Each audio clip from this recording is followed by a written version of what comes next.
Welcome, everybody. We are here at FFF number 102. Things are looking pretty good here tonight. A bit of a low-key day, pretty chill. I'm excited to see the fiery games that happen despite that. How are you today, Parker? I'm Amuse. This is my co-host. Parker. Well, it's great to be back. It is. Week by week, always find myself here, and always a joy. I do think this week is going to be kind of legit. Yeah. We've got some good matches planned for you guys already. I was Yeah, looking at the bracket earlier. I would love to see who is on the competition, to be honest. I was going to check that just now. Oh, yeah.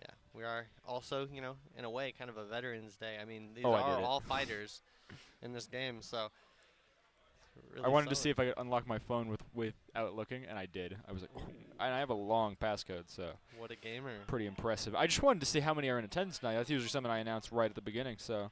I want to say it was 51. I'd be doing you a disservice. 53 now, Ooh, so that's we're pretty moving cool. up. Someone Gonna hit 200 by the time we start. Yeah. Someone I don't know, from out of region, but still in Arizona, said something to the effect of like how many people are coming to sign up when they get there? Because at the time it was like 30, 35 people were signed up, something like that. And we were like, I don't know, just come anyways. And they said, I'm not coming for anything under 40. And we were like, dog, we have not had less than 40 attendance since like 2021. Yeah. I was like, it's been a minute. Come on. We're always outside of like extremely extraneous circumstances. This is pretty good though. Okay, so let's see who's actually who's in competition also, and then I'll have a brief announcement for you that I just heard our TO Tom speaking up. I imagine he's gonna give it to the room as well. Here we go. Ba, ba, ba, ba. See, what I usually do to see who's here is I just click top 16 and then click show projected, and then I'm like, okay, who's here? Oh, we're expecting a Jinx Bright Ags top 3 tonight. Ooh, This is a heat. If any time is Ags' time, it might be now. Ags fans have seen a devastating streak recently where he keeps making it up to second and going into grands and then just barely, narrowly missing it by like a game or two. He can do it. We know he can do it. We know he's there, and maybe tonight is the night. Who knows? He recently went to a regional here in AZ, Lumber Smash in Flagstaff, and he got top 8. He was, I believe, the highest performing member of GCU. I'll have to double check. And I'm proud of him mostly because he was satisfied with that performance. There was nothing like I should have got 5th. I got 7th. So he was just glad that he made it into top 8, which is like an extremely prestigious placement considering how many people were there. So I'm very, very glad for him. However, I'm gonna tell you all now. This is, as Parker mentioned, our Veterans Day, FFF number 102, and next week, FFF number 103, shall be our last of the semester. We will not have FFF in December. So sad days for sure, but we'll be sure to make it up. I mean, we're probably gonna. So I'm sure our side brackets will still be running stuff, and we'll probably try to see if we can get a community stream for that. That'd be pretty cool. Oh yeah. We might even do Mafia, or AKA Werewolf. It's a thing our community was well known for back in the day before we got as big as we are now. And to be honest, maybe we can just do it again because it'd be pretty fun. We used to do them after brackets, but now it's midnight to 1 when brackets finish. So, and if we were to do them before brackets, it would be like during people's class time, so that wouldn't work either. So now we just have to find times when there's just not FFF happening, which will be December. So that's pretty cool. Sure.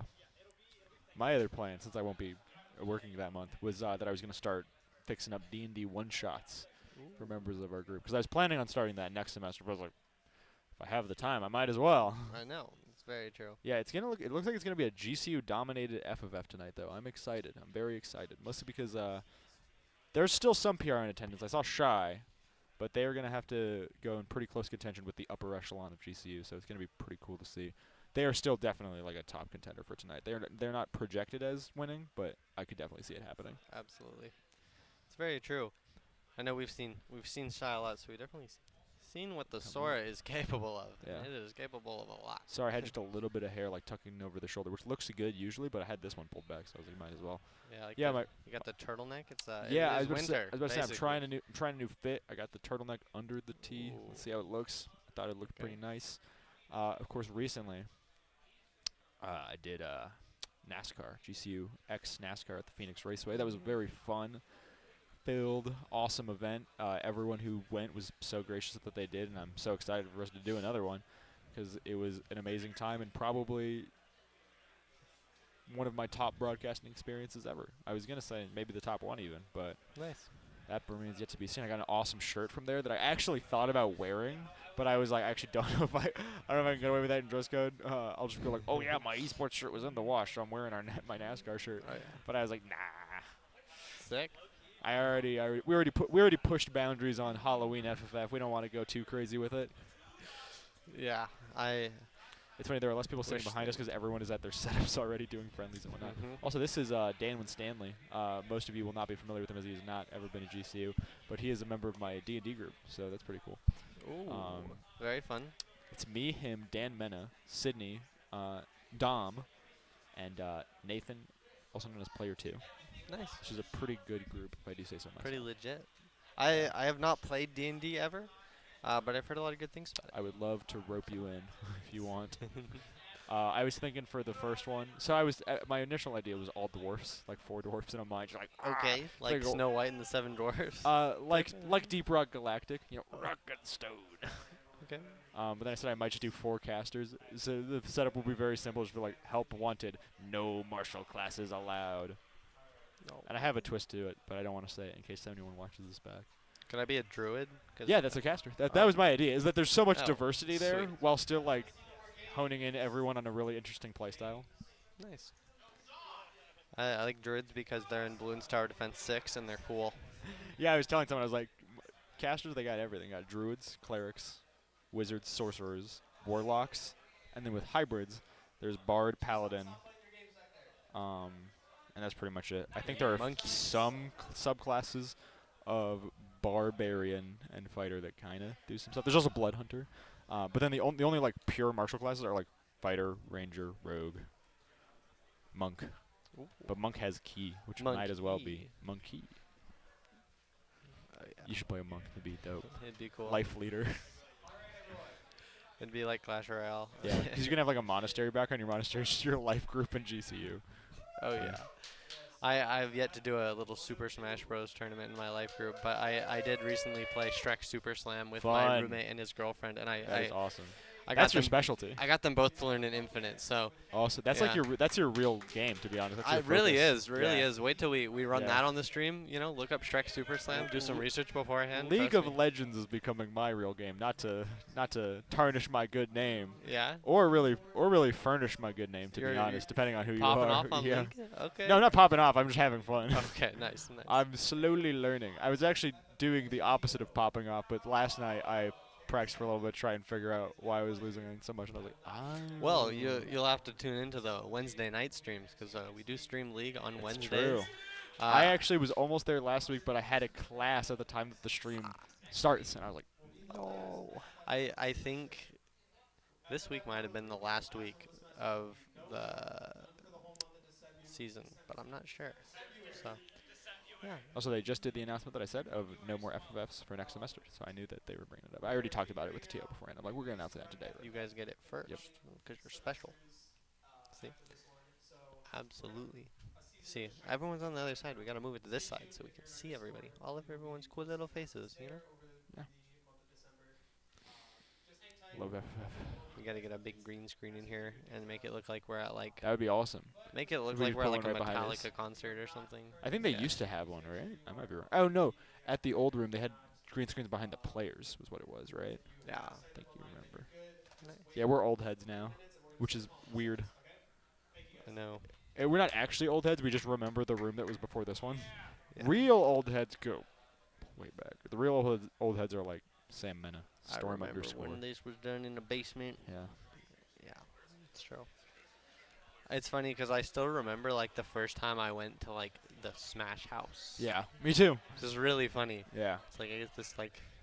That's the name of our of where we all live, by the way. All the gamers live in the. Also, I didn't realize I got some. I don't know why I'd never thought of this before, but I got some advice from Mason, the guy I did Rocket League with, of tucking the thing behind your back like this, because it just looks better. Look at that. You tuck it behind your shoulder. And you're like, bam, no cord. Boom. I was like, my hair's not quite long enough to really hide it. Yeah, like my hair yours, completely disguises it, which is funny. Oh yeah. I thought about tying it up, but I just took a shower. I didn't want to mess that up, so we're getting the long hair Micah tonight. Hope you guys enjoy.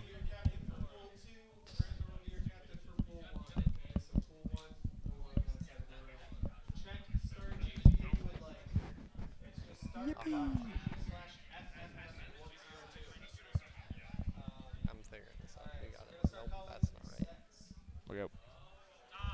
Here. Let's go. Oh, you got it. You got it. You got it. Yeah, I would have fixed it more, but you had it on the other side. Going back this way. I mean, yeah, you technically were right with how you had it before, but that's fine. It doesn't want to do it. Doesn't matter that much. We're good. Let's go. Yo, good luck. Dubs. Have you played Fortnite yet?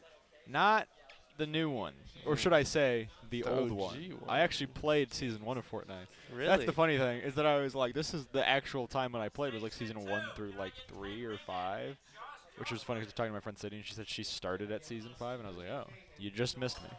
Sucks to suck. No. Right over. I'm not gonna lie, it's tempting. Oh yeah. You can play as like Doctor Doom. Literally.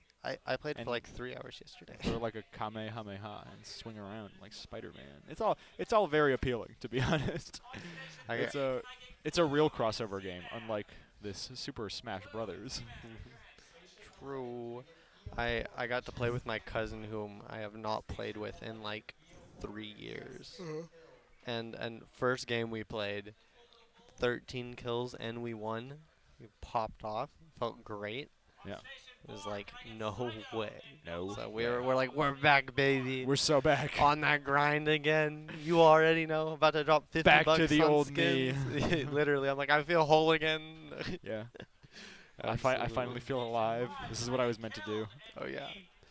That was where I quit college and become a professional streamer. Good little detail, but this is a good distance from the camera now. We're not, because before I would keep being like here, and my head would get cut off by the little graphic because I'm so tall. But here we're a good, nice little distance. Oh, now the crowd is starting to fill in. Now, can we see them? Can we see them? I would love to see them. There is the people. Look at all those beautiful faces. Kind of see it. Just a little bit. I saw him hit the button, but he didn't switch over. So one day. One day. We're about to go to player cam anyways. So True. We're gonna see a. I'm excited for this match. I don't know if we spoil it or if we wait. But it's pretty legit. This is pretty cash money. So it's not quite Fortnite, but maybe it'll be close. Don't do that. Don't be mean to him. That's not cool. Oh, that's awkward. They were apparently the Zivus is not here tonight because he's at a wedding. They're like, why did you sign up? He's like, everybody laugh at the Zivus. And I was like, don't do that. Don't be mean. Hop off my goat. A wedding? Like, okay. I'm like, okay. Weird. Like, you don't. You know Keeganers? Yeah. I went to his wedding over the summer. It was pretty dope. Nice. Pretty cool. Legit. Pretty good. Very cool. Like I was very happy for him. I am very happy for him because they are very happy. So legitness always. Yeah. It was a sad day for Noah, to be sure. But I know. Yeah. It's just like his friend just torn apart from him. Heartbreaking. It's very true. It's like from the bro marriage to the real marriage. Yeah. So some would say that's the real marriage. Now, here we go. Salt and Lil Bulb, one of the true people's champions. You know, sometimes I throw that around willy-nilly, but here I truly mean it.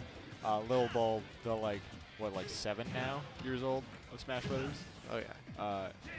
As you can see, no one else would air dodge past that, but Lil Bulb, he's built different. Absolutely. Oh, he's little guy with big hands. Look at this. Oh my word. Look at that mix-up he just did. Oh my goodness, he got the down throw. Gets that. That's all. That's all like really needs. He's got the combos. No way he charged eruption there. Oh, he missed the recovery. All right, Lil Bulb is up. Lil Bulb is up. I saw some people in the crowd shaking their head like, oh yeah. Oh yeah. I mean, I'm not surprised is the thing. the phrase I always use for Lil Bulb was like, you gotta understand. He's not just good for a kid. He's just like kind of good. Absolutely. I mean, look at this. RD61 getting the nair combos. He's like an AZ Smash. Oh no! The down low profiled that. He got the scoop too on the down tilt. Yeah. Oh my word! And another missed recovery. Salt, no. Oh, there's that. The Tia pointed out something I meant to say. Look at Lil Bulb's camera. He's so short. He's a little guy. I mean, you can't blame him. I mean, he's not even a human. They get taller. Oh, gets out of that B. I don't know. Lil Bulb's still gonna need to be careful, but Uh-oh. Solt is in a bit of a rough position now, getting pinned to the ledge by Lopes with Ike's ledge trapping here. This could be Jover. Oh, here we go. Nice, another uppy out of shield. A very consistent option from Lopes. He's putting the great work. Yeah, 5 more of those. It'll kill. There we go. Wow, perfect read on that dash attack. Can he get a eruption this time? Again, low profiling that. Down tilt and scoop! Killing him just like the last stock. I feel like Solt could have really made that back. Solt kind of leaned back with the hand over the mouth. He was like, uh-oh. Okay. What a game. Look at Lil Bob. He's in his bag. Oh, yeah. He's got it. He knows he's got it. Oh, yeah. Smile. Okay. Yeah, he did the lean back. He's like, you know, he's like put his chin up. He went, no bans. No bans at all. Oh, he is confident, and that is what we need in a little kid. He's about to pop off.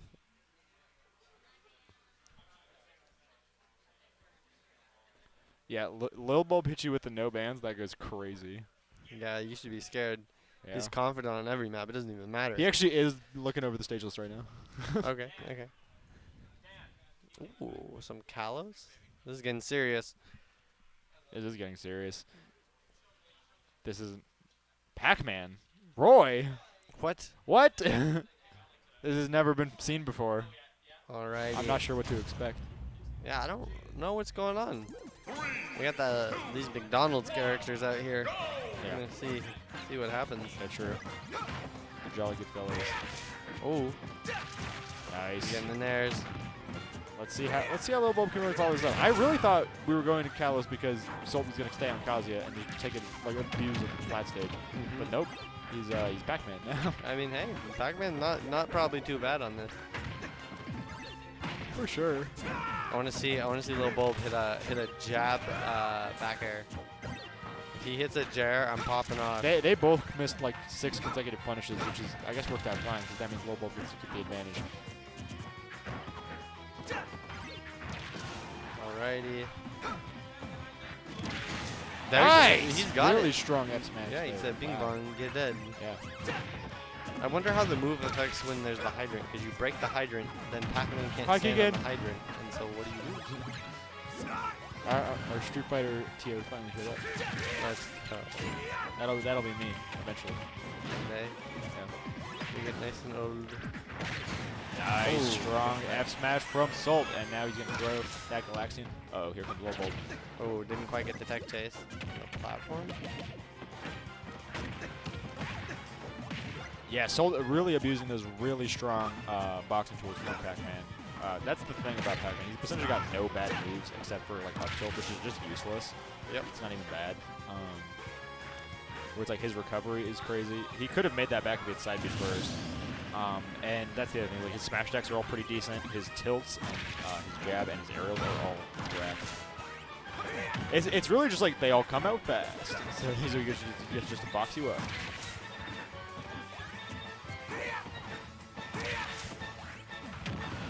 Like, and they all make pretty decent pokes.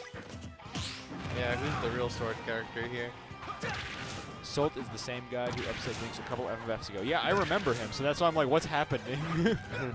Lil Bulb is better than Jinx. Yeah, that is confirmed. Yeah, it's the transitive property. I took my math class.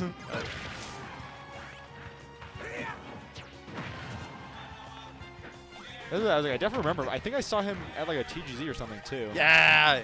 Hit him with the jar, please. No! Nice. All right. Okay, Solt is really bringing this back. Yeah, he's got to clutch this. The thing is, I remember Solt. I don't remember him playing either of these characters. I'm like, what is happening? Who does he play? I don't know. I don't remember. Somebody. I thought it was like Greninja or Falcon or something like that, but it probably was just Kazuya.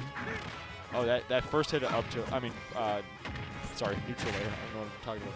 First hit of neutral air could have been fatal, but Robo did not execute the punish. That up B out of shield could almost do the trick, but it's just not going to kill like it needs to.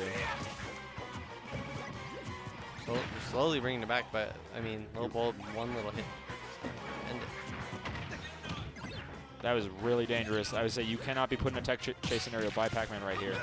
Oh no! Again, he's perfect. Oh. He's perfectly hitting those that first move he needs to set up, like up tilt or nair, and just not. Yeah, he's just not executing on it. And this could give Solt the win now. Uh oh, that cherry. I say that was really close to gimping him. No ledge trap there. Okay, really nice recovery from Lil Bulb. Wow, that actually was a really strong opportunity for Salt to punish that he just missed. Uh-oh. Alrighty, Okay, 177. Okay. This could really go either way. Oh, no! Doesn't get the forward smash. Again, Salt not really going for the strong punishes either. Both of these two are kind of stalemating like they have the big option they need to kill here, especially Blow Ball, but neither of them are really executing it. It's a scary situation. Back air, not going to do it. He side beat the wrong way. He missed the back air. There's He got him on forward smash. smash. It's over. Lil Bolt takes it 2-0. Oh, what a Salt onto the loser's run. Wow, this kid. what a gamer. This kid won his round 1 on stream. 8-year-old me. Like I said, he's not good for a kid. He's just kind of good. Yeah. Pops off. I remember being 8 and playing with my brothers, and I could not do half of that stuff. Yeah, I definitely did not the play in Nintendo tourney. 64, I was hitting grabs and ubbies, and that was. Oh yeah, I've already played 64 first. Oh yeah. Scuffed experience for sure. Not it. Played earlier, like a month ago maybe, with my roommate, and it is still I enjoy it. Yeah. Maybe it's just nostalgia, but it is. It's still Super Smash Bros. So it's very fun. So that's his girl. That's Salt's girlfriend right there. I was like, oh, I've seen Smash players show up to events with their girlfriend before, and like, for example, Beamy Throne, GCU JV, and it's so funny when they have to like explain their loss. They're like, yeah, I know, I should have won. Sorry. It is very funny. I mean, my roommate, his girlfriend, they were talking. It was my roommate, his girlfriend, and his girlfriend's sister, and his girlfriend's sister asked him like, hey, like, what do you like play video games and stuff? And he's like, well, like, I'm like a semi-competitive Smash player. You said that? He did. Oh yeah. And then his girlfriend's sister was like, wow, he just keeps getting better, and so I mean. Regardless, maybe it's not such a bad thing. That's what I'm saying. It's pretty funny. I mean, no, yeah, I'm glad Salt really took that on the chin because a lot of like you can't get tilted at a low ball block. No, so not at all. Don't get mad at a kid. He's so happy. He's just having fun. Yeah. You know, he was solid. Like, let's go. I saw Tobias is here again. He's actually filming a documentary for a class. Well, not right now, but he's planning to. Mm-hmm. He should have come here when we had like double the numbers. It would have looked even better for his record there. Absolutely. Is Salt a GCU student? Because he's chilling with Silius right now. And again, he went to FFF last week. I don't know. He might be a GCU student. I don't know. Who knows? I'll have to ask. Oh, here's Mr. Grizz. He's coming up on stream. That's exciting as always. Wow. I mean, Duck Hunt though. GCU varsity though. GCU varsity. Duck Hunt. Duck. Who wants to watch Mr. Grizz play? Yeah. Who wants to watch Duck Hunt? Well, we can hope for the best. Always. And expect the worst. That's the full saying. Yeah, no, it is very exciting to see Mr. Grizz come out today. Who are you playing? Who's that? Cool. Hey, can you do player cam? Actually, I don't think they would see. Yeah, tilt it. They can't really see. Was that an Among Us? I don't know. I've done that before. I make like the heart shape and then like twist their hand to make like an Among Us. Yeah, like that thing. That is a like that. You know what I'm saying? I don't know. I don't really know. Like Among Us. What? Yeah, I don't know. Did you see in our building for like a month and a half they had a sign that just said there is diversity among us, like on a cork board in the hall. That's awesome. I think my building in my floor was into the spy diverse, and it didn't really flow very well, but it was cool. But what did it refer to? Oh, I know this guy. The Spider-Verse. Into the Spider-Verse. No, I meant like what was it trying to teach you? Diversity. Oh. Now we've got a Fortnite thing. Oh, diverse. That's funny. Yeah. Okay, I guess. Spy diverse. Now we've got a Fortnite one that just says where we drop in boys and the whole map. Okay. So that's like pretty much it. And what is that referring to? I don't really know, but Fortnite. Fortnite. I'm here for it. I'm all here for it. Like it's good enough for me. Yeah. I will always play Fortnite. Yeah. I am a Fortnite kid, and I'm not ashamed of it. I'm not like a Fortnite kid, but I'm like I don't know. I like genuinely enjoy playing. I was just having this conversation. I was like, it's not cringe to enjoy games you like. No. I don't know. I think I'm not very good at like shooting games, and it's the only shooting game that I can really play like, and do well. And even then, it's like a third-person battle royale. It's like a whole other thing. And so I get carried by my brother. That's awesome. I'll take it. I love it. I'm like, my brother's good at Fortnite. Anyone tries to bully me, my brother's good at Fortnite. Immediately ends every accusation or anything. Yeah, they like stuck with you in a locker, shake out your lump lunch money. You're like, well, just you wait until my brother hears about this. It's gonna crank 90s on you. Speaking of cranking 90s, we only have 3 rounds of winners until top 16. Duck Hunt. We got Mr. Grizz trying to build up some percent with Duck Hunt here, but killing with Ganondorf, and so Duck Hunt could just. Yep. Yeah, it happens. And again, I actually do remember seeing it. More, but one play. Yeah, got like a Bowser themed coat. Bowser? I'm not really sure. Bing bong. It is Bowser, yeah. It's pretty dope actually. So I'm opening chat. Hello chat. Hi Mr. Mars. Mars here, that's cool. Oh yeah, it's Michael Mars. Nice. Welcome Mars to FFF. We miss you. Nice, that just kills. Big off the top at that. Oh yeah. That's a strong duck. I wish it would make like geese sounds though. Quack. Quack. Like an Untitled Goose Game, like that kind of. Yeah. Everything. Our thing is big quack. Gooses or geese honk. Ducks honk. Unfortunately. Quack TM. The reality that we live in. It's funny that there is a member of AZ Smash whose name I will not disclose that like basically everyone knew the license plate of because it was his tag. Really funny. Yeah. That's awesome. Those who know. At least it's not like social security number. It's like it's so prevalent that like everyone who already knows that is listening right now will instantly know who I'm talking about, especially because of context clues of why I'm bringing this up. But people who don't are like, who could this possibly refer to?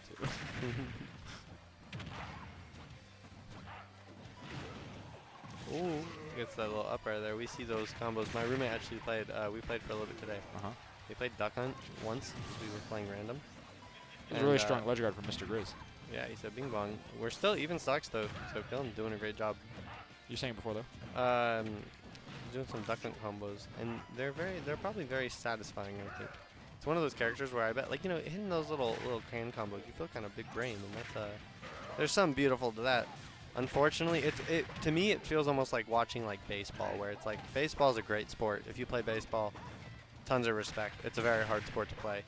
However, it's not a sport that I like find myself wanting to watch because it's not the most exciting to watch, unless you really have like a team that you're like really excited and rooting for. It's a lounging like spectator sport for sure. Baseball. Very much so. And so it's similar with this, where it's like Dark Hunt, probably a very fun character to play.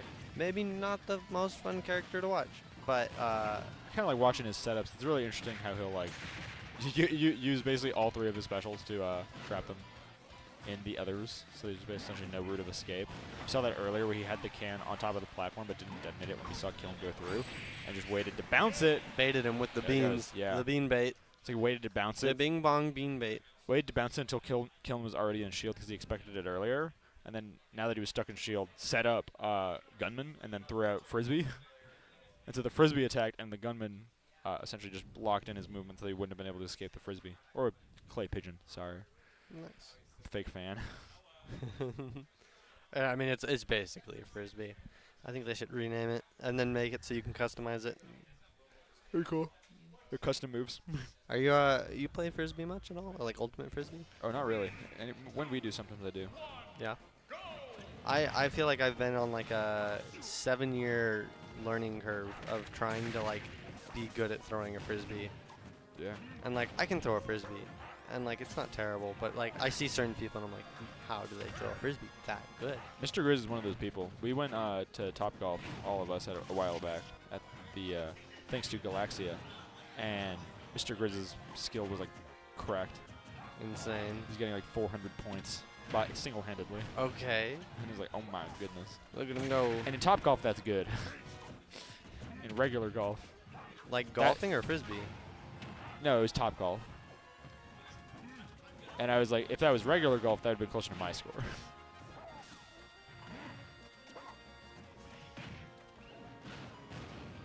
He's kind of just keeps getting caught in these can setups.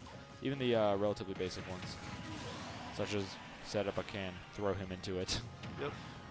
They're trying to true that. At this point, it's more about the can placement than like any kind of complex setup. It is interesting how Duck Hunt can be called one of the few set play characters.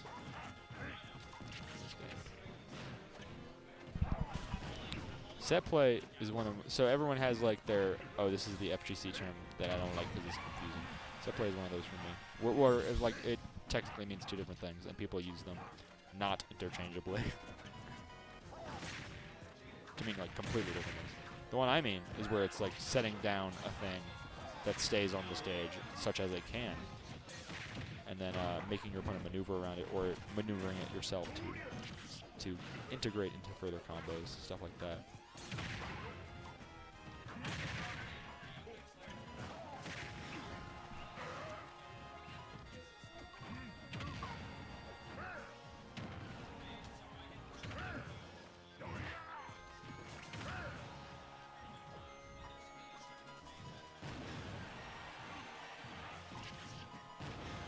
Ooh, hit him with the tricky little can there? Okay.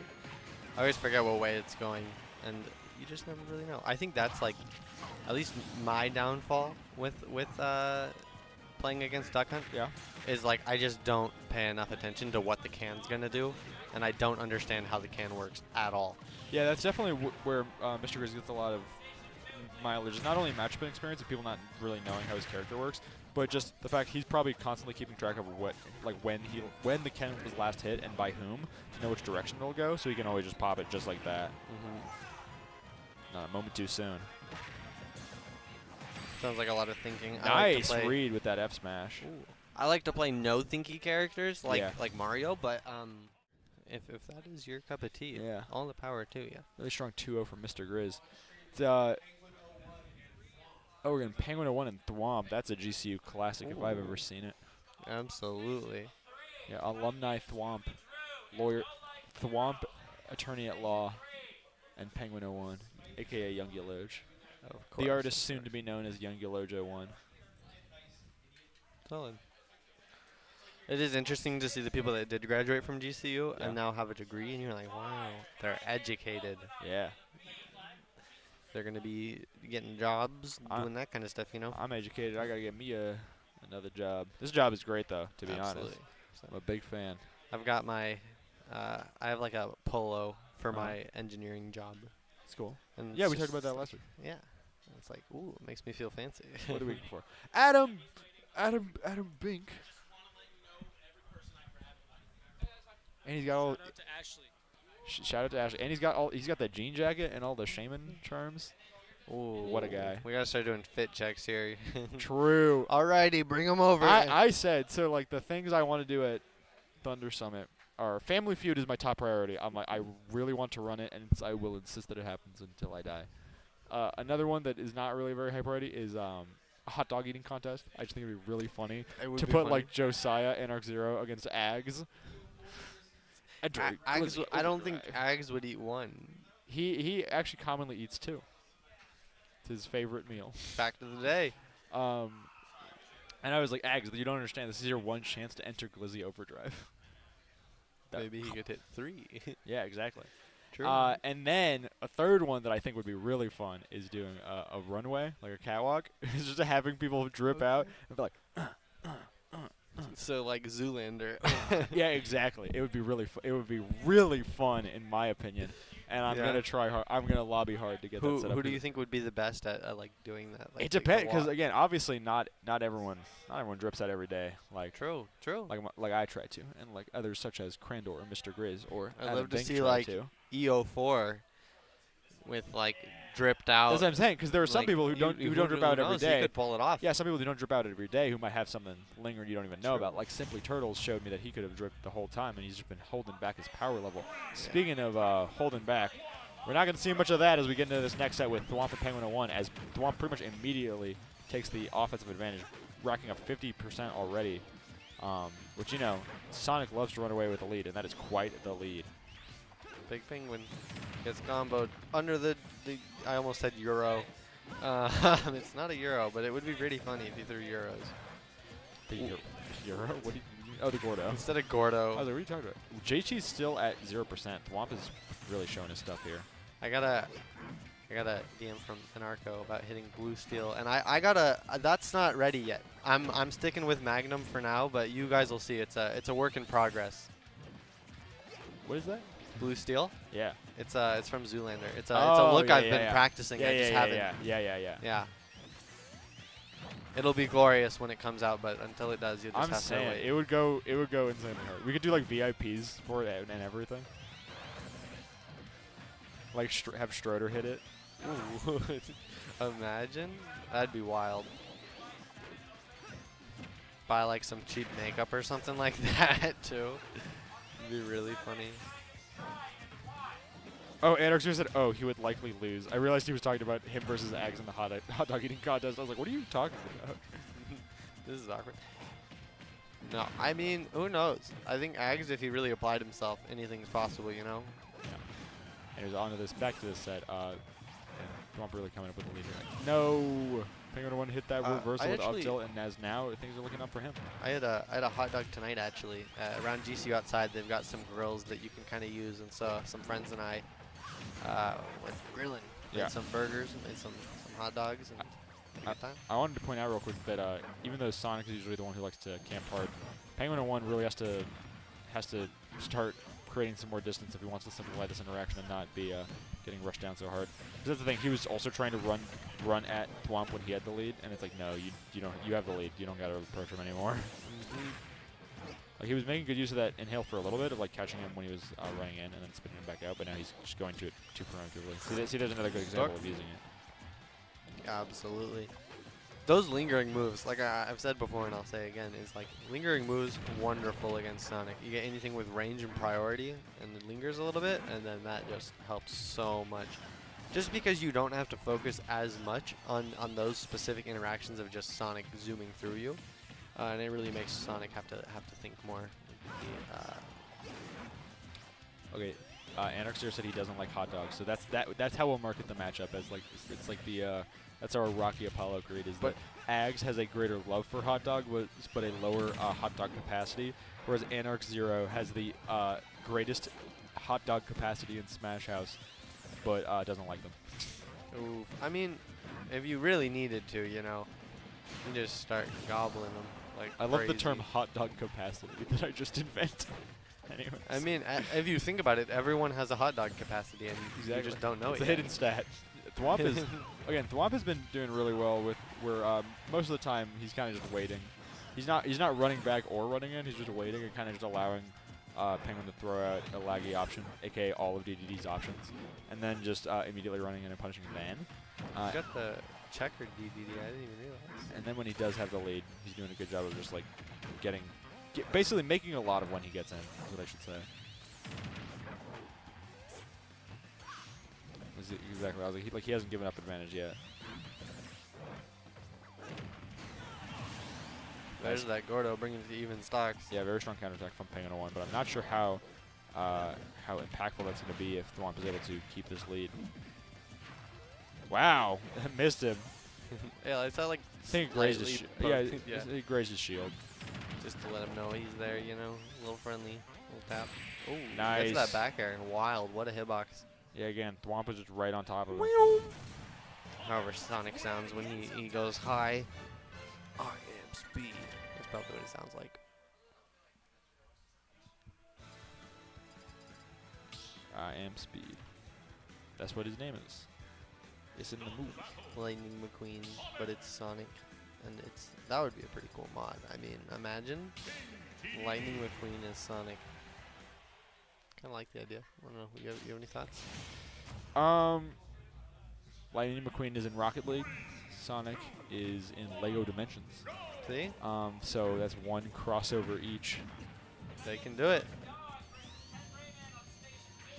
So they're just gonna wait. Ka-chow. Exactly. Again, he's kind of just has to wait and use that patience to build up percent and kind of just allow Penguin 1 to cede more ground. Spin dash just kind of nullifies Gordo. That's what I was saying. I was like, he kind of just is allowing Penguin 1 to cede more ground, because not only does spin dash nullify Gordo, it's also just Gordo is just lagging enough that JT is finding a lot of room to just move in when he's thrown out by just going under it and then hitting him. Uh-oh. He's reeling back, charging up. Nothing of consequence. Oh yeah, are you swapping off today, by the way, or is it just us the whole time? I think Joseph's coming in at 9:30. Nice. And so you guys will get to hear from him as well. Kind of legit. You get the trio, the Trinity, or maybe not Trinity. I don't want any sacrilege. Yeah, I was like, that would get you executed a couple hundred years ago, but I'll let it slide. Nice, just run up and up smash the old day, just like the old days. In the spirit of Halloween, my roommate was telling me, I think he saw a video of someone saying like that they like hate Martin Luther, and I was like, that's what? And you went, say that. And then you realized, oh, you meant the other guy. It's like, whoa. You meant you meant the Protestant guy. I like both Martin Luthers. Yeah, they're both cool. It's a name with a lot of good, goodwill attached. Naming my kid Martin Luther. Yeah. Changing my last name. Make it his middle name. There is so here's the thing. I've kind of already described this, that Thwomp kind of has all the room and time in the world to just stay outside of Penguin One's burst range at all times, and then just go in and poke anytime Penguin One throws out Inhale from too far away, or Gordo in general.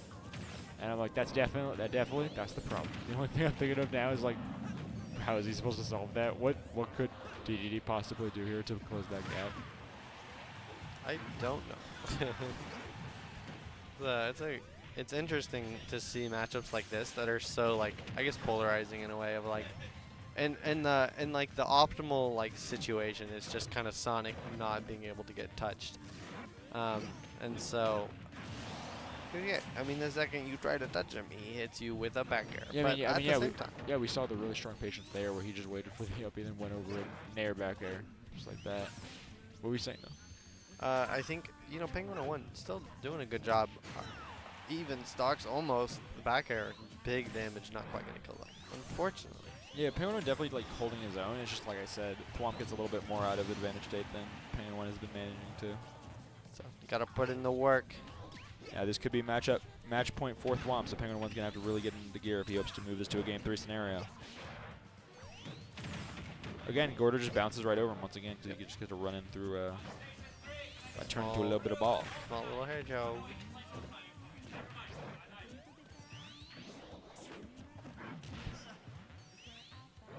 He wants a downer. That would just do it. Dodging the down smash, that was very surprising to me. Kind of expected. I think that's something that also hasn't seemed to work out too much, especially just because of Sonic speed, of just the ledge trapping that DDD excels in so much. It's a lot easier for Sonic just a quick like jump and do some movement kind of thing, Yeah. Even just the recovery being the way it is, it's very easy just to maneuver around all of the traps that Penguin 1 is going to want to set. Absolutely. Now Thwomp is the one getting stuffed out, especially if he's trapped at ledge. But again, he just has the much better options in terms of bursting in and reversing the scenario. But when there's a will, there's a way. But is there a will? Is there a way? And there is. Nice up smash from Penguin 1. Really, just that's why I coined the term Penguin sometimes gaming 01. I told him like 2 years ago, like, Eric, your playstyle is sometimes gaming. We'll kind of just he'll throw out the big options, and just sometimes it'll be what he needs. Other times it misses horribly and he loses, but this is not one of those times. This is one of those times where he was sometimes gaming. He's gonna need to keep up the gaming, turn it into always gaming in this third match. Bring it up. Right now he's at a 50-50 for gaming. Yeah, see if he can bring Penguin it up to 66. Yeah, Penguin always gaming 01. That would go crazy. Peng gaming 01.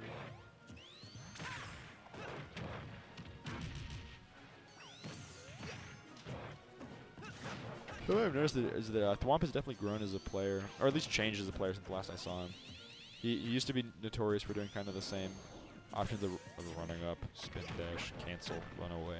But now he's literally just like rushing him down. He's learning, which is always good. was like either he improved or he just changed his play style. Or maybe it's just because he knows of how much room Sonic has against DDD here. Very true. I think sometimes I find that I get bored of playing a certain way, and I'm like, you know, I'm going to camp. Yeah. Just for a little bit. Just to feel something. Just to feel Sometimes I play Min just to feel something. Wait. Just to be different. Just to be different. Sonic's recovery is insane. There's just not a lot. See, DDD is like one of his main attributes is ledge trapping. There's not even much he can do against Sonic here. Like I said, it's a tough matchup to be sure.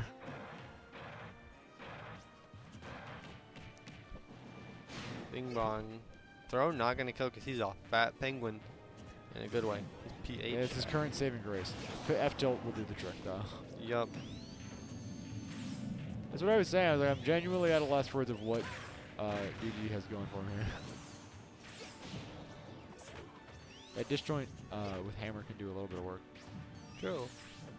It's just not fast enough a lot of the time. Too slow, yeah.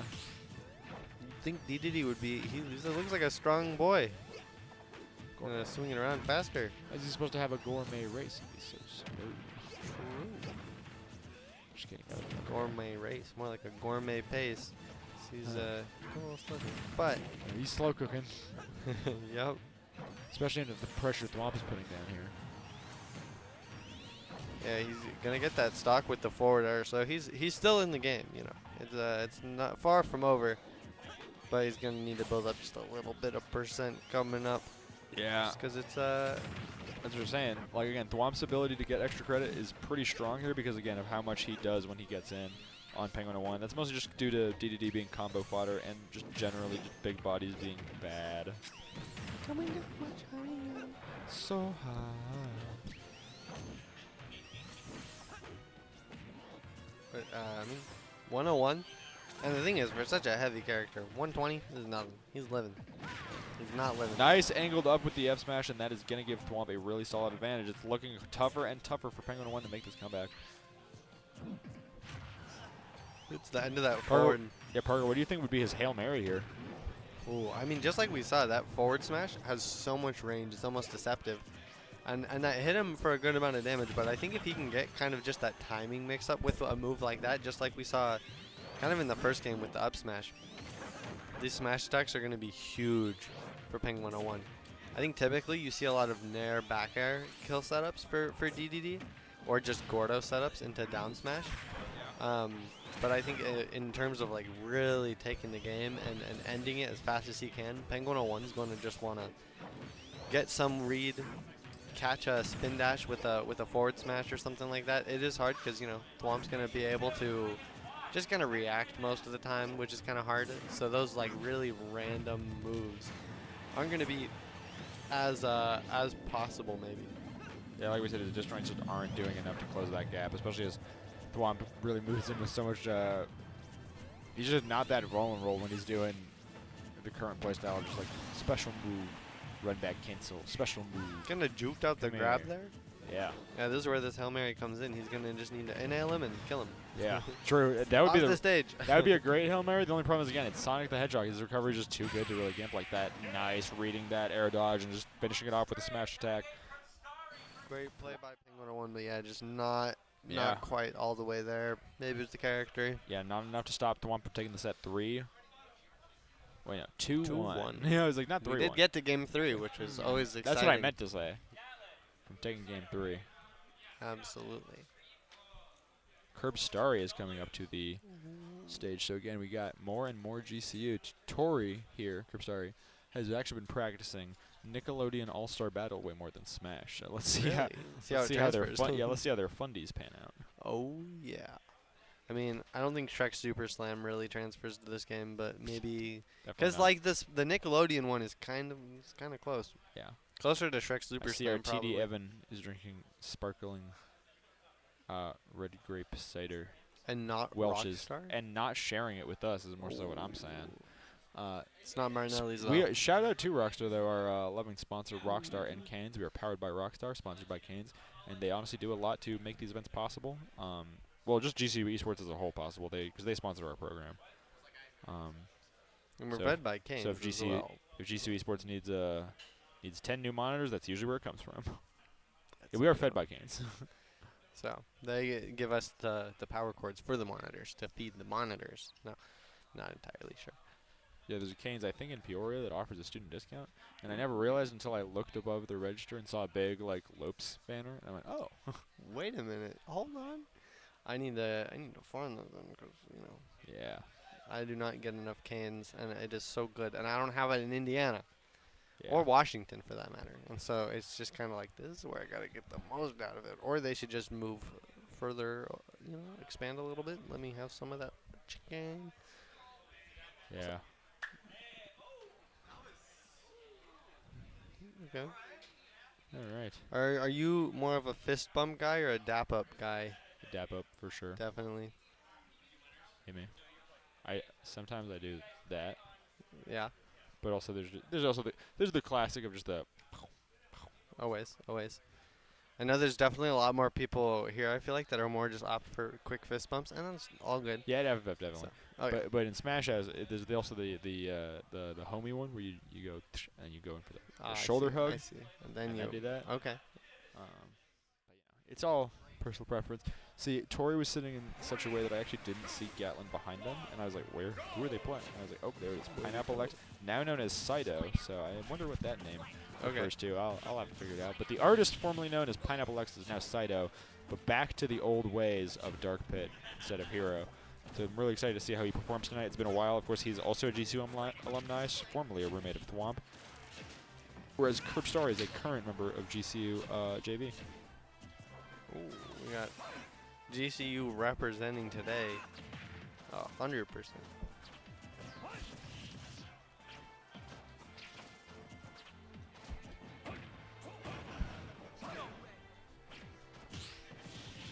What do you think is going to be the most effective Pokemon here in this matchup? The one we're on. Yep. Yeah. Just dominating that mid-range and providing some ledge trapping is going to go a long way against Pit. I know Ivysaur doesn't really have the best neutral, so times like this can be a little rough, but once Ivysaur gets in, it's like dominating. You see there? Easy little combo, already 99. Switching to Charizard to finish it off, though.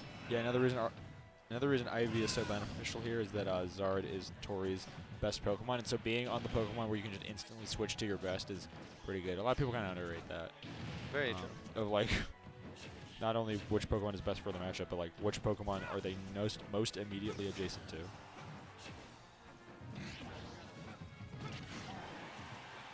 Yeah, no, it's definitely different than most people, you know, where the idea is kind of like, oh, you got to quick get off of Zard because he's big. Whereas for Curbstar, it's like, oh, this is perfect. So you really get that ideal order of like, you know, start off a little bit with Squirtle maybe, get the combos, get some more mid-percent combos with Ivysaur, and then kill him at 30. Nice down here, another one. Still making it back. Kind of hoping he'd die, but I was almost surprised that Saito lost their first stock with the DSD the first time. So, because Pit has a pretty impressive recovery. I mean, obviously it's pretty easy to exploit as we just saw, because, you know, no hitbox. I'm almost pretty sure it doesn't immediately snap the lid. So those two factors usually make most people able to down air or just two frame, stuff like that. I say nice extending the tech chase, but it would have been nice to do something like a jab block. Probably would have done the trick. Yeah, just kind of get that guaranteed. That's something I found where like when I like kind of learned about jab blocks, like before that, I'd play Yoshi. I'd play Yoshi because I thought Yoshi was cool. Another down air from Ivy. Wow. And what were you saying? I would get down tilt with Yoshi and be like, oh, sweet, I'll just do a smash attack. And then I found out about jab blocks. Like, hold on, you're telling me I can get this guaranteed? Yeah. It's like, hold on. So maybe we'll see that in the future. I mean, regardless, Squirtle forward tilt just kind of does a lot.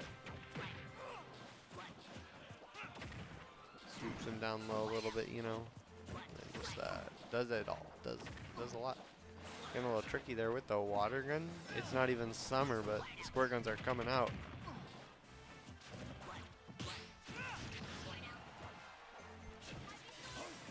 Nice, really well-timed switch to get past that arrow. Trying to use Razor Leaf to do the same, but doesn't really need to, as they now have complete control of the stage. And there's the F smash to win the game. Curbstar, you were looking really dominant against Saito here. Look at how big Ivysaur is. Like I said, Ivysaur put in such a amount of work, and it honestly did not look too pretty for Saito here. I don't remember if it was you or Joseph last week, but I think Charizard is like 5 foot, like 8 or something like 5'7". that. 5'7". Yeah, that's wild. I'm not just taller than Charizard. I'm significantly taller than Charizard. I know. I'm like, I didn't expect that. If you're shorter than Charizard, I'm gonna miss you because Santa's gonna be needing his elves back real soon. It makes sense when you watch. It makes sense when you watch like the anime and you're like, oh yeah, I guess Charizard is just like the size of a guy. But when you look at his design, you're like, oh yeah, dragon. Big dragon. He's probably like 20 feet. Rob. Raw. This is about to be a demonic matchup. What is up? I mean, on my Christian stream. A Christian matchup. Yeah. Very. Oh, he's got the gyro. What will he do with it?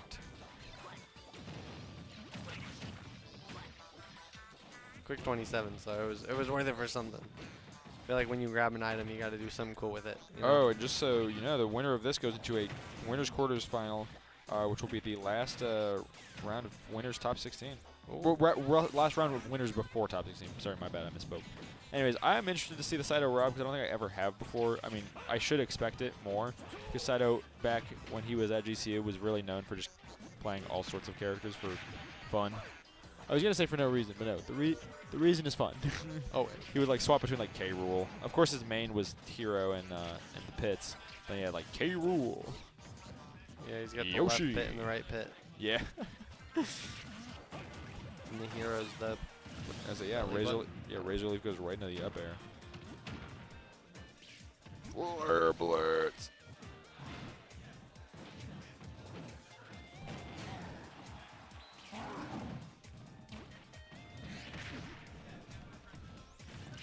So they're just not able to really get these like big hits in on Charizard until now. I say, yeah, getting caught up in the side B though, it's dangerous. Squirtle is going to do a lot of work here. If he can stay in. I was like, they got in, but they did not stay in.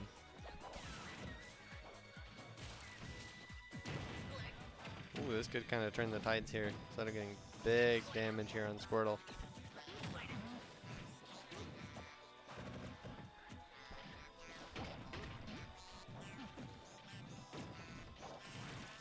So funny how Robs will just run up and down. They're like, give me that chip. And set it up and set me up into a kill now. Nicely grabbing that gyro. Uh-oh. And there's no strong punish yet. That down there is going to do it. Bing bong. It feels like so soft, but it will kill. Very consistently. It's funny that like, switching to Zard was good because it meant they lived, but also they wouldn't have gotten hit if they weren't in a leg from switching. So, bit of a monkey's paw scenario there. Very true, but I mean, yeah, he's still living, so what can you do? Can't complain. I mean, Saito's Rob has been bringing us a little bit closer than the pits were. Very true. Crip Story almost to the last stock.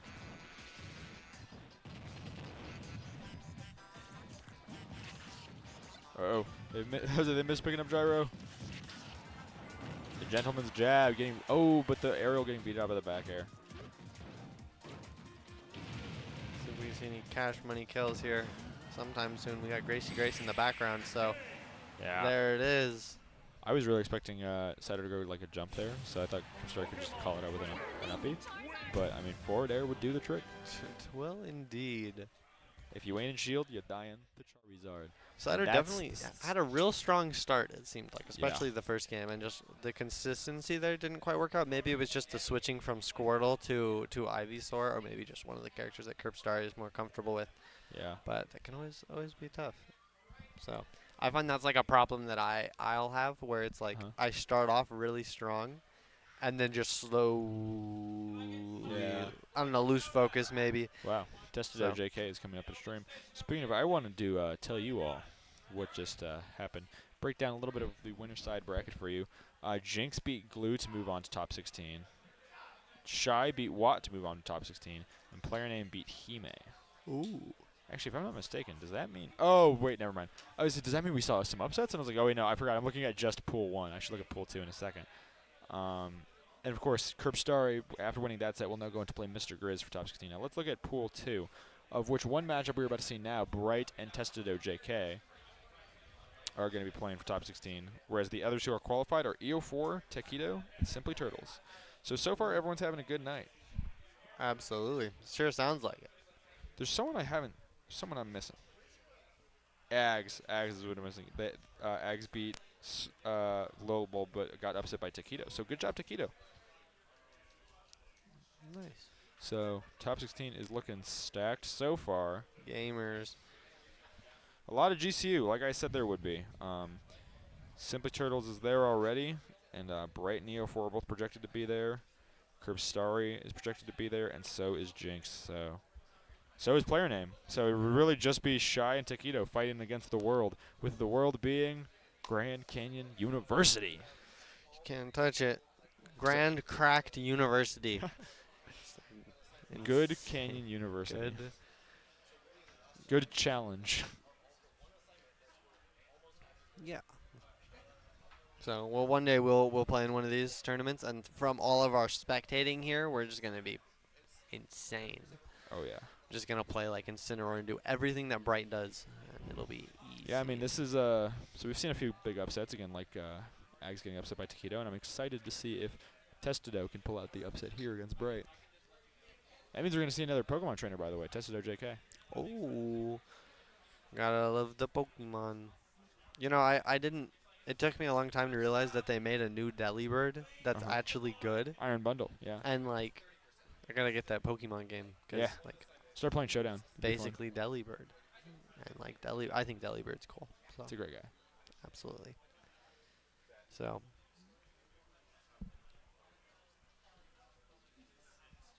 Maybe one day I'll just like run over to a store and buy like a card pack for Pokemon just to feel like I'm 8 again. Even though I've never actually bought a Pokemon card pack, my neighbor would just like give me Pokemon cards. And so I ended up, my brother and I had like 300 Pokemon cards that we got all from our neighbor, just like giving them to us like 1 or 2 at a time.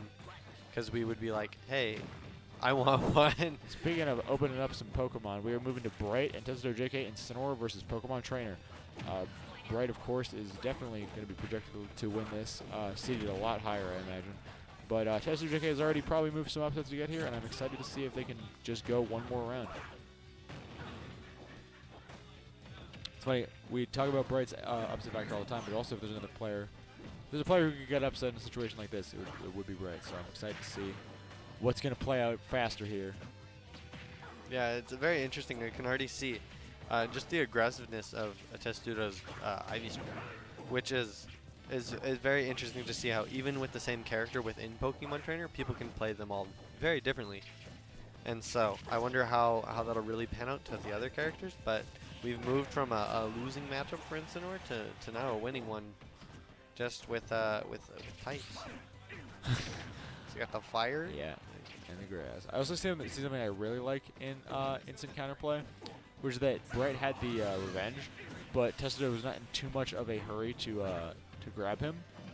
Because a lot of times they see revenge and they know, okay, if I grab him, I can throw him, and if I throw him, revenge is gone. But then they just get punished for trying to grab because Bright has some insane frame data on his side, such as Lariat. And so they kind of get too hasty and get punished hard with the revenge that they were trying to take out. So it's better to just kind of play normally. Yeah, it's like you don't really want to get hit with side B without revenge either. Like, yeah, exactly. Still that's what I'm saying. I was like, it's never good to get hit by Incineroar.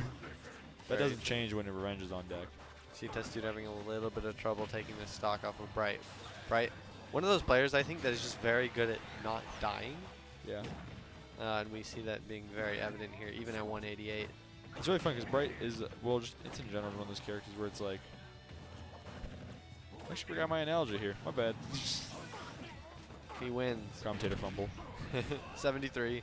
Good luck. Oh yeah, where it's kind of like, yeah, he does like immense damage, and it's really bad. But again, that's just like true either way.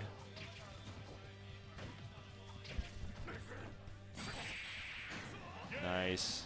Strong Cheeto Fingers and a 3-stock from Bright. Like you said, living all the way to 215. Insane play on display. The controller. Yeah. It's better.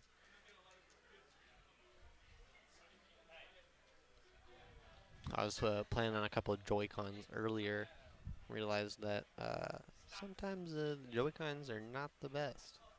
Yeah. But what can you do? You Pichu. That is a that actually is a practiced secondary for Testo JK. They were probably just switching because they saw like, okay, where's Pokemon Trainer kind of got smacked around, so maybe Pichu is better for fit. And honestly, Pichu is a lot better of a matchup, anyways. I mean, however, you're at kill percent. Yeah, Bright not only has the kill percent down already, but has the experience against Pichu. That's almost dead already. Again, legitimately, if there was like any more chip on them for that second stock, they would have been dead. But yeah, Bright is very familiar with this matchup, even though how bad it should be in theory. He is not at all scared of rats. Afraid, I mean. Nope. He had to play Storm Underscore for years. He has never been crazy or been put in a room full of rats, because it wouldn't even matter to him.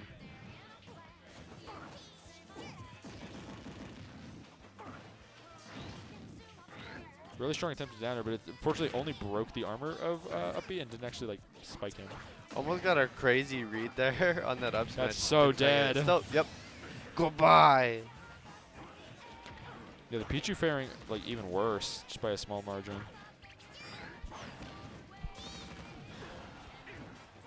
So even with that forward smash, like it's just not quite gonna kill, just because Bright is heavy and also not too high %. So it's not looking great for Testudo at the moment. It's funny because 92 is like super high. It's just like like you said, he's one of the heaviest characters in the game.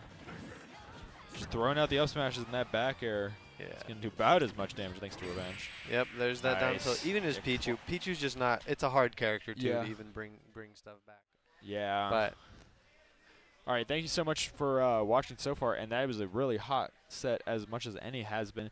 And we're about to have even more after as top 16 really starts, because we already saw the competition that's there. We have so many really strong faces like Bright and Shy, and we would love to see you there after a 10-minute break. Stay tuned, and we will see you back.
Oh, welcome back to FFF number 102. We started with some 50-some players, and we're now narrowing down to the top 16. I'm very excited to see how this pans out from here. Absolutely. We've gone through a lot of battles. We've seen the war, but it is not over quite yet. I have no idea who our first matchup is, but the first thing I saw when I looked over there is Custom Stage 1, and I went, huh?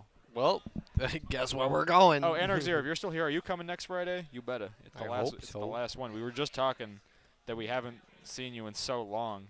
Adam said that you haven't been at the home that you are paying to live at for a month, and I said, whose dungeon is he being kept in, and why isn't it mine? He's been kidnapped. And why isn't it my dungeon he's being kept in? Where is he? True. My roommate is graduating this semester, and so we're gonna have 3. One room's gonna be open. Yeah, me too. So if anyone's looking for a roommate, no. I mean, my roommate is Simply Turtles, and he is also graduating this semester. So maybe you can just move over here. I'll see. Yeah. But it is fun to see. I think I still remember my freshman year. My cousin came and stayed with us for about a week, and it was just the 3 of my brother, my cousin, and I all in our room for the whole week, and it was super fun. And so it's funny to see kind of that thing that you don't really get growing up in the same way, where like you have your siblings, if you have siblings, and it's super fun. And then you get to like where you kind of live with like your friends, which is such a different experience, which is really fun. And still there's like the hardships of the fact that you're living with other people, which, you know, no one's perfect, obviously. Yeah. But it is very fun sometimes just because, you know, like this morning I woke up, I told my friend, I was like, good morning. We live in the same apartment. Good morning. And then it's a funny thing in my apartment. We have a weird setup where it's like two of the 4 people do not do they don't like cook or use dishes. And if they do use anything, it's their own stuff in their own room. Meaning it's immediately obvious whoever used something when they did. It's either me, and if I'm the one noticing it, it's not me. It's my one other roommate who it could be. And I go, got him. But it's okay. And however, we did just see that the matchup for now is Player Name versus Shy. This is going to be a very exciting one. Ooh. Perhaps some of the most electric players we've seen tonight. At least Player Name is, anyways. Of course. But Captain Falcon. Whoa! Always exciting. No, of course, I kid. I just thought Jinx might appreciate that joke. Anyways, Player Name, of course, is GCU JV's very own Captain Falcon, and Shy is PR Sora, probably the highest ranked player in attendance right now, to be honest. Absolutely. I don't think any other PR is in attendance. See, I didn't see no Cyclone, that's for sure. Not this week, unfortunately. We gotta hope he comes back sometime. So. Yep. I've grabbed my snacks from my life group today, and there was brownie mix.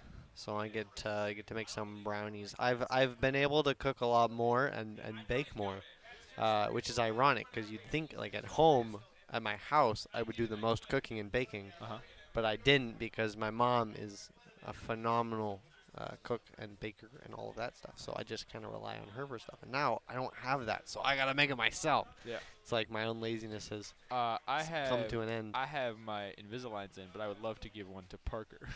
I'll save this for when I take my Invisaligns. Save it for later. Thank you. What is it? Is this mint chocolate? It's Andy's mints. So.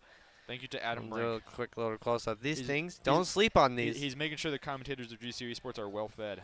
Alrighty, let's do a quick review. I'll do the ASMR. No, I'm sorry. If you like ASMR, good for you. If you don't, you're normal.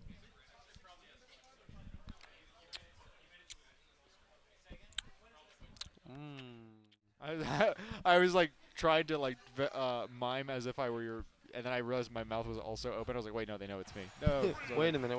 Move it up. Just good though. Yeah, we already see they're moving. No one's getting hit. Okay, people are getting hit now. I was gonna say they're just moving for fun now. It's almost like a flex off. We're gonna see a lot of that, especially with the Falcon movement mixed with how evasive Shy loves to play. It's gonna be an interesting matchup for sure. That's a cool tag, by the way. That's just Infinity. Dope. Whereas Player Name is like yippee, whoa. Shows a lot of emotion. See, I don't know if I'd be able to trust that those were my controls if I just had like a smiley face. Oh, nice parries. Oh. He's locked in. He's locked in. Look at him go. Look at the moves. I love when players like smile after doing something like that, where they're like, "Okay, I guess I'm here now. I'm staying here for a while." Mm-hmm. Have you seen any of I Think You Should Leave? I have not. I was like, I don't want to go referencing something. Have you not get it? So, anyways, we're moving on. Now, Shy really has the, I was about to say, Shy really has him locked down here, and just like that, there's the back air.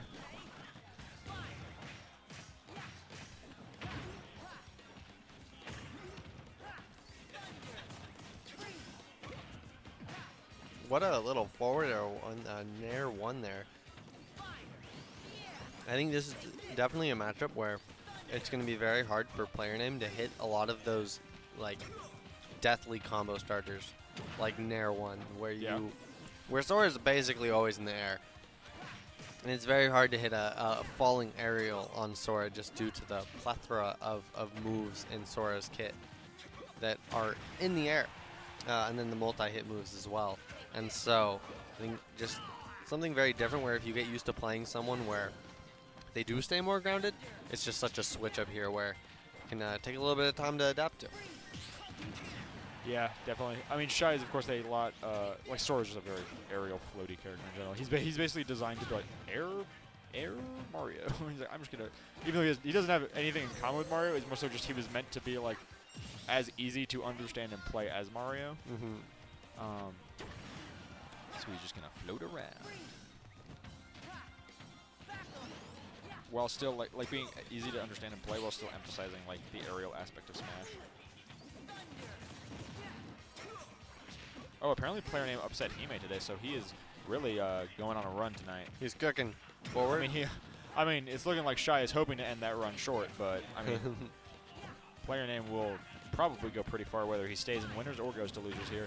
So we're really excited to see what that outcome is, especially as Shy is really mixing them up in the air right now. Oh, yeah. It's funny to see the dynamic between the more floaty characters and the less floaty characters, where to me it kind of seems like the more air-based characters are going to be doing more tricky things, I guess. More things that I don't know what's going on, where the ground characters seem to be a little bit more straightforward, but I think players like Peanut show different with Little Mac. Player name just already got that first stock. Has a long way to go though, but that backer is going to do it for that first game. So time to start afresh. Take a little deep breath in. Player name deep in thought for sure. He do be thinking. What is he thinking about?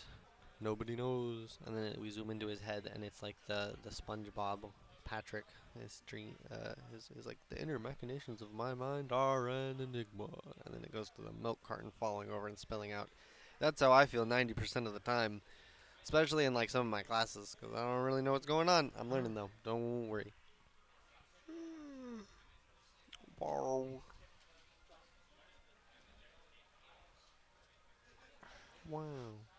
I saw them moving their hands up in the back. I had to join in. I don't know if y'all at home saw that. We need to start playing like Where's Waldo. Yeah, now we on a Smash. Yeah, true. I spy somebody. I spy Bright. Yeah. Where is he? Yeah. Right now, on a Smashville, this is gonna be like I think the idea here is that player name can just rush right down. Wow. Okay, that's exactly. Raw. I was like already just that raw. Nia Justice. Nice! Go expertly diving under that Thundaga to just take the early advantage. Like I said, player name is going to make a lot better use of his movement and speed here when he is just right on top of Shy at all times thanks to Smashville being so small. Uh-oh. I was going to say, those arrows still go a long way for Shy. Player name is now going to have to find a new way around him. Oh. Yeah, he's got the lead here. Another knee. Nice. Going deep. Ooh, gets the up smash too. He's got it. He's got the speed. He's in that flow state. That's what matters. You could tell he was so ready to just up B and just kill Shy from there, but it was like, wait, I should go back to stage. Yeah, maybe not.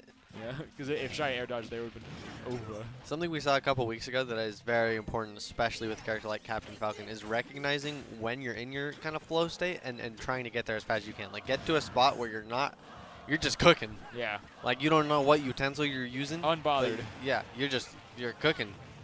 You got some like music playing, you know, like an Italian playlist or something like that. You're listening to a Mambo Italiano or something like that, you know?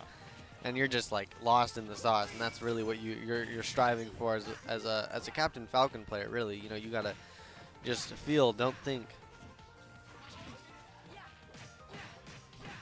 Elsa might say conceal, don't feel, but that is not true in this case. He's not trying to be frozen because he needs these fire combos, just like this side B, to start something big. Catching all of these roll-ins here.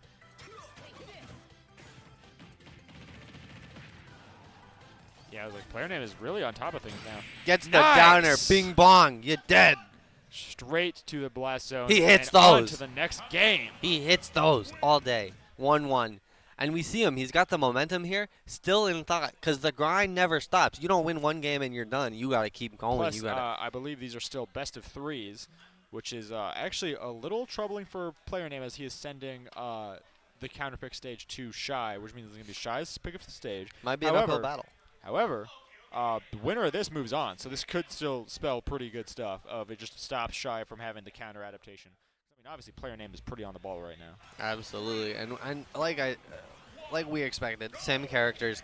This is game 3. We're on a very neutral stage, but we went to this the first game, so it seems like Shy already did well once, but we're going to see how the momentum that player name has, kind of that maybe warmed up, the adaptation to Shy's playstyle, how that's going to really affect this match.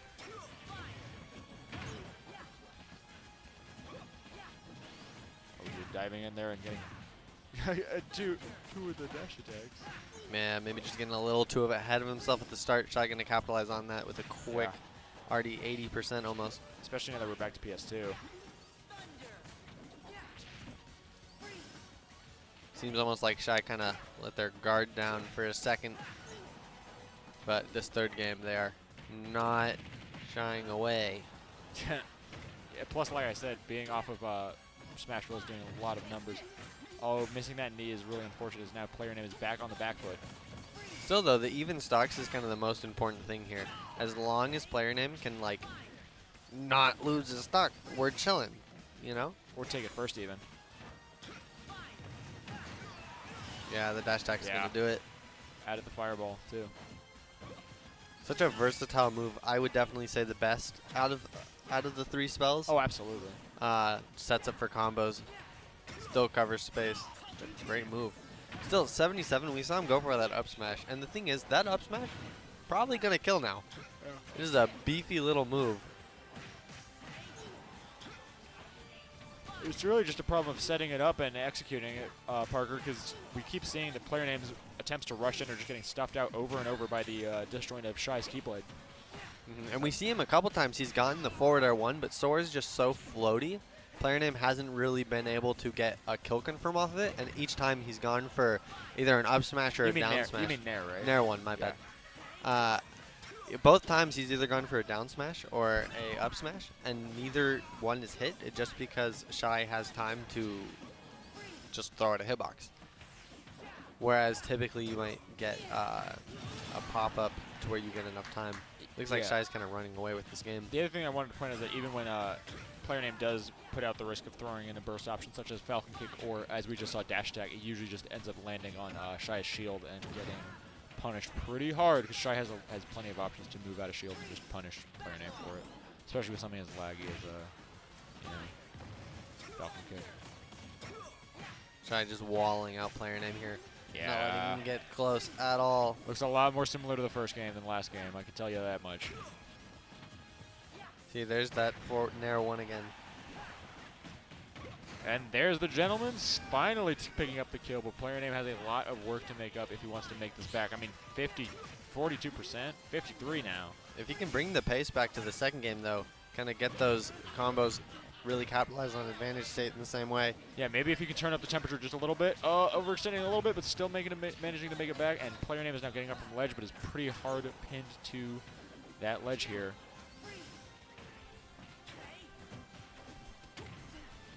All right. So down tilt and the side B. Knocked them up, but again, just wasn't able to capitalize on it. I think Sora definitely has the advantage just in being a floatier character, being able to get out of Captain Falcon's combos.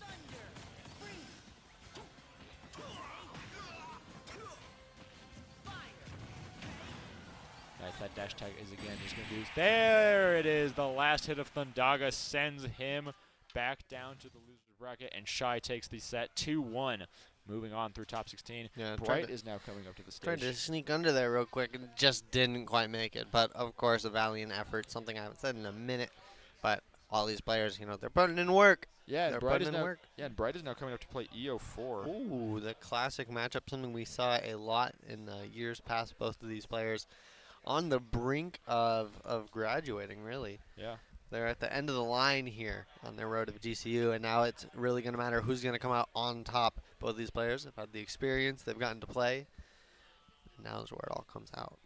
So hopefully we'll get to see them play again at some point, but this match is important for both these players. Yeah. You got to really get the crown, save the town, and Mr. Krabs, and that's all you have to do. Yeah. And then you do that, and you're good.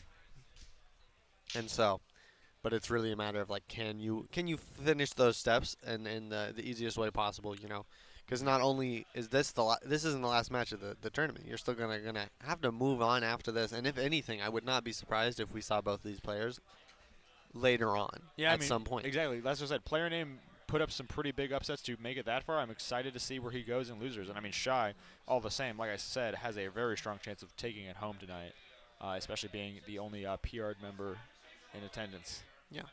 So really, they're just competing, like I said, with the top talent in GCU, such as Bright, such as Ag, such as Jinx, Simply Turtles even. But if none of them are able to touch Shy, Shy could just win.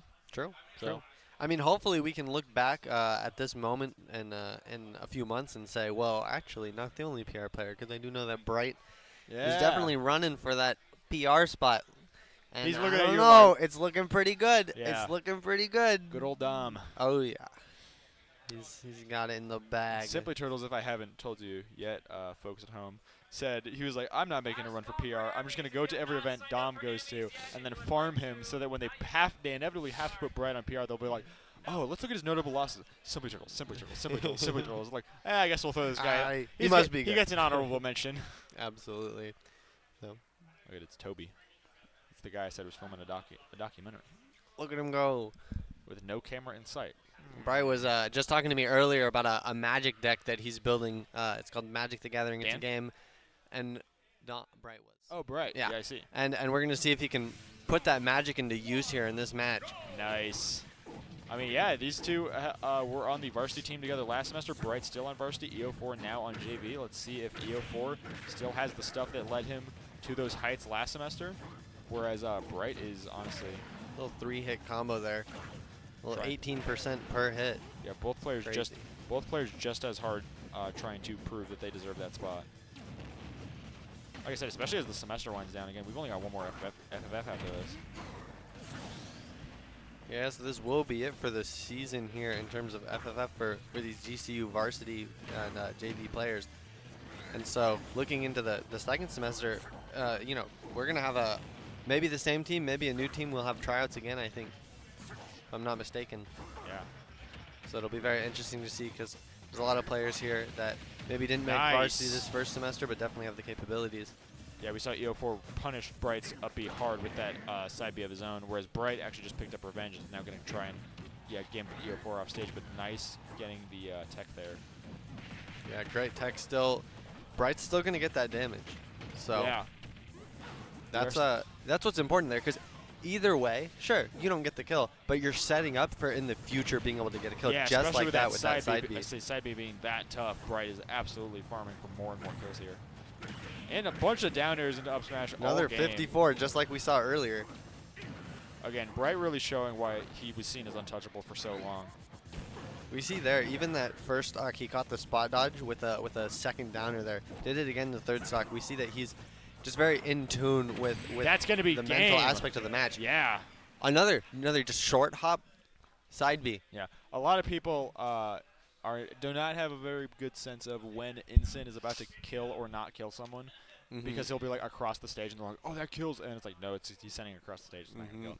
Oh, he's like at ledge and they're like, oh, it's not gonna kill. I'm like, dude, he's gonna kill. It's gonna kill. And that was a sense where I'm like, okay, he's got revenge.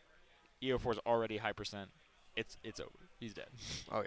So unfortunately, it will be it for his stock, but yet Nonetheless, we have another game, and we're moving on to Kalos. Yeah, that's another thing I really want to point out here is that Bright is what was I wanting to point out? Oh no, I forgot. Oh, I'm sorry, folks. Sometimes the train of thought only follows me so far, and it is left of the station. We are moving back to Kalos.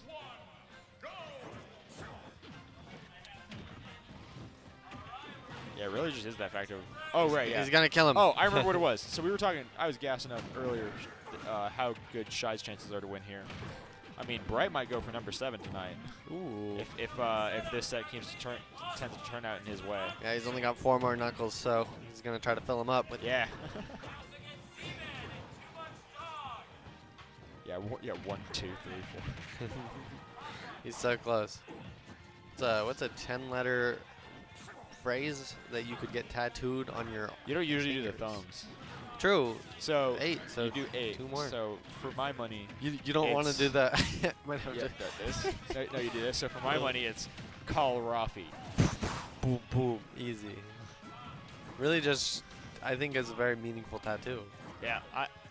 If you wanted to, you could probably also just put the phone number under it. I'd put my phone number. You get a new phone number. They're like, you need to get a new. I can't. Like, why can't you get a new phone number? I just can't. I was like, it's on my body forever. I could never tattoo over it.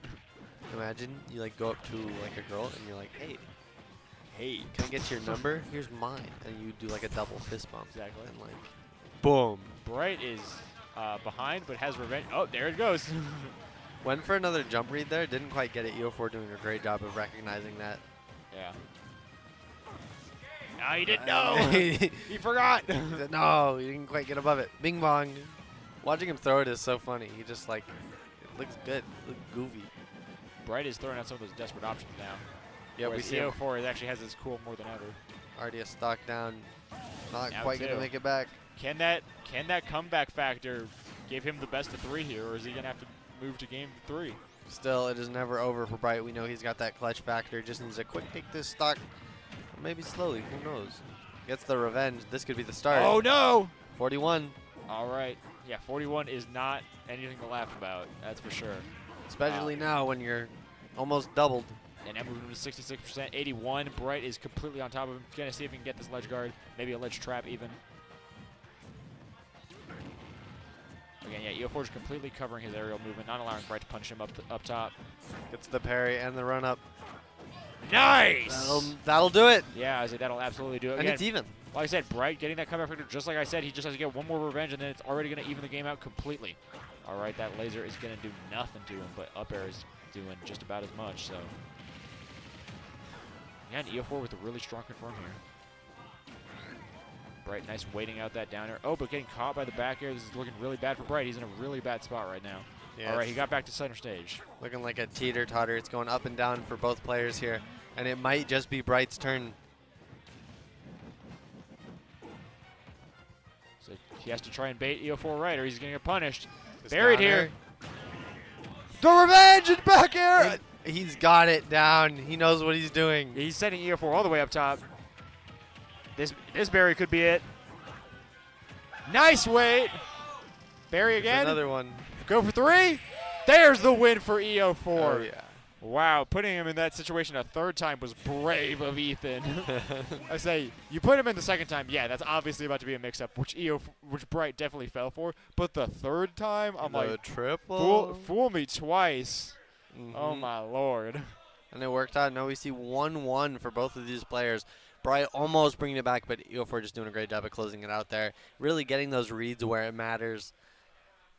Something that we didn't really see much. Something that, I mean, just as Rob, you're going to wait for later percent to do that there, but it definitely comes in clutch there when you need to quick finish out a game. Bright does have quite the mash to get out of that, but it was not good enough. I know my mash is terrible, and so I could probably do neither, which I guess is a good mix-up unless they realize that I don't know what I'm doing. I'm getting DMs from Stroder. Stroder, do you want to play League sometime? Anyways. We are now moving back to Town City. Oh, he's taking a big percent already. It's funny. I don't know if this is maybe just a stage difference, but is looking great for Bright to start out, but of course we've seen these matches have just gone back and forth. Where right now EO4 is going to need to capitalize, not quite going to get the side B. Yeah, quote from Logs: the way Bright plays just makes him a bad person, I think. Okay.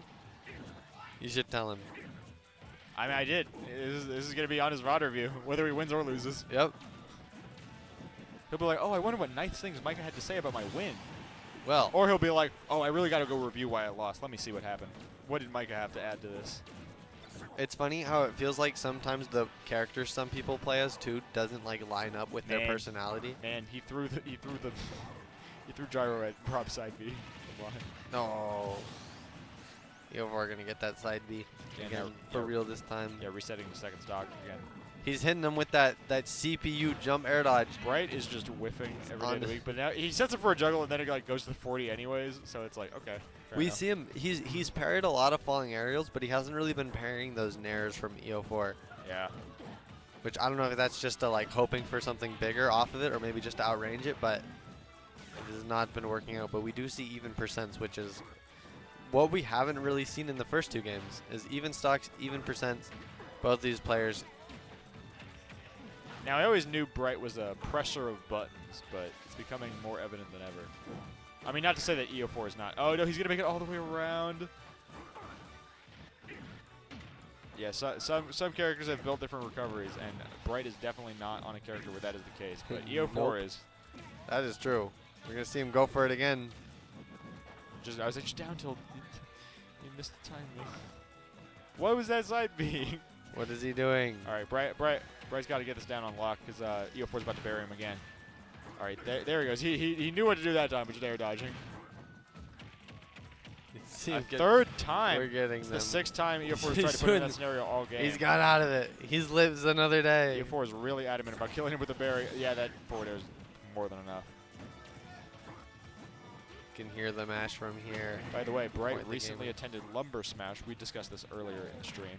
And he got 13th, I believe, losing to Ethan. So this is kind of his opportunity for redemption to see if he can actually prove that he can make it out on top. Yeah, there's definitely a matchup that we've seen multiple times. Of course, if we look at even like Thunder Summit, that's who we saw kind of the first. 1 and 2, by the way. 1 and 2. Of these two players just going at it, and it seemed very mixed overall. I wonder what the exact record is, but in Thunder Summit, it was like EO4 almost like triple eliminated Bright. He had to like really clutch up on the last day of Summit. And I think he did though. He did. He ended up winning the event. Yeah, he's got the revenge. He's looking for a kill here. EO4 being very careful. Kind of running away from Bright. It's a dash attack, 130. Yeah, I mean, he really has to clutch this one con. He has EO4 pinned at the ledge, but nothing to really ledge trap him with now, especially as EO4 is already back to center stage. Looked for the roll the other way, didn't quite get it. EO4. He's been getting messed up by gyro all game and just has no real way to take back the ledge control. Oh, no! There's EO4 with the fingers. Whatcha? He said bing bong. Very, very close game there. That was scary for both players. Bright able just to kind of clutch up just a little bit at the end there, but that was very scary. It was anyone's game. Yeah. 100%. Whew. Let's check this bracket now. Who's even in? All right, so Jinx beat out Mr. Grizz 2-1. Shy beat out player named 2-1. You, of course, we saw earlier. Yeah, Shy beat out player named. You, of course, all saw that. And Bright just beat out EO4 2-1. And then Simply Turtles beat Taquito. And so that means that in winter semis, we're going to see Jinx and Shy, of course, Jinx's favorite person to play. And then we are going to see Bright and Simply Turtles, which, you know, a matchup we just discussed earlier. So I'm really excited to see how this pans out. But, of course, you're going to have to wait to see that as we are watching Jinx and Shy up first. In fact, here they come now. Whereas Jinx is already sitting down. Jinx, of course, is GCU's own. My time is now. Very strong contender for top player here right now, without a doubt. And Shy is current PR, so it's going to be a pretty exciting match between the two of them. Do you guys like my juggling? Ooh. I can juggle one object. It's my special talent. Ooh. Have you ever tried to learn how to juggle? Like 3? I tried with oranges. Got half decent at it. I was like a kid, so I wouldn't really know. It's not as hard as it seems. Yeah. You just kind of have to get into a flow of like not really thinking about it and just doing it. Because the second you think about it, you just throw one too hard or too soft. And so you just have to rely on the muscle memory, which is really interesting, but it's not terrible. Like I can't do it great. I can do it if I used to at the restaurant I worked at over the summer for a little bit. I'd have like linens, and I would tie them into little balls and then juggle them. And since they would fall a little bit slower than like an orange, I could juggle them and whatnot, and I felt cool. But I need to slowly move. Hey, real quick, stare at the camera with me. And here we go, Jinx versus Shy, starting out on PS2, the classic. We love to see it. I think it might have been last week that we saw this. What? That was probably an accident or some type of button check, and they're going to definitely quit out and start that. Hey, what's up? Oh, okay. Both of the Pro Controllers from the last match are still connected, so that's they're gonna have to fix that up. Interesting. Got him. So they're just restarting that because both Pro Controllers are still connected, and we're like messing up the input. Ooh, it's funny. It's interesting to see where something that you don't really think about, just like playing casually, you're just I won't disconnect a controller because whatever. Yeah. Whereas now it's a lot more important because if you don't, it's kind of weird, kind of awkward. But what can you do? I like how my hair's poofing out right now. It's a good little length here. Yeah. Yippee. Nice. My friend Crandor was asking about why my hair is in layers like this, and I was like, well, because it's more apparent when it's behind me. You see, like, how long it gets in the back there. And I was like, it's to make it easier to tie up, and also just so I can wear it like this, where I just have it short up here, but it's still long back here. Oh yeah. Because otherwise, this would all be in my face all the time. And now, after Mike's Fun Facts number 102, we are going on to FFF number 102, winners quarters between Jinx and Shy. For real this time. Dun, dun, dun. And look at him go. I was like shocked last time. I was like, is Jinx just handicapping himself a stock, like frame one for fun? He's like, watch this, I'll still be. I was like, it's something he would do. I don't not believe it. So Jinx has a new hair dye, by the way, now purple rather than the previous red. He's converted to GCU completely. You can even see a little streak of the old ways in between purple and the natural hair color. Yeah, where's your afro? Yeah. Oh, I had one for a while. Well, my hair was starting to grow long. They're back in the 70s. Yeah, it was a curly afro though, so it's not the same. Snipes with the soccer ball, and then was that a forward air? I don't I'm understanding Wii Fit a little bit more slowly but surely. Yeah. How's that? Just the moves and how they work. Like I think I kind of understood like what they look like, but then really understanding the usage of them, especially forward air. Yeah. I think Jinx uses a lot of landing forward airs, but the back hit, which is something that I hadn't really thought of. I think is a very good usage of it. And then as well, just like the way that the soccer ball will move based on certain hits, just the trajectory changes and whatnot. It is a marvel of physics. Nice down there through that. I'm surprised it didn't kill. I mean, I guess it's just kind of sending at a weird angle. Maybe it's staled a little bit. Shy actually takes the first kill with Sonic, by the way. I forgot. Bing bong. Probably we forgot to point that out that they are no longer on Sora. This might have been, maybe this is one of the matchups they picked up Sonic for in the first place. True. Yeah, I know I don't know if it was last week or the week before, but we did see this matchup. And I think Shy ended up switching to Sora for a match, but it seems like the Sonic is working out a lot better. Absolutely. So I do wonder if we'll end up seeing Sonic all three. I know that's something that Shy has been trying to play more consistently, but who knows? Who can say where the wind blows? And it doesn't really matter because Sonic is so fast.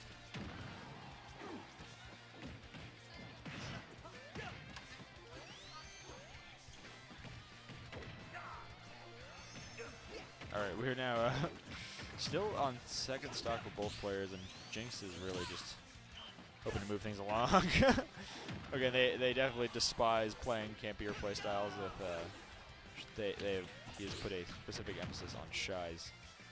And so I'm excited to see if he can really pull it out against someone that, again, he just doesn't have a good time against. You need to be able to have fun in this game, and a lot of people don't know more. So.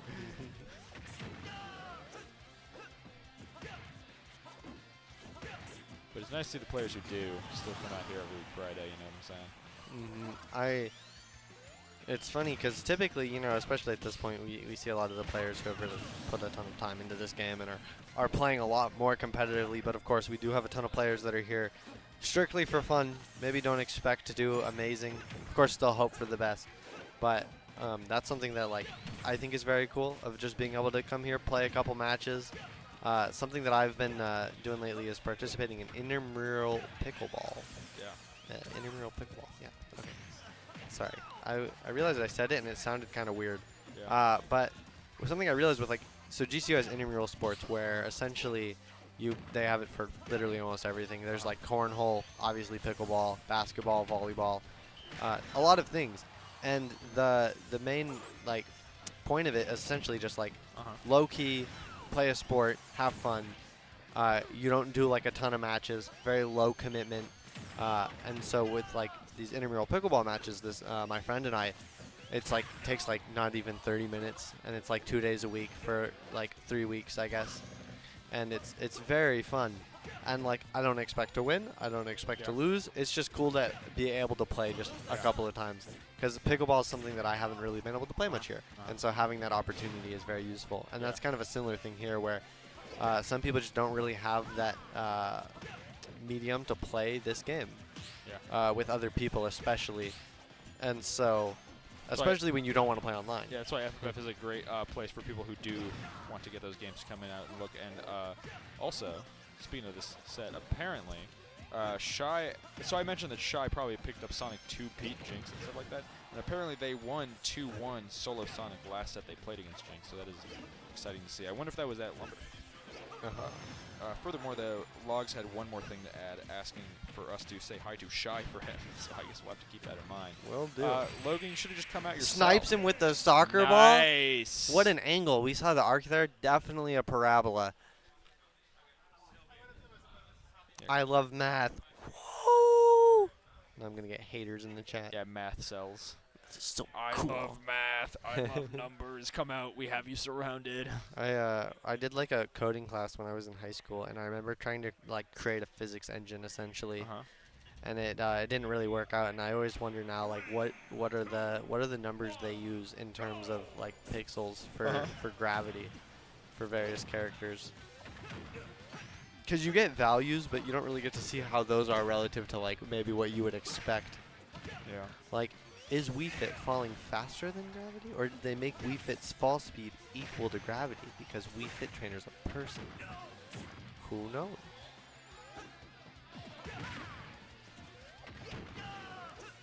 Both of these players have similar moves in that Nair and Nair for Wii Fit and up air for Sonic look the same. However, that up smash is definitely going to kill.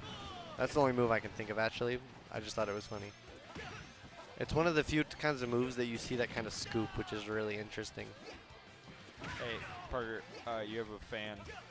Anarch Zero says, I love math too. Yeah. That's because Anarch Zero is cool. Absolutely. Just be glad I'm not. I have a friend who's a freshman, and he was like, I love math. And I was like, sweet.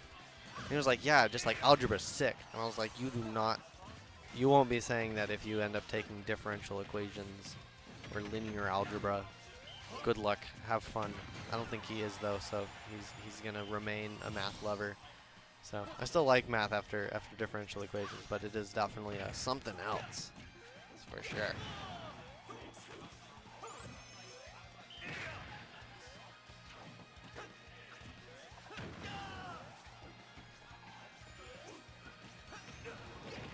Nice. I was like, Shy is going really hard trying to make up the advantage now, but it's just not, probably not going to be enough as Jinx is still on the first stock. Yeah, did not really realize quite the lead here for Jinx. Yeah, that's what I'm saying. I was like, Shy is putting in the work now of just like rushing down, but it's the hair. It looks like Looks like Jinx might make up for the last set these two played. Back. No. I can see a forward throw. I should ask Shy why they've been playing so much more Sonic. I guess they were camping with Sora and they were like, I can go further. Definitely kind of Link's feeling himself there with that wall jump too. Yeah. It's kind of like there's no real worry here. It's I'm ahead by a lot. Yeah. Up throw. I don't think I've ever seen Sonic up throw kill, but 200% is I guess when it'll definitely do it. Guess when it'll do it. Jinx just kind of messing around at this point. But of course, Shy recognizing, you know, hey, it's not over till it's over.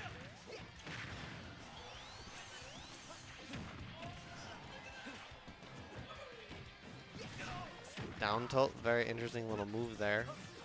It's always fun to see. I wonder, like, who came up with some of these moves that Wii Fit has? Someone was just laying in a chair doing yoga and was like, what if there was a character that did this? Yeah. But it hurt people. Yeah.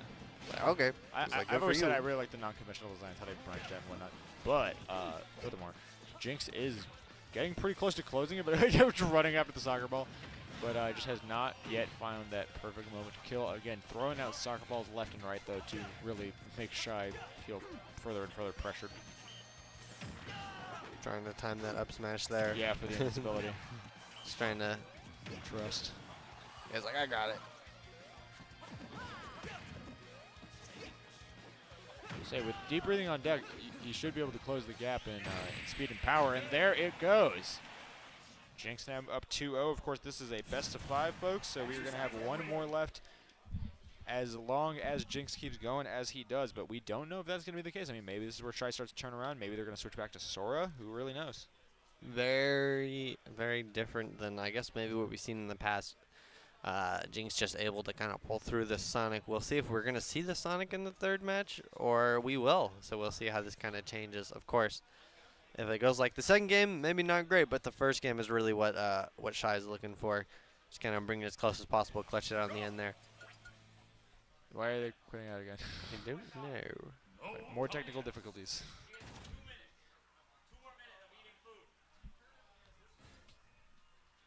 Ooh.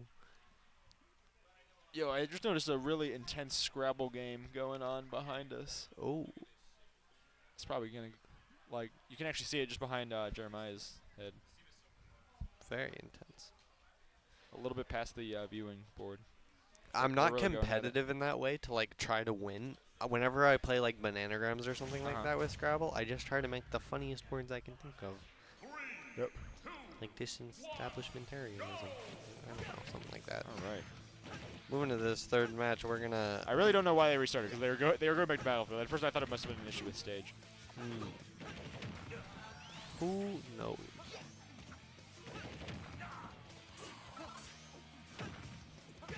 Would it be weird, more weird or less weird, if Wii Fit was wearing socks or shoes? More weird. Yeah. Nice wall jump. It was cool. Wall jumps are always cool. Down airs are also. And that is exactly what we see here. I mean, it's something you should really always expect, but never know when to expect from Wii Fit. It's like one of their strongest, well, not strongest tools, but it's one of their most explosive tools off stage, I'll say, where you can just get a reversal on you at any moment because you extend to them and they just kill you. They just delete you for no reason. You're like, goodbye. That's how I feel with like Diddy Kong, where it's like you can just get downered and die at any point, and it doesn't even matter. Yeah. If I remember correctly, Diddy does have one of the better downers in the game. It is guaranteed to spike. There is no. There's no like weaker buffs.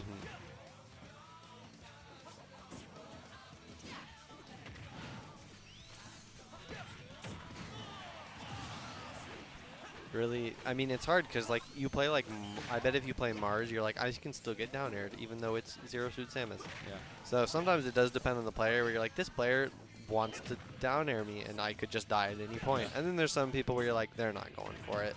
Exactly. But sometimes that's the best. And there's some others where like they're always going for it.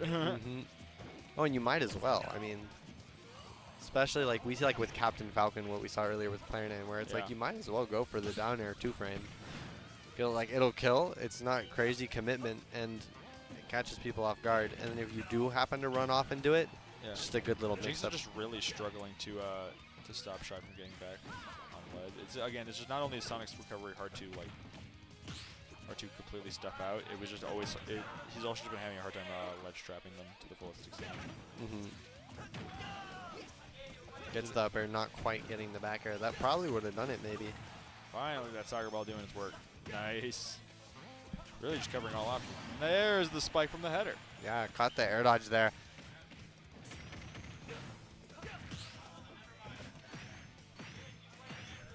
Ooh. I would say nice using an offensive option when Shy was ready to act out of shield, because a lot of people will just spot dodge there.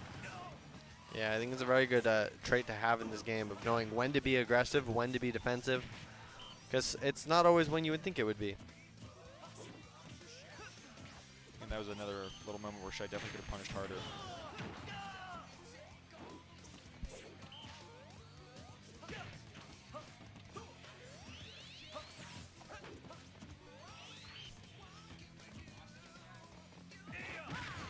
There's that punish I was looking for last dog. Yeah. So what are you going for? Now again, remember, this could be match point for Jinx here. It is 2-0.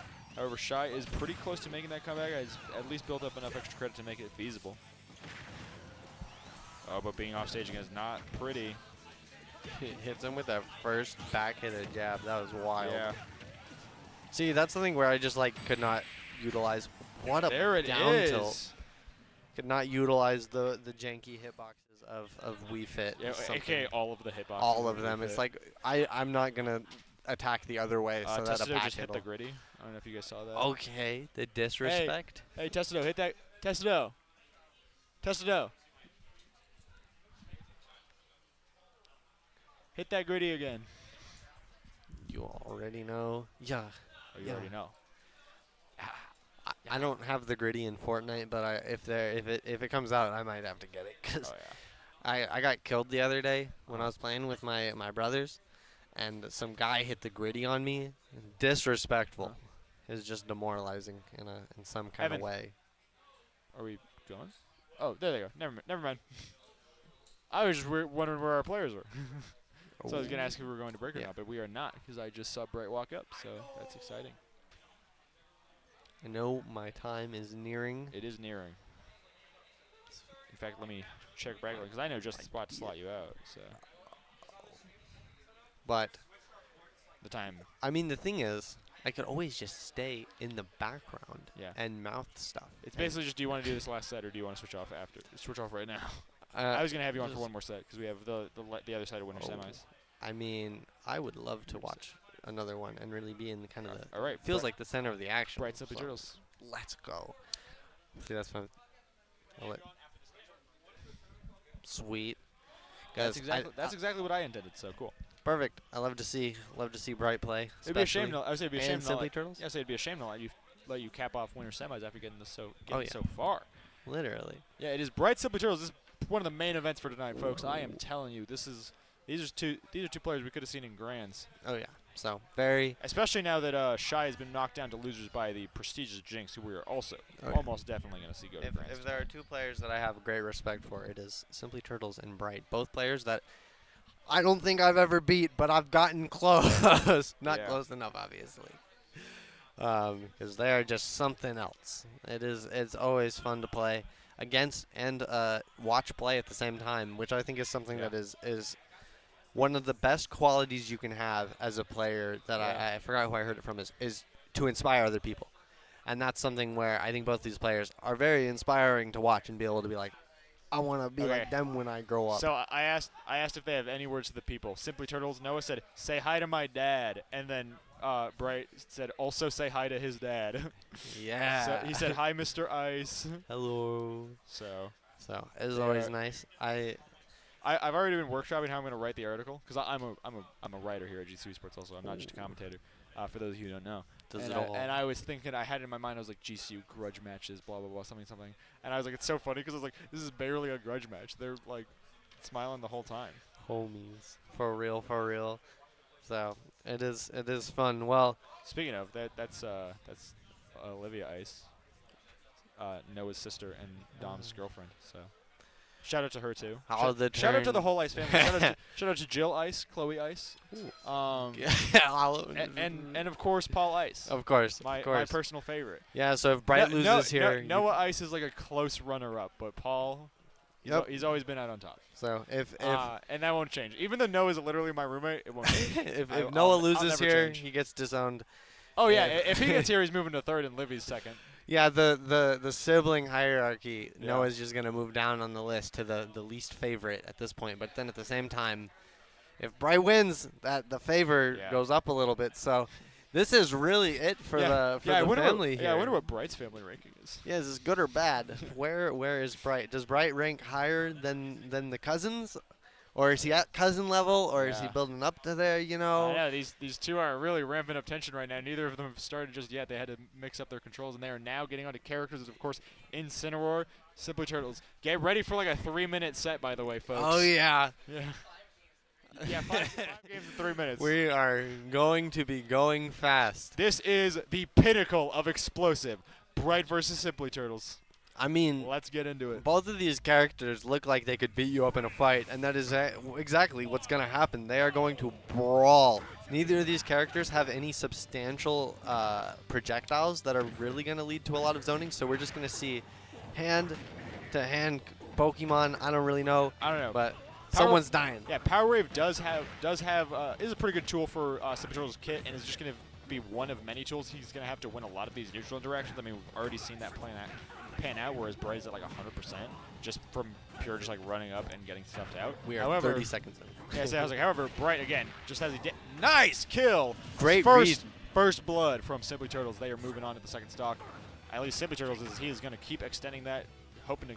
I was looking for a jump in the jump zone, but none to be found as Simply Turtles again just waiting out Bright's riskier options, trying to respond to them in kind. Let's see who's working out. Yeah, that super armor there, and I'll be just going to come and clutch, keeping Bright alive on the second stock. He is definitely going to want to take this stock as fast as he can, especially since Go is on deck. Simply Turtle's not quite going to get the recovery. That is very out of character, but who knows? That is going to be huge for him as well, because Bright is now moving into this juggle, and that's already 40%. And now nearly 60, 70 even, as Bright has just really extended that ledge guard. And again, missing the recovery. I feel like the winner of this gets to choose what flavor of ice cream gets bought. Yeah, I mean, I'm gonna have to ask. The highest reward. I'm gonna have Paul Ice, if you're watching, who are you rooting for? I gotta know. your son or some other guy. Some guy. Now, Simply Turtles is again in prime position to ledge trap Bright there, but again, just no cigar as Bright hits out with that lariat. Yeah, both of these characters just very capable of just killing you. Oh my word. Yeah, I mean, Bright had the kill there. I mean, the back hit of up smash, but just. Again, just not quite hitting there. The front hit's going to do it, Second up smash will do it. Yeah. Bright just pulling ahead there, just on that second stock, just being like, you can't get ahead like that. I am embarrassing you in front of your father. No, not embarrassment, because both of these players are fully capable, and we're going to see that in these coming matches. Especially now we've got a best of 5. Absolutely, Parker. This is just the start. I wouldn't have it any other way. Really, I'm hoping these two blaze through losers and meet each other in grands. I mean, these two are the ones from GSU who are trying to run for PR. I think both of them are going to have to make some more appearances at monthlies if they hope to really make it. But, I mean, the season is winding down, so this is definitely a monumental match, not only for AZPR, but, of course, I mean, the eventual GCU PR, for sure. Baiting him there with the little neutral B. But regardless, Bright's going to get this big up air juggle. Keeping him in the air, but might be Simply Turtle's turn.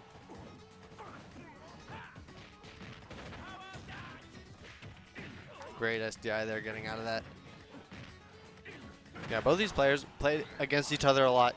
Know each other's playstyle. Probably have also just like hung out in general. And so I said they don't just know each other's playstyle, they know each other's souls. Literally. This is a bond of brothers being broken as Simply Turtles takes first blood yet again, but again, Bright has been able to turn this around faster than speed of light, really. He's been going pretty strong in this last game. I mean, even when he went down, he got up way fast. Simply Turtles now to go meter, though, so he might be able to build this lead a little more. That is really unfortunate. Definitely such a useful little tool there. But blown away! He's dead! Not only evading getting punished by Revenge, but just sending Bright to his death with jab, jab, Buster Wolf.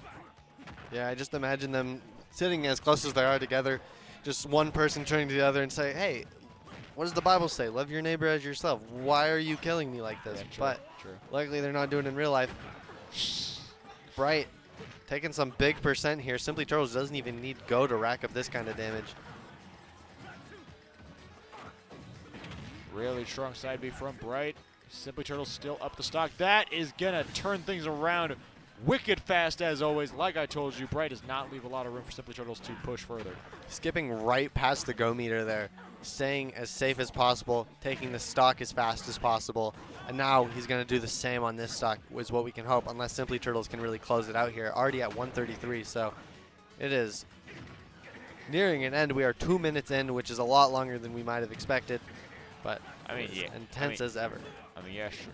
Yeah, this game is taking ages in Simply Turtles standard, but he thought the same thing. He thought he might as well end it right there. Yeah, he said, "Give me a second. My bad. My bad. I lost track of time. You're dying now." 1-1, exactly how I expected this to go so far. Throws that hat out of the head, and now he's gonna throw this game if he's not careful. But that will not be happening if he has anything to say about it. Moving on to this third game. We see both the players already had a seemingly very dominant game, each to their own. We're going to see if that kind of continues or if we're going to see maybe a really close match or just such a polarizing characters as these. The match can just start and be over as soon as it starts. So Bright just waiting on the ledge. He just whiffed Revenge twice. He's just waiting. What else is a Lonely Incineroar to do but just revenge away, like when you're like under the platform and 5 feet away from your opponent?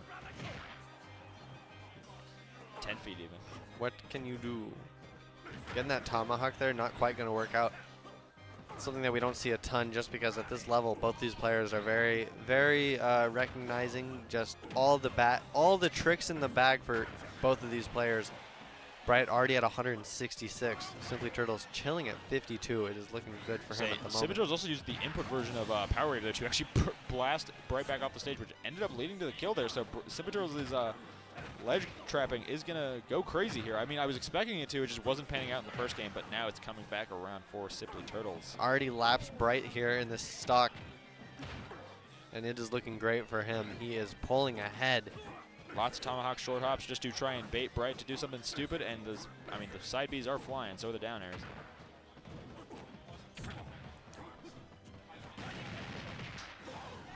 I say he's not dead just yet, but okay, again, not falling for those revenges. Simply Turtles has definitely played Bright way too many times to fall for every given revenge, but that one is apparently not too wise for that, especially because here comes Go Meter.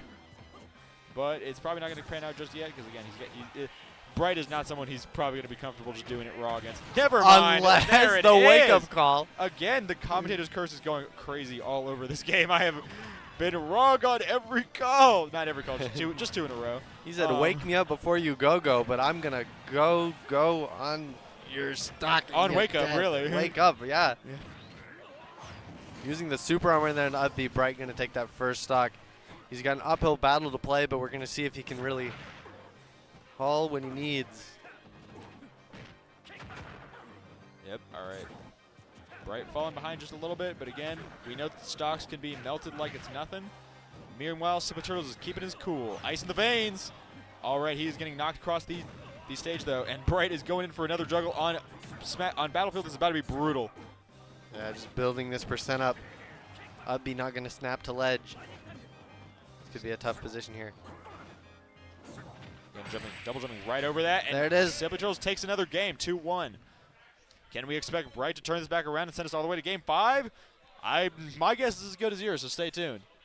Absolutely. Neither of these players know how this game is going to end, but both very much want it to end in their favor and will do anything that they need to do. So, luckily, though, you know, as age happens and you get older, the gimmicks of unplugging the other person's controller is not as prevalent. Yeah, unfortunately, no longer an option. Both of these players are going to need to do what they have to, even if it does involve a little bit of cheese. Who knows what we'll see. But both these players fully capable of just killing you at 0, which is I mean, we've seen a lot of seemingly very honest edge guards here. Yeah. So we'll see if we can see anything funny coming out. Meanwhile, we are moving here to game 4. Yeah, both these players just trying to strike fast and strike hard. You see that in the combos, already both at 50 first 15 seconds. It's also definitely what they do best, Parker. I mean, they are already racking up the damage like crazy, both nearly 70%, whereas Simply Turtles shows no sign of stopping. Bright is getting caught up a little bit by these whiffs. I mean, Simply Turtles was able to parry pretty well into a hit, but again, just like that, it's as if nothing ever happened. Yep. It's almost feels like chutes and ladders. Sometimes you get lucky and you go up a bunch, and sometimes you just fall down the slide back to the start. Yeah, this is the problem here, is that we moved to Kalos, and honestly, between that platform and getting up from ledge, instant side B can be like shooting fish in a barrel here. Yeah, and it seems like both these players don't even miss, so yeah. At what point are they both barrels full of fish? Yeah. Getting thrown at the other barrel. Yeah. Yeah, exactly. You're no longer really shooting fish in a barrel. You're kind of just throwing the whole barrel, like throwing a baby out with the bathwater. The Simply Turtles is taking a meaty hit from not only side B, but just that backer as well. Yeah, all of these games are just absolutely explosive play from both players. Bright already holding onto this stock, trying to build as much percent, just like we saw in the last game with Simply Turtles. Bright is turning it around, but that up B is going to do it. We're getting closer to go meter. It's definitely something Bright's going to be watching out for here. 97, almost as close as you can get. Now this is where the stock really matters. Simply Turtle's going to just really hope to build up damage as fast as possible, bring it back to even, and if there was a time to do it, now is that time. Yeah, probably going to need a desperate use of go meter, especially when waking up from this ledge, or it might just turn around in Bright's favor, just like we expected. There's that up B. Something we've seen a lot in this match is those up B out of shields. But it seemed to work out great for him, getting that down tilt up air too. Already a full stock ahead once more. Just going to want to keep onto this. And looks like he's got those early percent combos. He's got this game in the bag, it looks like. Simply Turtle's going to need to change up his playstyle a little bit here. Kind of get around those. Gets that Nair side B, not quite going to kill. Almost an essential moment there, but still going to need to capitalize on this. Still kind of in a slightly advantaged state here. Trying to keep Bright on his toes. See if he can get this edge guard.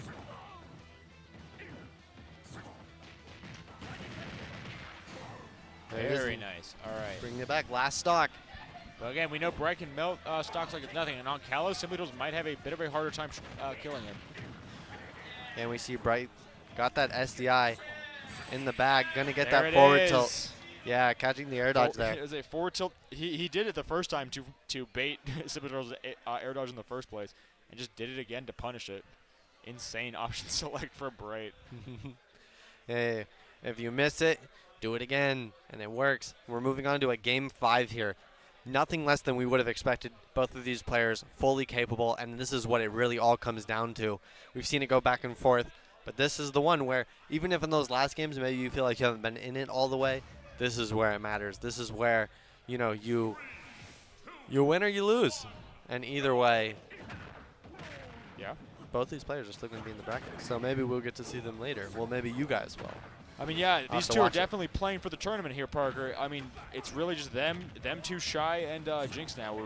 Really exciting to see who might make the grands. Maybe if we have an underdog come up as well, all would be well. Whereas right now, these two are playing in a game 5 on Battlefield. We did see Simply Turtles just win on the stage, if I'm not mistaken, even though it is a triplat, meaning Instant really loves it. Very true. I mean, he doesn't even need the platforms for that. Gets that down there on the recovery. Yeah, that's the thing. Is I was just about to praise Simply Turtles for not missing the recoveries like he was doing in the first game, but he still didn't. It's just that Bright was finally ready to punish with that down air, just like he's been wanting to all game. He's again being above instant on Battlefield is such a pain in the neck. Did he SDI out of that? Even though these two are both friends in real life, they are not handing out anything to the other player. Yeah, truly the most bitter of rivals right now as we are moving into the next stock with Simply Turtles still up a lot of a percent deficit. It's going to be hard for him to make this back. I say he has plenty of burst options to get in. It's just a matter of having Bright let him stay in. Because, I mean, Bright has just as many options to stuff him back out. The go is ready, though, so if Bright can't continue to snuff Simply Turtles out, Simply Turtles is going to be able to do a lot of damage. Nice. Easy Bright not falling for the jab. Are you okay? The Buster Wolf is just not quite going to do it. He said he was okay. He said, yes, I'm doing well. How are you? Again, when you get too hasty to grab that revenge, everything loses your favor. I mean, he just took 85 for that. Yep. And he is very close to being over. He's already off stage, but he does have go. He's going to make some big plays here. Again, getting Not past quite it. Gonna get it. And the up smash giving Bright the win. 3-2. What a set! Absolutely. Explosive from both players. Yeah, just it like was we really said. anyone's set there. But that Buster Wolf not quite going to hit. Going to lead to that up smash for Bright. I mean, any more closing thoughts? Not really, other than that was crazy. Yeah. I love to watch both of those players play. I hope both of them can really maybe get some food later and be like, what's up? And still be friends, because they are. So it's pretty legit. But then also go back in the game and say, you suck. Well, maybe not that. I don't know if you're not a big harsh. I don't know if you're big into trash talking, but my brothers I and I will trash talk a lot in all good fun. But as we said, that's going to be your last set tonight. That'll be it. Welcoming Joseph to the stream. Thank you guys for listening to me talk, even though I guess if you want to watch the stream, that is par for the course. Except now, I bid adieu. Adios. Bye-bye. Au revoir. Au revoir. Hasta luego. I don't know the whole song from Sound of Music, but one day I'll remember. The hills are alive with the Sound of Music. All right, he is coming on now. Welcome Anti-Venom, a.k.a. Joseph, to the stream. He has come here to help me finish off top 8. Welcome. Nice. Bright pulled off a great win there. Yeah, that was really well fought, especially with how hard Cipitor was moving him for the middle of the set there. Yeah. Bright showed what he's known for. I mean, that comeback factor is unlike anything else we really have around here. And them Cheeto fingers. Yeah, a couple times. Oh my goodness. Just a couple times in there, good enough, and was able to get that back. Especially in that second to last set, he did it to bait Cipitor to air dodge, and then did it again to punish him for air dodging. It's like good job, Bright. Exactly. The machinations of his mind are impossible to beat. No, it was a great move. Yeah. Then the both of them just like, dang, that extended. Yeah. That was great. Is there been a lot of like to best of fives or like taking them all the way? No, I think that might have been the first one for the night. Oh, to be nice. honest. We've had we have a pretty humble bracket tonight. Back like the old days, FFF only got like 50-ish people rather than 100-ish people. Yeah. Even still, that means a lot of the top competition here tonight was GCU. It was Jinx, Bright, Simple Turtles. Ags actually got upset by Taquito, but was still a hard-fought set nonetheless. And then we have Shy is pretty much the top competition from off campus tonight. I saw Shy was in the losers bracket, right? Yes, they got put down there by Jinx. Oh, nice. So it's looking pretty good for Jinx or Bright to potentially take this tournament. Yeah, Shy and Jinx have a little rivalry, and they're constantly going back and forth. I mean, so do Bright and Cipitor. So like I said, it was a really strong round of winners semis, but winners finals between Bright and Jinx is sure to be even more explosive. Yeah, it's gonna look great. I was looking through the bracket when I got here. I'm like, all right, what have I missed so far? How do I update myself? And I was like, wow, these are gonna be explosive. Maybe we don't have a whole lot in the bracket today, but everyone in it is just they're big hitters. They're top contenders here every time, and all of them have won at some point. Correct? Yeah. Yeah. Bright, Jinx, Shy right here, and the sick hoodie. Have all won FF before. I like it. Oh, okay, so we actually showing some of the stream. It's you. It's you. What's up? You're flabbergasted. Flabbergasted. That's what they said. Nice. So actually no, that is definitely flabbergasted. Definition of it. I actually do believe we have a set ready. It's gonna be is this a loser set with Shy or a winner set with Dom? There's Bright. It's gonna be Bright and Jinx. Nice. This might be. Jinx, we did this air. Yeah. Yeah, no longer red. It's mostly purple. It's now purple. Yeah, so there's still a little streak there. Yeah, there's like a little of red. Yeah, either he's going to fix that or that's intentional. If it's intentional, it looks kind of cool. I like it. Weren't we talking about if he was going to redo it last week? Because we were like, oh, it's fading. And we were like, I think they might redo it. I think we were talking about that. I think that might have been Parker and I. Yeah. Yeah. I think so. Because I actually talked to him about it when we went to a Lopes Mart, a Hurt Stop. I was like, hey, it's like faded a little bit. All right, they are cheering now for winners finals as we got 2 members of GCU Varsity coming up again. This is exciting as ever. We've seen this repeat a lot the last few weeks. We got GCU Varsity all throughout top 8 and especially now. It's a reoccurring theme that we are winners finals, apparently. Yeah, winners finals. I mean, it's pretty nice to see. A lot of GCU's top talent is right at that cusp where they're above a lot of the mid-level players of AZ, but just right below those PR players, and it's really nice to see if any of them are going to break through this season. Like I said, a lot of them are going to have to work a lot harder considering the season is coming to a close, and there's only going to be so many monthlies left. Yeah. But let's see how far they go. So we only have one more this semester, right? One more FFF. One more FFF. Next week is the last one. Yeah. We're probably going to try and do something special. Oh man. We'll see. Jinx with his with his MeFit trainer. Yeah. All today's tag is Teddy Bear. Yeah, We Fit goes crazy. Already up a stock. I mean, this is the thing is that I mentioned earlier that for a while Bright was seen as a little bit untouchable as a member of GCU varsity. And oh my goodness, that was a really dangerous situation. Anyways, Bright was seen as very untouchable as a member of GCU varsity, and that was until Jinx came along. As Jinx is definitely the person on GCU varsity of perhaps of all time with the most experience in the scene, and really just the most to show for it in terms of results. To the point where they are now more than challenging Bright for that spot of being remembered as the top spot at GCU varsity this year. Yeah. Yeah, Jinx has been doing a phenomenal job, multiple wins. Definitely making a scene. Yeah. Bright is still showing though why he is with some of the top in the varsity. Yeah, he's him. He is him. He is him. Until anyone can prove otherwise consistently. Oh, nice. Oh, I was gonna say he's about to start vicious juggle. There it is. There it is. Deep breathing.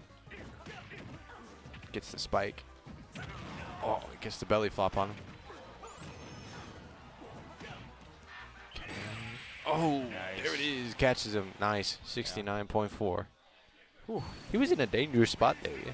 Yeah, I mean, he had a few couple opportunities where it looked like Bright could have done a pretty strong reversal there, but honestly, Jinx was just pretty on the ball there. Yeah, staying on top. Not too shabby at all. Not too shabby. Pretty clean win, if I do say so. We got a person in the stands wearing a Freddy Krueger sweater. You see him? Oh, I see him. Yeah, that does look like Freddy Krueger. The only thing is he's got a white stripe in the middle of it. Oh, I think it's not a green black. Yeah, it's black. I saw all wrong. But it does look like it. Let's see if the good folks in our chat have anything interesting to say. Anything? Any love? Someone said, I'll miss you, Parker. No. I also miss Parker. I miss Parker, too. Yeah. I actually finally got to, like, work with Parker last week. That was cool. Yeah, that was great. I actually meant to tell our boss, and I'll probably might do that after night. I'm proud of how you guys did. I mean, especially because, yeah, Parker being there the whole time. Yeah.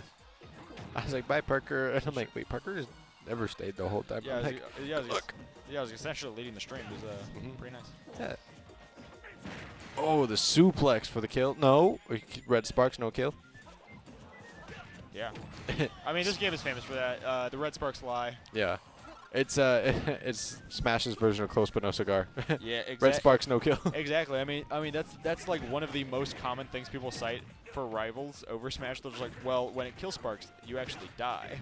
Whereas in this game, if it kills Sparks, you probably live like a solid 6 or 7 times out of 10. Which sounds like 6 sounds like not a lot, but it's way more than you want. Yeah.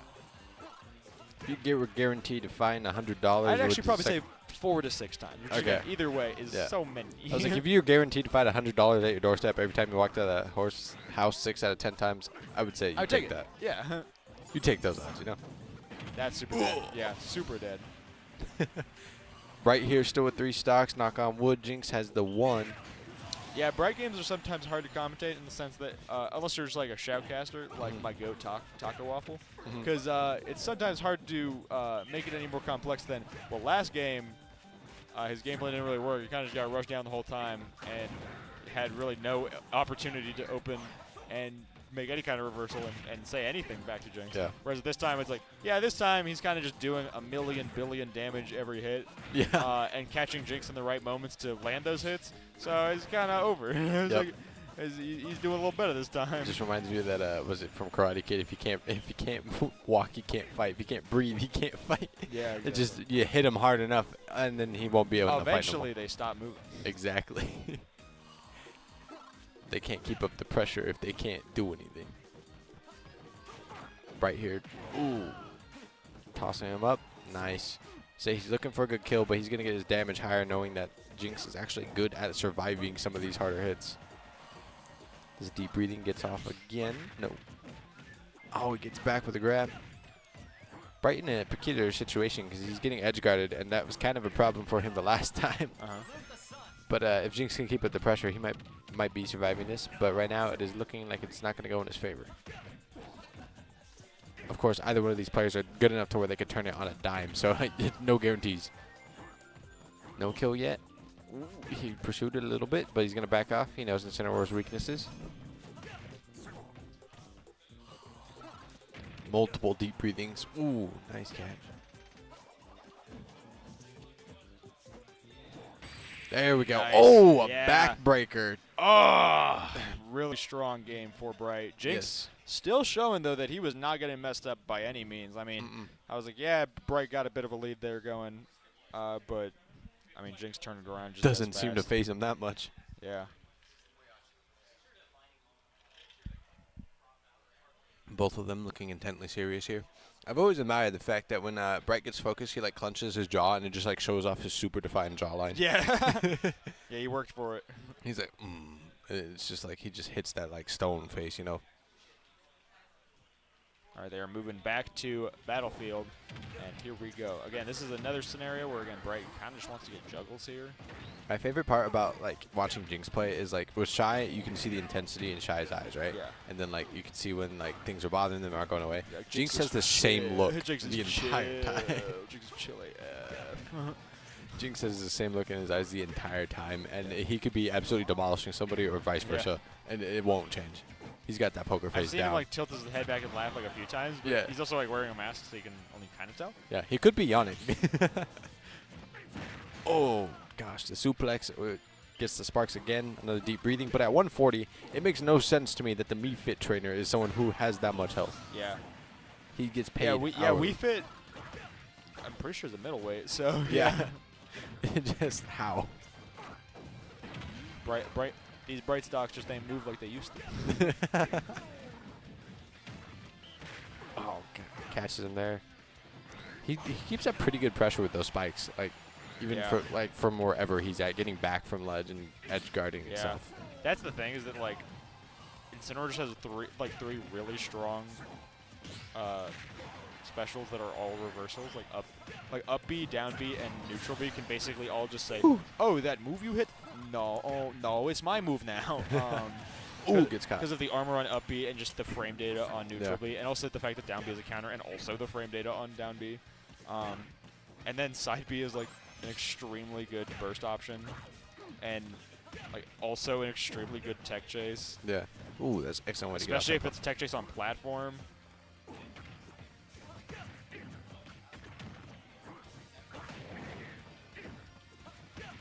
See, he's got the rage. Ooh, clothesline. Nothing yet. 78 is technically kill percent here.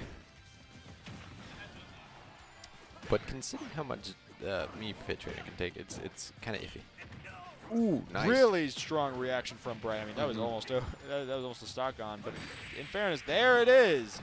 I say Bright was still a stock ahead. It was it wouldn't have been the end of the world, but definitely the end of that stock. But Bright is now moving up 2-1. Yes. He's got one more game to take this and move on. It's looking good for him right now. It's looking really good for him. Although we got to see if Jinx has a comeback. Jinx has been known for that. Oh yeah.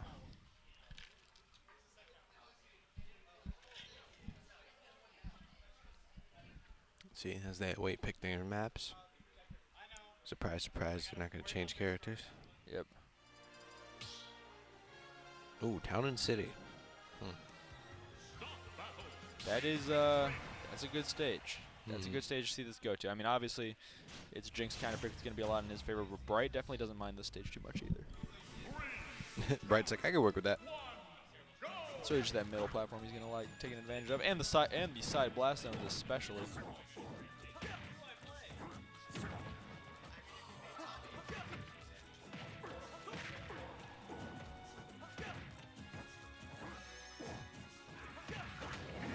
So yeah, Bright kind of just waiting at a distance, taking revenge from that soccer ball, but not really getting much off of it just yet. There, that's the cigar he was looking for. There we go. Yeah, it's like taking off that first stock is going to be pretty huge for Bright, because now he doesn't have to work with his for a comeback. He can just stay up potentially. Especially because this is now match point for Bright. If he wins this, he can take it home. He'll be sitting in grands from winner's side. Yep. He's going to have that cushion. He's got nothing to do but wait for somebody to try and contest him.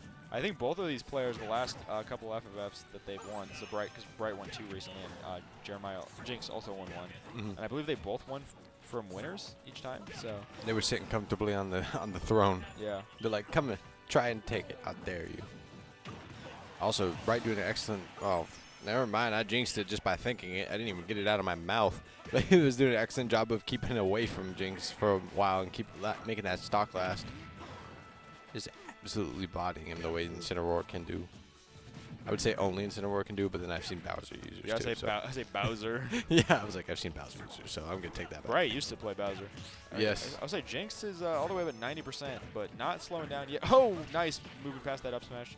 Almost taking a really strong hit, but deep breathing off stage is really good, especially using that platform to move in as well. Yeah, that was really good, actually. Great timing. A really strong movement from Jeremiah.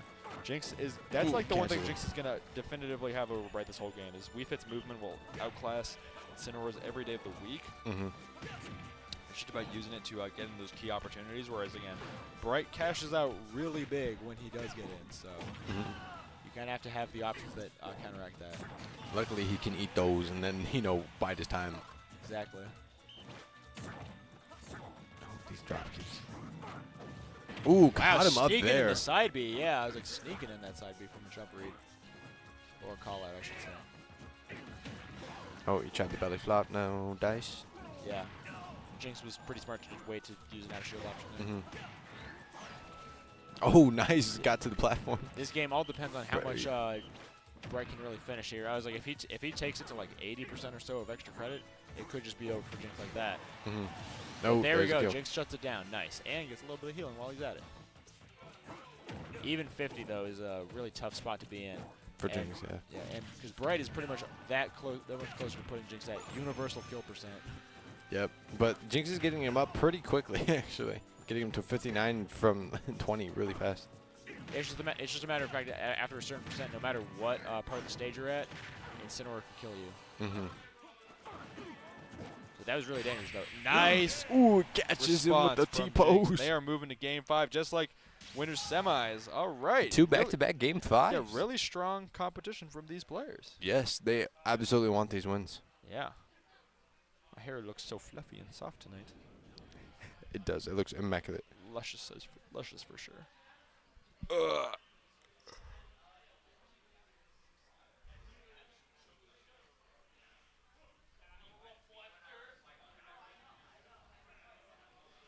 All right, they're moving to Yoshi's. Oh, this is about to be a fast game. You better. Oh my gosh. You better keep both eyes open. Isn't this in favor of Incineroar, if I remember correctly? Yes. So Incineroar likes triplats in general. The thing is, just this has some of the smallest blast zones in the game, and also very small lower blast zone, especially with that wall and a very small ceiling.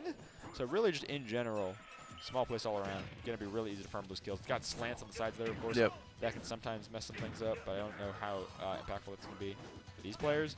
And then there's of course those walls. Incineroar does not have a wall jump, but I believe Wii Fit does. See, getting him 67 pretty fast. That deep breathing just showing off down there. The chase down. Ooh. Oh, this is dangerous for Brian. I say we've already seen both of them go for a spike. Yeah. 3 times. Yeah. Oh, nice. Nice classic Bright down smash.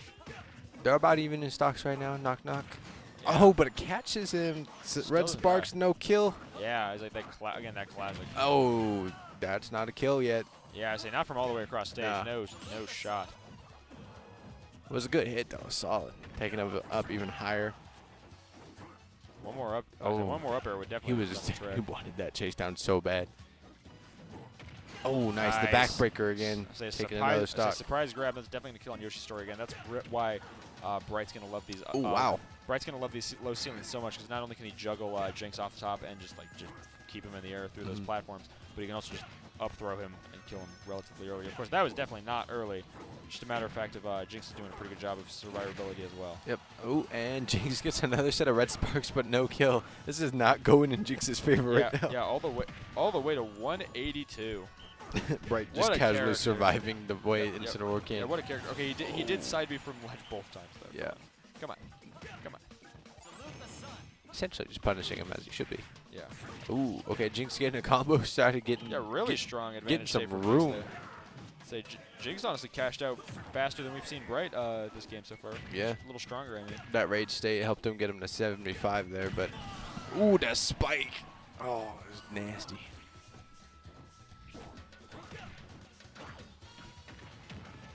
Let's see here. Bright doesn't have a whole lot of cushion right now. He's got to get some damage done quick.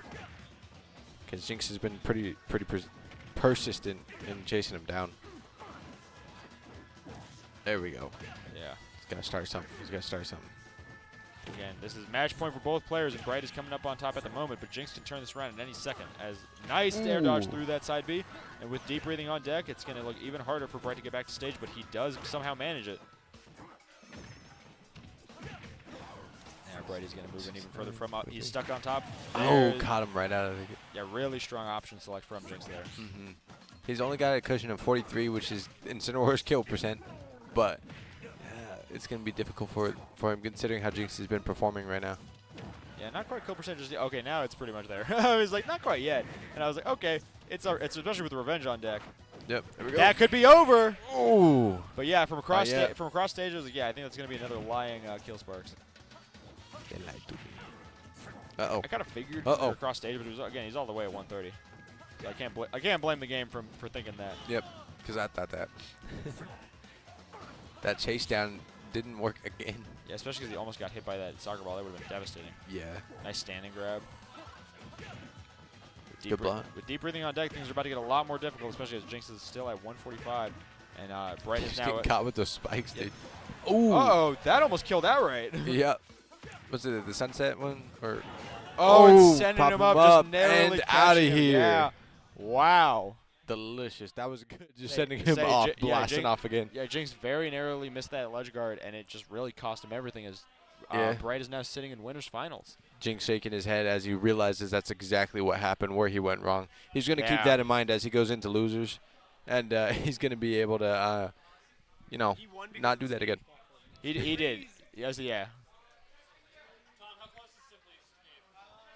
He really did win because of the platform layout, yeah. Mm-hmm. Okay. Good job, Bright. All right, thank you guys so much for watching. That was some really electric part of Winners Top 8 as we now see Bright sitting in Grands for the third time this semester, especially in Winners side. It is looking like he could pull that on top. Bright breathing a kind of like a... I say even as we see, I believe Jinx and Silver Turtles are all competing to try and come out on top and take this spot from him. And we are now going to move to a 10-minute break. Oh, okay. It's because Silver Turtles is in a Game 4 situation right now, which means he could go to Game 5, so they could be there a minute. But we're very excited to see what the outcome is of that. Of course, we will be back with you with that outcome. Stay tuned.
Hello and welcome back to FFF 102. while we were on break, we realized that we can run Pokken Grands. And I'm super excited because I'm not in it. I get to commentate now.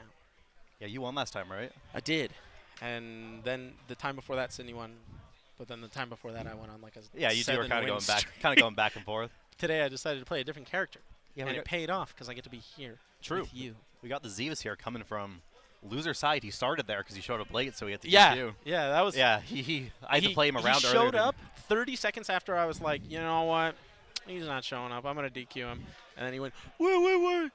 Let me in. And I was like, all right. But you're in losers because you were late. Yeah, thanks, Dan. I played him around early. Dude, I got 5th instead of 4th. How many Pika Libres today? How many did you play? Too many. And if you had beaten Andrew, you would have had to play.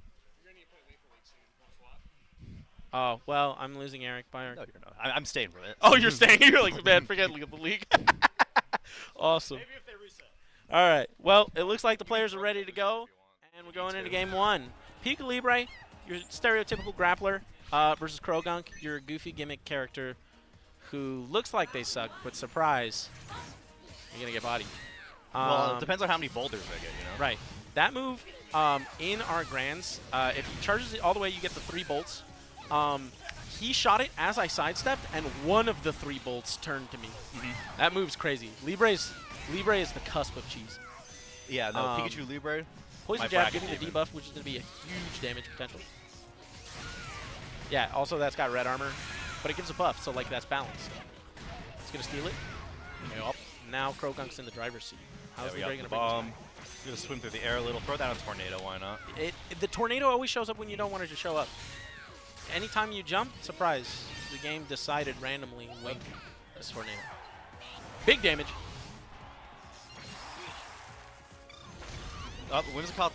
Not stopping that? Krogunk, no, so it can only stop weak projectiles. So the boulder cannot be stopped, but the tornado can. Gotcha, because we all know boulder is strong. Will low profile that. It also takes away Zivas' synergy gauge, but that'll take it. Phenomenal. Wow. Both these characters have a phenomenally low synergy gauge, so there is a chance that Sydney uses her synergy here in this round and still makes it back for round 3. Gotcha. Full charge it. What is kind of the matchup history between these two? Do you know? How often does this typically These go? two get to play in winners semis, and then Sydney normally gets to play me in finals. But Andrew has been doing a lot of research.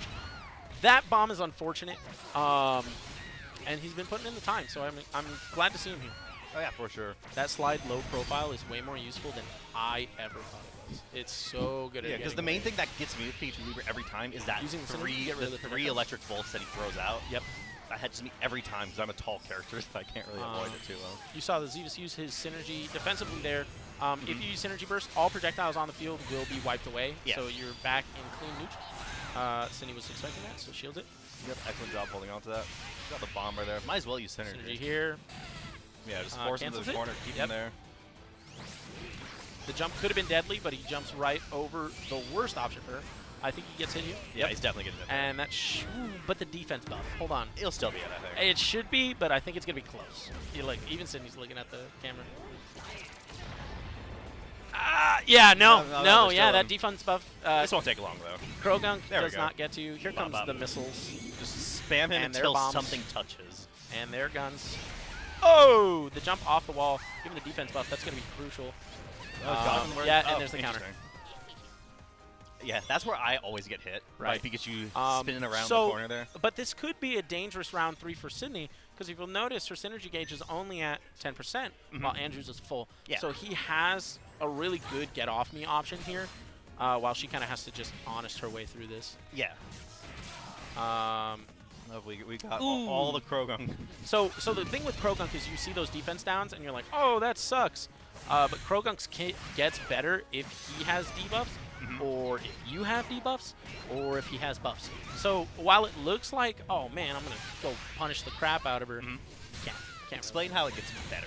So Krogunk, that's a huge critical grab. Yeah, that'll just like... So Krogunk gets access to more of their kit if debuffs or buffs are active. Okay. So like, if Krogunk has 2 debuffs, he gets a frame 1 shorty. Okay. Or if you have 2 debuffs, one of his moves becomes way stronger than before. Cindy's really trying to steal that just synergy. really wants to slide down in. There it is. There we Take go. the synergy buff, which is going to be huge for the middle of this game here. And she's going to have to play an impressive neutral right now. There comes a boulder. 8 boulder. Here comes the chip. You're going to take a shit ton of damage here. That's pretty. You can't. Yeah, my bad. Bomb. Yeah, that's just crazy. Now the it's pressure corner you can pressure. cause. That's not going to hit. It's not going to hit because he's going to be tumbling. Back getting hit by their own really bomb. needs to get a field change right now because it will recover a bunch of missing HP. Grab that. Nope. Yeah, Krogunk is kind of flopping around like it does. Big counter. Nope. What Nice. they That's wanted. impressive. And with only 5 seconds on the clock, oh, it didn't matter. Jeez. Yeah, it didn't matter. It killed. Get him down there. Game 1 goes to the Zevis. You know, I'm constantly advocating and trying to get. I'm constantly trying to advocate for Pokken to get on stream. Mm-hmm. And every time stream people are like, no, it takes too long. And I go, the match is 80 seconds. Look, so small. 80 seconds. And then every time we do it, bracket reset happens. Yeah, and we I get don't want 80 to jinx this. 80 but seconds, also 15 times in a row, you know? I do want to jinx this because Pokken's hype.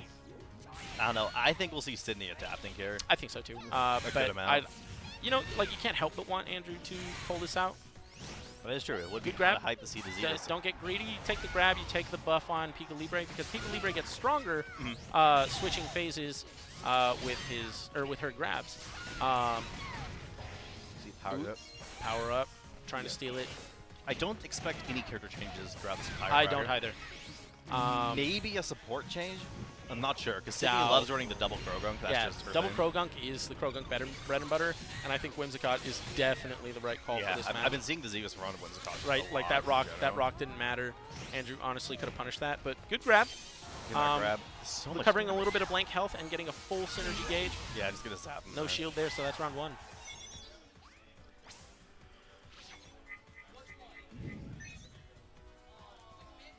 Here we see Andrew imparting his saged wisdom. Oh, Andrew's yeah. one of our players that's been playing since the Wii U version. Yeah, Jirachi's terrifying though. Jirachi's like huge. Like, the synergy burst engage means if that hadn't landed, he could synergy burst and just go feral. yeah. Ooh, that's Andrew's phenomenal. That's exactly what you want. He's getting You do so not- many of those grabs. Yeah, you don't want to be in the corner against Krogunk in the dual phase because Krogunk gets so many combo trees off that wall. You just don't want Yeah. to be there. Ooh, good punish, but the bomb's going to do a bajillion damage. Nice. Cindy's getting a little comfortable jumping. Going to have to change that game plan. Yeah, that's some good damage off. Nice. See the defense boost from Sylveon and a little bit of HP back. And Andrew goes into synergy. Let's see. He's going to have to make the most of it out of this phase. This phase is super We'll cool. do this, and the grab.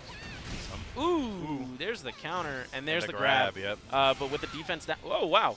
Not quite Didn't gonna kill. kill, but it'll do good damage. These poison And we're darts back. gonna Like I down, said, yeah. that synergy burst dual phase was super important. It was make or break. So we're on to round 3 of game 2. All right.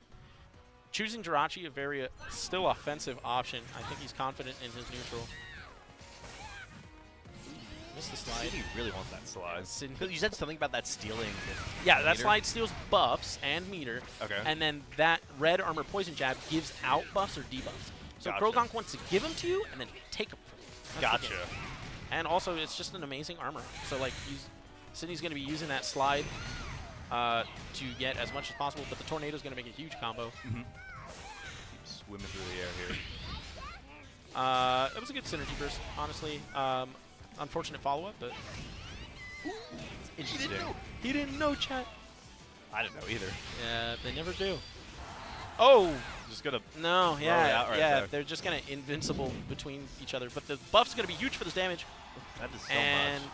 the Zeus gets an attack increase and a defense increase. So looking like a monster right now. Ooh, that's going to hit, but it's not going to kill. I That's what bet you my say. shoe on it. Your entire shoe. My whole shoe. Left or right? Middle. Oh, middle, huh? Middle shoe. You're that confident. Boom. Yeah, that didn't even do anything. Yeah, but the speed decrease is abysmal. You hate to see that because now Krogunk just gets to rule the neutral in this phase. Give me another one of the slides. Jump over. This time Andrew's able to shield out. Oh, if he held that, that would have been huge. Up, here comes a boulder. Yeah, boulder puts you at 1, so, and you got 17 seconds on the clock right now. Big combos? Nope. Yeah, there's the grab. And that's going to be game 2, 1-1. 1-1. We'll have to see if Andrew's able to get momentum back or if Sydney just takes these next 2. Huh? Yeah, you should be pressing other buttons, you know. The X button is a real button. Does damage. The X?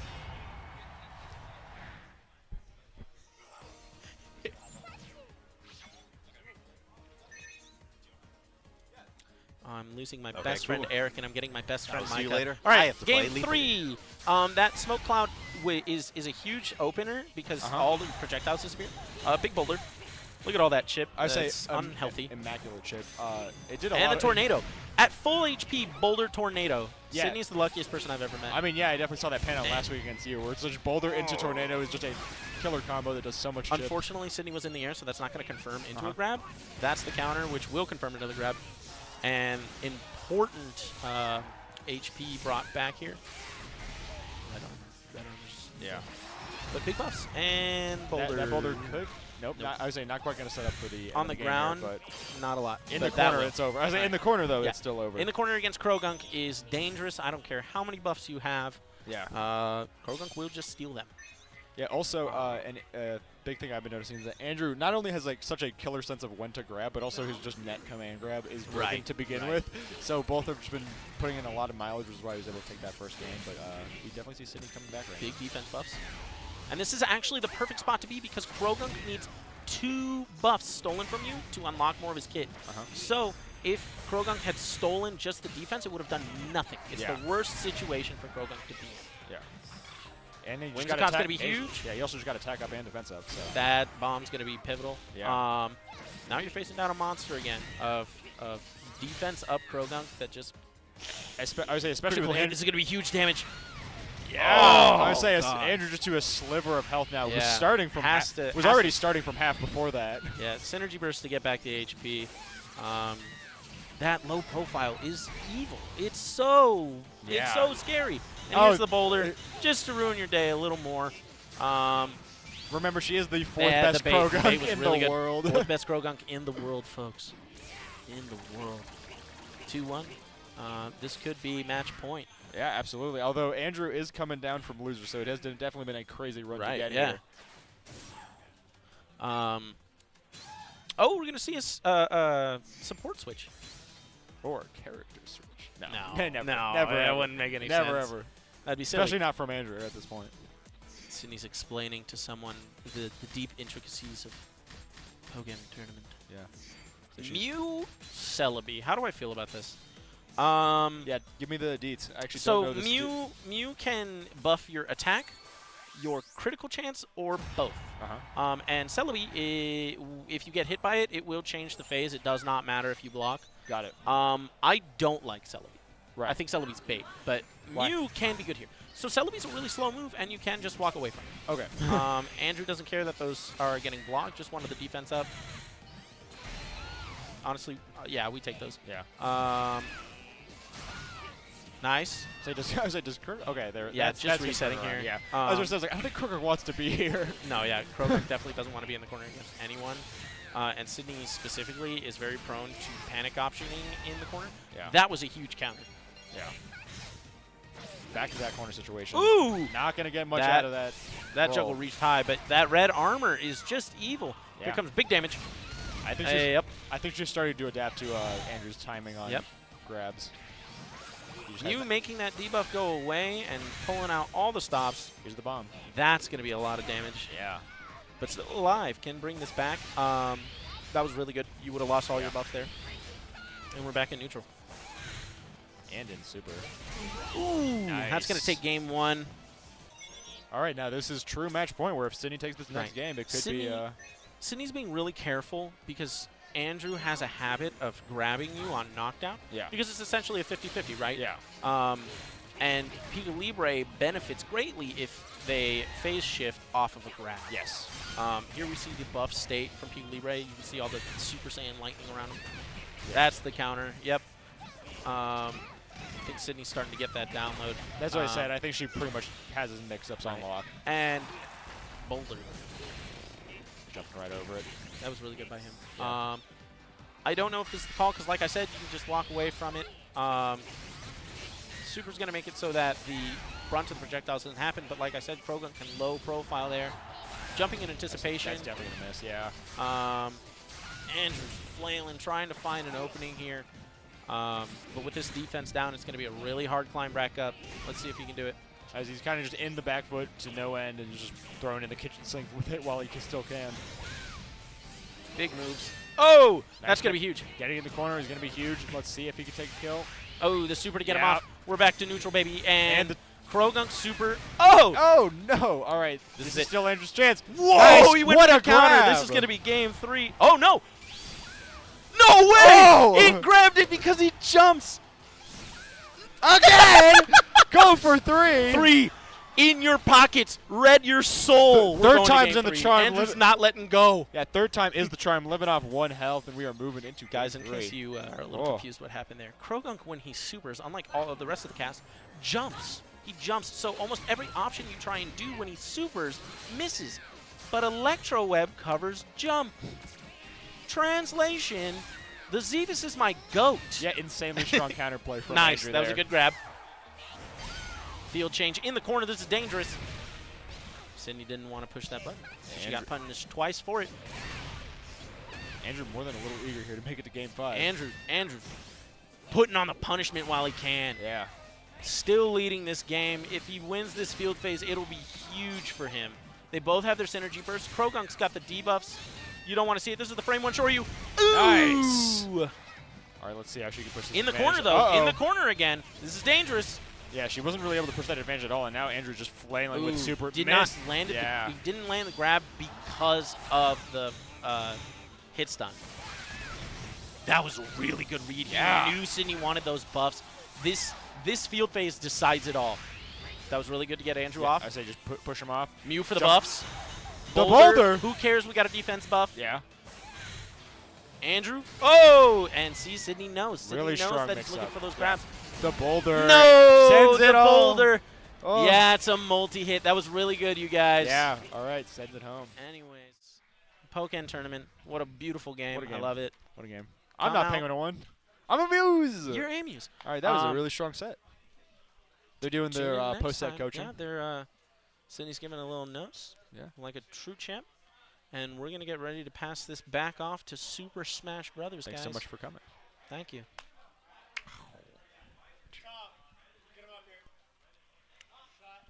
I mean, hey, if you have any final thoughts, you can share them while we're waiting. Do I have any final thoughts? Pokken Tournament, amazing. Pokemon Company, make Pokken Tournament 2. The Tekken guy's already said he'd be willing to do it. Where's Joseph? He did. He has said it multiple times. Yeah, he has. Where's Joseph? Guys, where's this is just a Pokken stream now.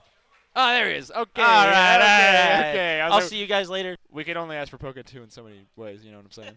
All right. Here is Anti-Venom back, and we are moving to Ultimate once again. I was Hello, chilling in the back. corner running a mob smash. I'm like, oh, we ready to start again? Yeah, nice. And then y'all were like, we're like, where'd he go? I was like, I guess we'll bring Parker back.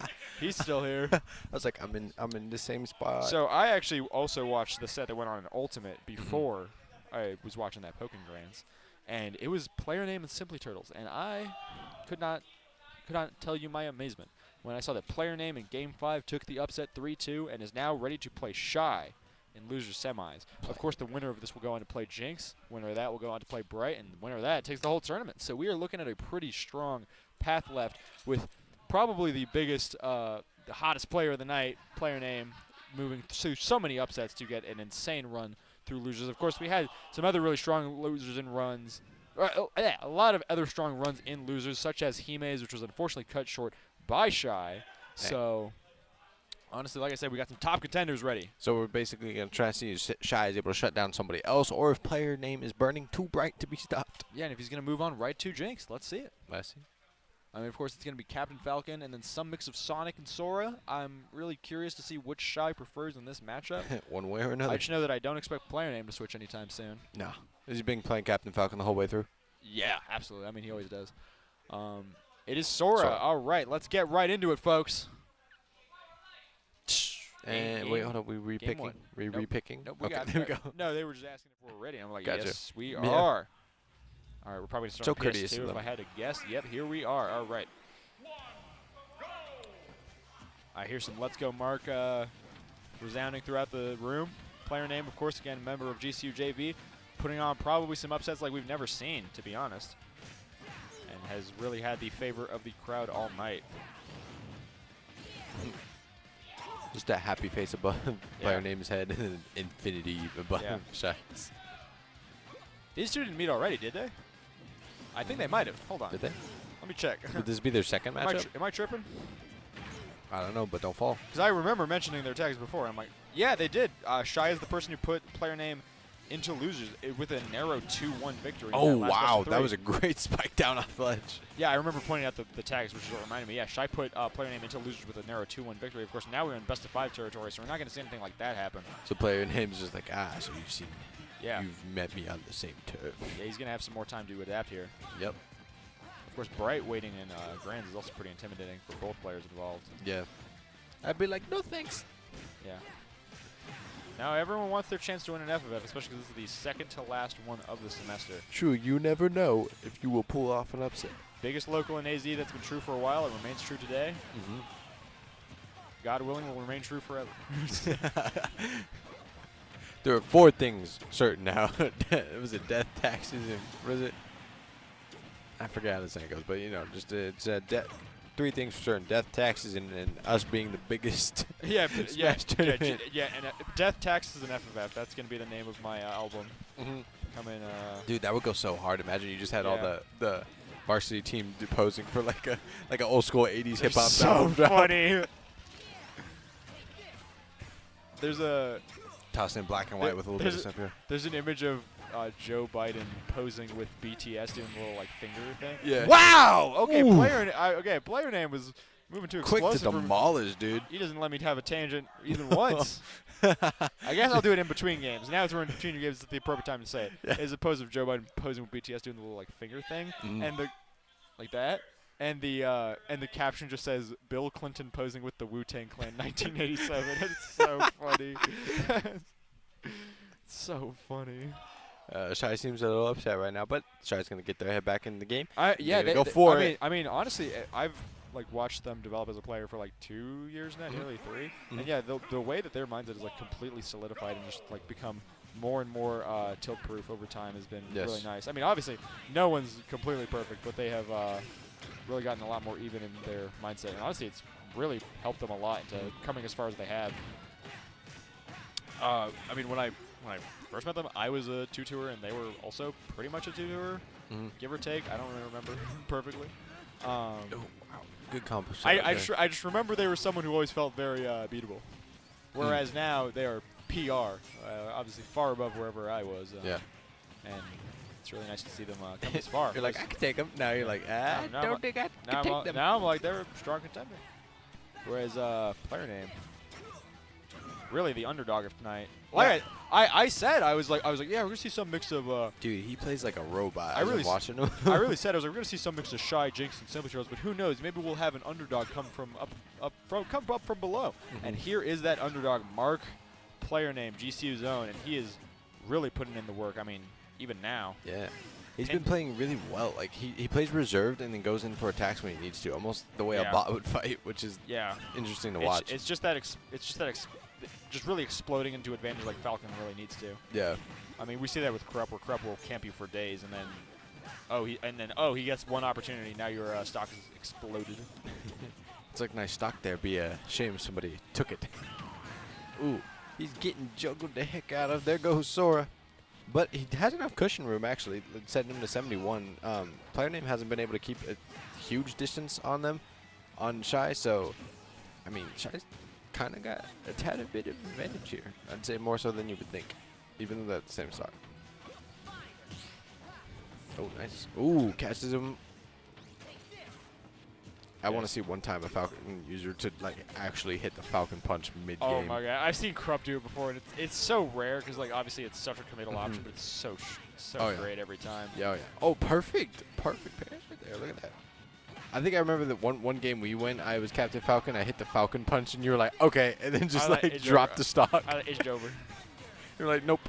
Yeah, I think we did a Falcon Ditto actually. Yeah, Falcon. Yeah, that was fun. Wow, that up air into knee. That's something that player name has been hitting really consistently all night, and it's gonna give him almost what he needs to make this an even game. He got he got caught up with the dog. He almost went right over it. Yep. He really should have gone low, but it is what it is. It's getting juggled. A bad spot. But Shai's in a good kill percentage right now if he can get something going. The only problem is he's getting edge guarded like a boss. Shai's doing an excellent job. Switched up the strategy here. Yeah. Ooh. Fandaga does not look good. The player name needs to not get too hasty. Yes. Also, they need to mix up the stages a little bit. Yeah, that would be really great. Don't keep store on PS2. No. Yeah. I mean, I guess Falcon being a very fundies-based character, definitely just likes very plain stages. Yeah. But I mean, there's always room for improvement. True. Maybe player name's not quite comfortable with it yet, but what the heck? That Wait too long.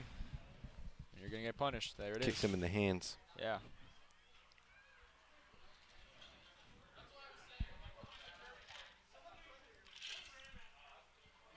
I love that everyone who's still here is just like, nah, we're going to go play Smash on the side. Yeah. That's what I said. I was like, usually we would start tearing down a part of the room, but everyone's actually pretty evenly spread out between one side or the other. Where is Jaden, actually? Jaden Crandor? That's a good question. In the back? I don't know.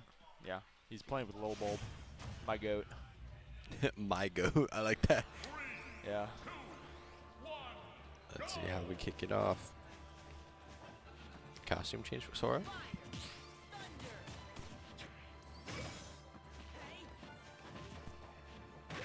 They're moving super fast. Now we get the hit started. I was like, they were moving really fast at not hitting each other. There we go. Let's get some action, boys. There you go. I realize I said boys, but Captain Falcon's a grown man. Sora's the only boy there. Yeah, true. Oh, no. First hit there and then no knee. This is what I was saying, by the way. Movie small.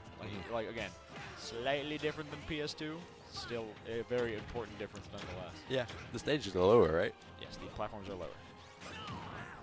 Which I personally prefer.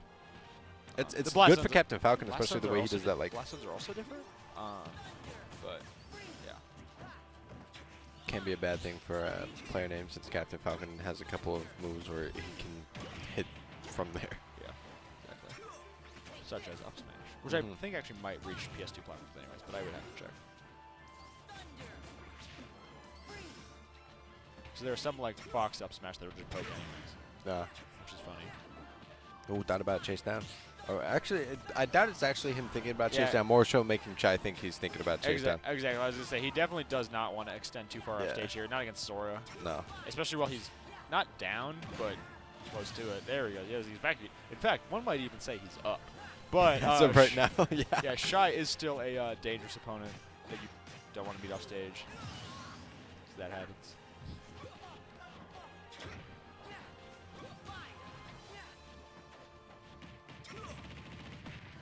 Ooh.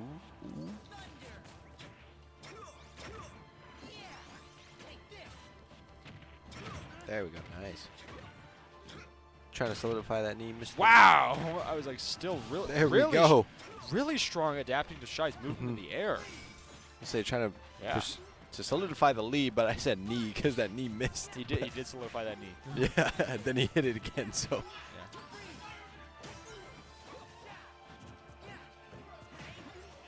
Whoop.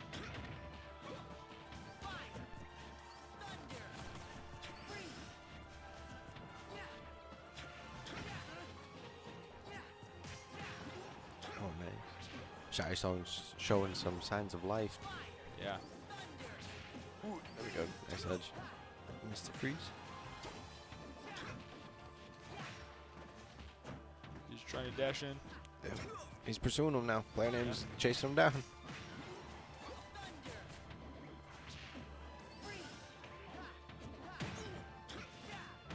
Really strong down air.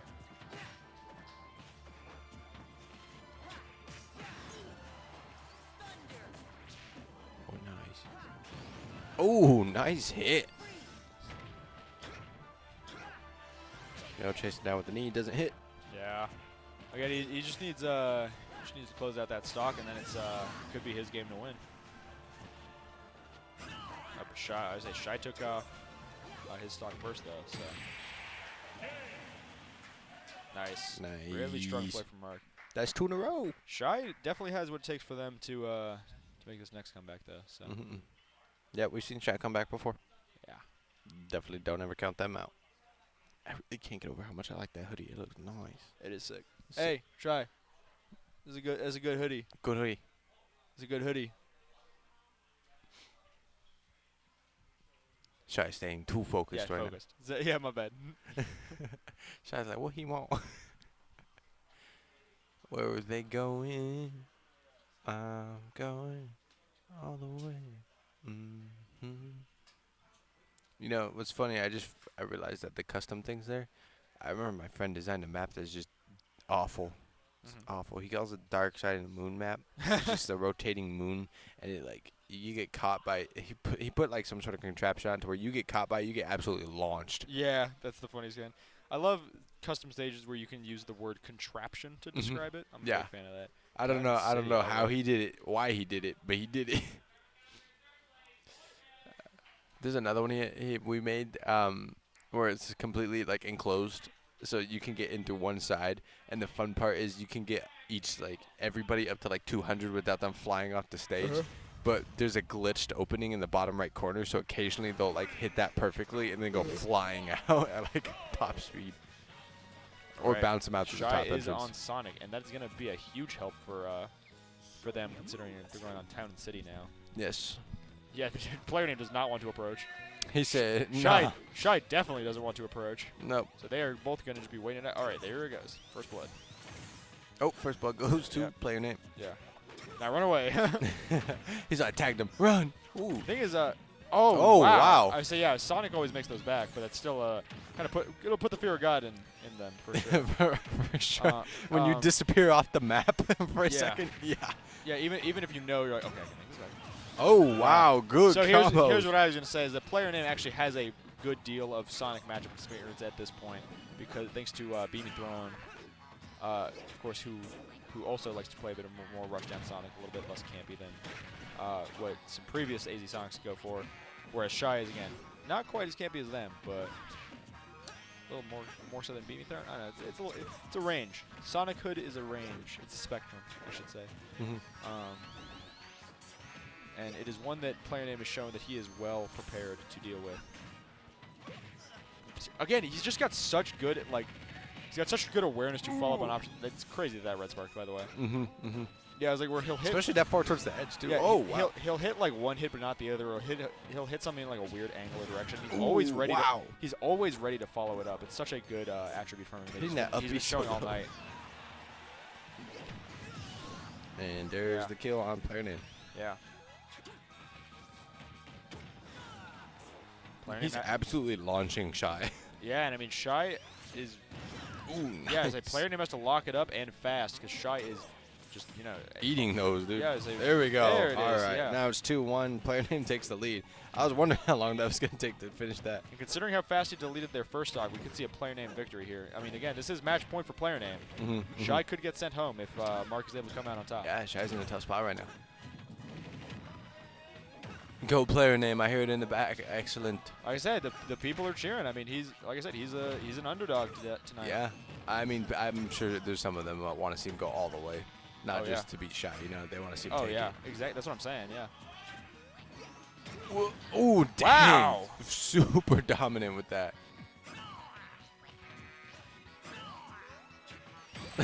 Nice. Oh, nice finish from player name. Again, perfect position to just send Shy out of there. Wow. Great job from them. Oh. Great performance. Wiping the sweat from my brow. Ooh, he's getting hugged. Oh, that's awesome. That is awesome. Game. Yeah, GCU's owner just swarming him. Giving him hugs. Mr. Grizz 10, Rayman, Grandor. Yeah, Bennett giving him hugs. Yeah. Excellent. Gotta love to see the support from everybody. Absolutely. So that means next up is... player name is going to be playing into Jinx. Nice. Yeah. He's going to stay up there. Jinx rushes in. He was like, he's like. The way Jinx kind of ran up, kind of like wait, guys, like a wait, slider. everybody stop talking. Adam Brink is here. Did you see the way he killed him? I did. Falcon knee. He positioned him right on that platform. What do you mean how? He doesn't know. I don't know what you mean by that. I don't know, but I Am love I, how he am, was. I, am I a fake fan? Am I a fake player name fan?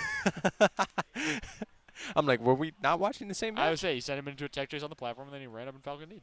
Just Falcon knee. Knee of justice them into oblivion. Knee of justice. And now it is Jinx player name. And honestly, okay. He's got the momentum. Player name believers in chat. It's time to rise up. It's their time to rise up. Because here's what I'm saying. He's only got team members left to face in the bracket. Jinx and Bright. If there's anybody he's prepared to meet in losers finals and in grands, it would be members of his team. So I'm just saying, player name believers, tap in. Player name believers, I've got you. Player name believers. Am I in frame yet? I kind of believe. I want to see him do I it. don't think I'll ever be in frame. I wanted to say, I'm currently I'm a coper. What you call cope, I call hope, and I'm on that player named Hopium, where it's like he has to fight literally like the two of the best players GC has ever put out, and I'm believing. I believe. He's JV too. These two ahead of him are varsity, but I'm like he can beat him. I believe.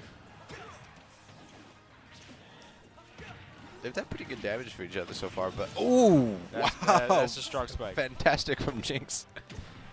And there we go, right back to even for player name. Done a really good job so far. Yeah, right.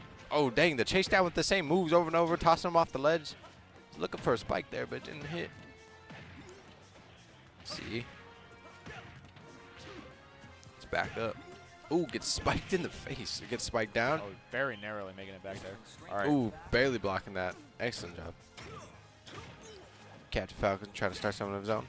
Yeah, I mean he's close. Like I said, he's playing to win. He absolutely is. Absolutely. He's the player name. These chase downs are smart and they're just as aggressive as they need to be. Really. Yeah. Oh, great job getting there before him. It's that perfect. Ooh, It's that perfect Falcon playstyle that we see fully realized in players like Captain Crep, where it's like. Spiked down. Like it looks like rush down to the layman, but really you're like in control the entire time, and you kind of you're always holding back just a little bit. Hold back just a Ooh, little nice. bit. The Falcon There we need to go. kill. Again, he is doing so an excellent job of taking ready. no damage on that. Also, nobody in chat said anything, so chat, you're going away. None of you back player name like I do, and I frankly I'm disgusted. Micah's lost all faith in the chat from that soul interaction. Yeah. I'm a player name believer and a chat doubter. The fact that any of you have not come out to support player name just on Micah's request. Your silence is deafening. It's all I'm deafening. saying. It's all I'm yeah. saying. Honestly, I've lost hope. He got bounced back with the soccer ball. Almost got up smashed. Player name, please. Please, no, you have to. Even if it's just the first round, please. Okay, so if you guys know anything about professional wrestling, Jinx guys, I promise. Jinx is just selling any minute now. He will start holding into all of player names at Falcon knees, and things will turn around. And player name is going to end it with the most awesome Falcon punch you've ever seen in your life. Yes. It's be sick. Oh my gosh! Yeah, what a spine Here's the tingler. narrative. He goes down in game one. It's a classic rope-a-dope. You look like you're losing for a little bit, and that's when you start to make your way back. Right now, he's just putting Jinx over, so he looks even stronger when he wins. Exactly. You gotta believe me. You gotta believe me. You gotta believe me. I promise you, none of these FFFs are rigged. Yeah, I know. Yeah, all of them are. Mike is like, all the FFFs are rigged. We have a script. It's not bracket fixing. It's just a staged event, guys. You gotta listen to me. No, I love Jeremiah. I love Jinx. Jinx is my bubba. I love Jinx. I'll allow the biased commentary just this once. All right, we're moving to Yoshi's story. Right up. That's what we love to see. Let's see. I just wanted Jinx to know it's all in good fun. All in good fun. This is clearly the underdog. You're allowed to cheer for an underdog. Jinx is like, I'm going to remember this. Oh, wow. A nasty spike at like 60. He hit shy with that, and now he's like, I got one more left in me. All right. That's the kind of play. That's the kind of play he's been pulling out all night. Crazy axe kick, dude. To make every insane upset you can even imagine. Jinx didn't like that, Frankly, I'm baffled we aren't seeing people line up the seats on all accounts. Apparently they're doing some type of party trick with a dice back there. I don't know. With a what?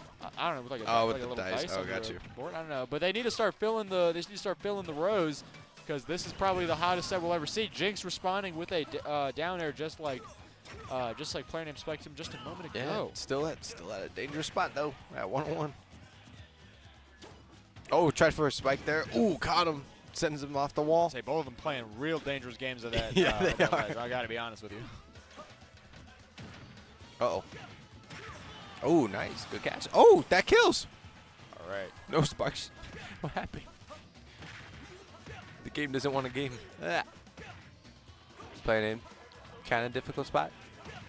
I can cheer player name, but I would never boo Jinx. Jinx is so No, I'm not going to boo him. tight.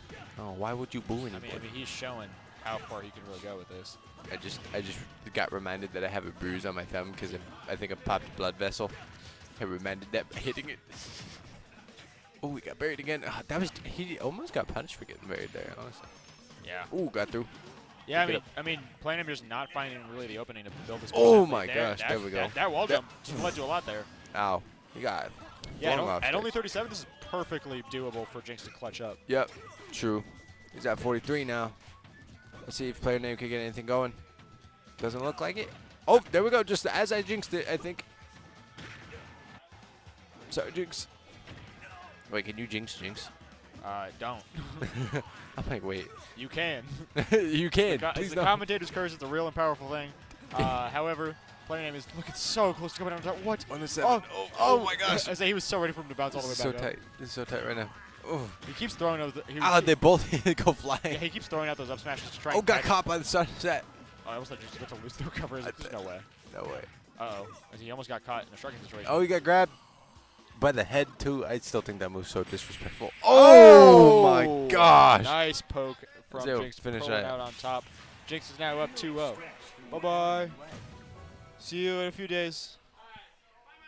Bye-bye. Oh, Everyone's leaving us? What? What? No belief for player name in the building. Oh, my gosh. I'm kidding.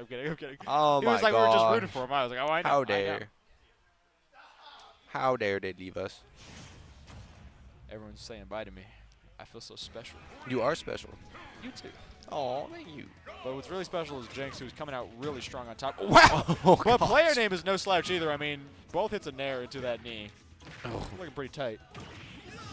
Jesus, it's Chase over. spiked down. It's so sad. It's not over. It's not over. It's not over. You can't give up on him. Bros, we're back. We're so back. Gosh. The weak hit of knee. I heard Bright Dom do his trademark. Ooh. I heard Bright go do his trademark. No. It's a very unique way of cheering. Oh, that's so cool. Oh! Okay, see, this is it. This is what I was telling you. He was selling the entire time. He was selling the entire time. It was all an elaborate ruse. I would know. I write the scripts. I told you I'm a writer at GCU. The copium is real. I would know. And what you call cope, I call hope. The player name hopium. The player name agenda has been alive since day one. I never stopped believing. Oh my gosh, he wasn't able to get any cushion for that. I'll take this to my grave. Bro's gonna die of heartbreak when if player name loses. There is no if. There's only when he wins. Oh, you jinxed him! You jinxed him! Curse. No, the commentator's curse. Oh my gosh, you jinxed him so bad, dude. The commentator's curse. You got him annihilated. But what an insane run it was. Everybody, yes. All right, give it up for Mark. That was an insane run from player name to get to where he got, but Jinx shut that down with a 3-0. I can't even call that a loss if you go all the way to losers finals. Fair enough. Is this really winners Jinx. finals? This is grand finals now. Grand finals, got it. No reset quite yet. Yeah, Dom Bright is coming out from winners and Jinx is coming out from losers, and both of these fine players have won FFFs in this semester. Jinx, isn't this the third time they've met in the finals? Something like that. Third time in as many weeks. Yeah, I was like, Jinx has won 1 FFF this semester. Dom has won 2 and has won 6 of all time. He's really going for that lucky number 7, so I'm pumped. I could not be more pumped. I've never been more pumped. I never will be more pumped now that that just happened. So really, my career can only go down from here. But player names is going up. Trust. Bro's commentating, cursing himself. Yeah, true. He said my career can only go down from here. Yeah, it's been a great night, honestly. With it's been pretty good. I like it. Poking Grands and all the amazing sets we've had between GCU players. It really feels like a last hurrah before our final FFF of the semester. So I'm really proud how this is gone. Let's see some of these guys. I'm checking. We literally have 9 live viewers, and not one of them said, let's go, Mark. Guys, really? None of you were able to support Micah and player name? Okay, never mind. Ashamed. Ethanator. So EO4 said player name will win. Cyclone said let's go player name. All right. Okay, there you go. Cyclone and Ethan, you are my real ones. We apparently player name nation is an army of 3, but we are now moving to grand finals. I was pretty hyped. Jinx I versus thought Bright. he was going. Yeah, Evan roses hands. It's an army of 4. Literally the Lord of the Rings and my axe. All right, we are now moving to Bright versus Jinx. This is going to be an electric set, as always. I don't think these two met earlier today. I might be a big fat liar. In fact, I will confirm that I'm not a big fat liar right now. I think I actually might be. You might be mistaken. Yeah, I'm stupid. They met in winners finals. I'm dumb. Oh, not stupid, just mistaken. Bright went out 3-2. Touche. Thanks. Bright went out 3-2. What? Oh, okay. Nice. He's got the. Ooh. Good. This is very good, yes. Bright in a tough situation. He's at 132 compared to Jinx's 57. He needs to get a little higher before any shot is a kill shot. Oh, a tad bit of a chase down. It whiffed. Oh. Really strong F smash there, and Bright is... Cheeto Fingers, come on. Yeah. I'm calling it. It's going to be a Cheeto Fingers for the stock. I say, again, Bright has explosive options to end the stock like 20% ago. So right now, it's really looking up for him. But that's soccer ball. Again, soccer ball. Jinx with such precision. Precision, honestly, like that's the thing. That's the one thing Bright lacks is precision. Yeah, get him in COD. Start him sniping, okay? Because he's just got it. Yeah. A Cheeto Finger. Meanwhile, no. I want to see a Cheeto Finger. Yeah, no Cheeto Fingers. Okay. I'll know when I see it. I called that this stock loss would be a Cheeto Finger, but then it wasn't. So I was like, no Cheetos. Yeah, it's like the opposite of a commentator's curse. Just a wrong call. Yeah. I mean, I know Cheeto Fingers when I see them. Oh, nice. I played in some back in the day. Oh, nice. Good spike there. Back before I became He's up 1. Became a league player. You became a league player. Yeah, no. Why did you say that like it was like, you dirty league player? Hey, don't put me. Nice F smash from Jinx, killing Bright for sure. Apparently Bright showing he in fact has no mash. He said I got time mash. It's the no my bus stop's not for 30 more minutes mash. Because like usually it's the opposite of like the mom made dinner of like if the mom made dinner DI of like I'm out of here, I'm dead. Yep. But this one he's like, no, I got time, I can wait here. Exactly. Which to be fair is a mix up by itself. But not. Can we just talk about how Bright came back? Because he was definitely down. I mean we can just talk about that because Jinx just got on stage and immediately got grabbed. That was a good comeback. Like what the heck? Like Bright was down for a little bit and then just shifted the table so fast. Yeah. Right now they're shifting back though. Jinx is doing a good job of that. Oh, missed the Cheeto Fingers. Come on. You can do it. I believe in you. Oh, catches nice. Bright should not have been going down there, man. Precision awareness that just puts Jinx so over here is the strong word. What's up? Oh, okay. What can I say? I'm just calling like I see it, which is just that's the thing that's really leading Jinx on top here. Although Bright won this set literally last time they played it. So, that was today. That was like 35 minutes ago. Probably it was probably just an hour ago at this point. But it is. It was a time today. Oh dang! An aggressive grab right away. Okay. Yeah, that's the other thing. Bright definitely has an aggression that Jinx doesn't match. So, yeah. Like I said, both of these players. Bright's like, why did I lose that last one? You're gonna pay. Like Bright Simply Turtles may as well be the mirror match, but these two could not be more different. That's the Cheeto Fingers. Yeah, I was gonna say. By the way, he's fishing for down tilt. That's the Cheeto Fingers. And there it was. Like I said, I call it like I see it. I know when it's coming. Oh, nasty clothesline with that.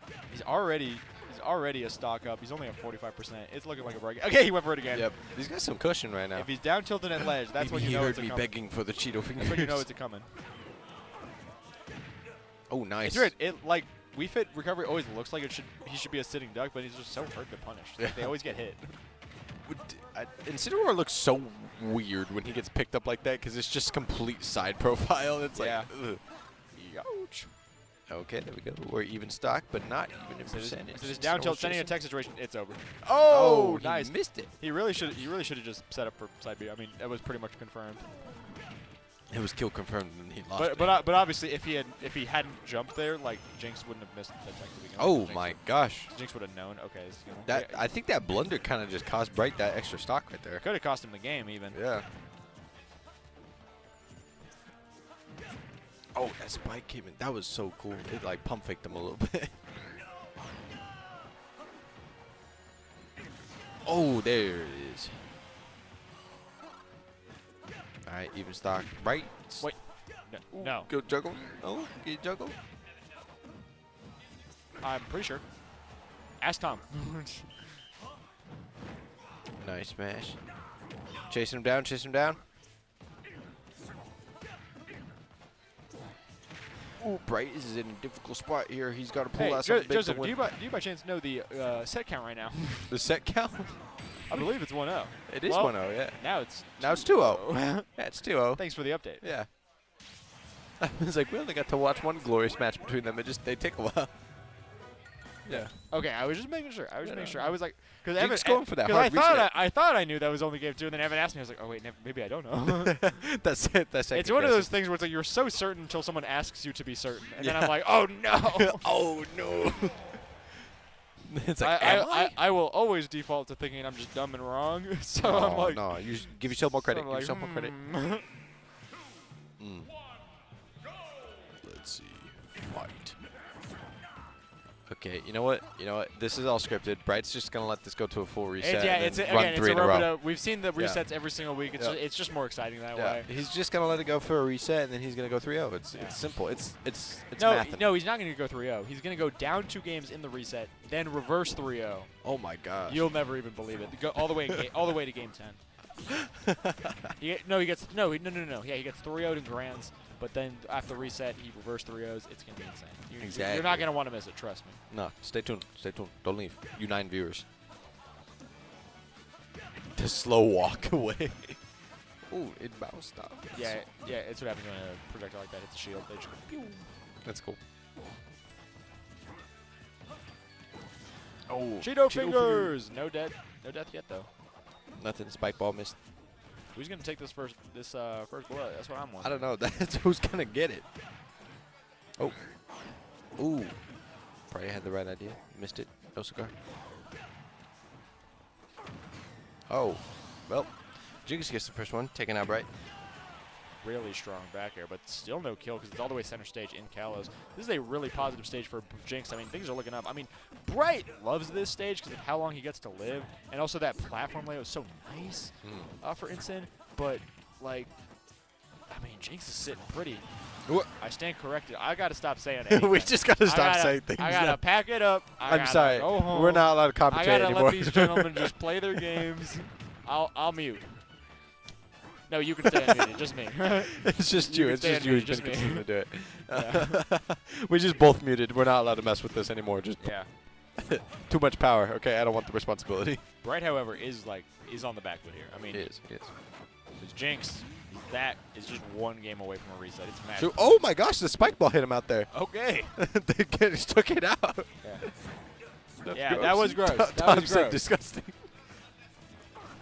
Unnecessary. Yeah, it just reminds me of what Log said earlier in the bracket that Bright plays like he is most definitely a bad person. like that's his play style, nothing else. He plays like he's evil. He's getting farmed by the soccer balls off stage. It's just because Bright or just Instant just doesn't have a very non-linear recovery. He kind of just gets sniped by things all day and all night. Yeah. Yeah, we are lucky Dom's a nice guy. That's true, Tom. True. We're lucky he's a man of God, for sure. Yeah, for sure. Imagine an Incineroar who was evil, just like... Yeah. Incineroar is based off heel wrestlers, I'm saying. And I'm saying, what would a heel do in this scenario? True. True. He would make the audience think that his opponent has hope. But honestly, I do, like, jokes aside, I do want to say, Jeremiah's doing such a crack. Oh, ooh. What? He died! This is what I'm talking about! You keep jinxing him! Come here. Oh my gosh. Okay. So Jeremiah was primed and ready. Jinx was primed and ready to just send him down. And then Bright did the upbeat, spiked him into the stage, which bounced him off because he didn't tech. And then he died second because he was going all the way down.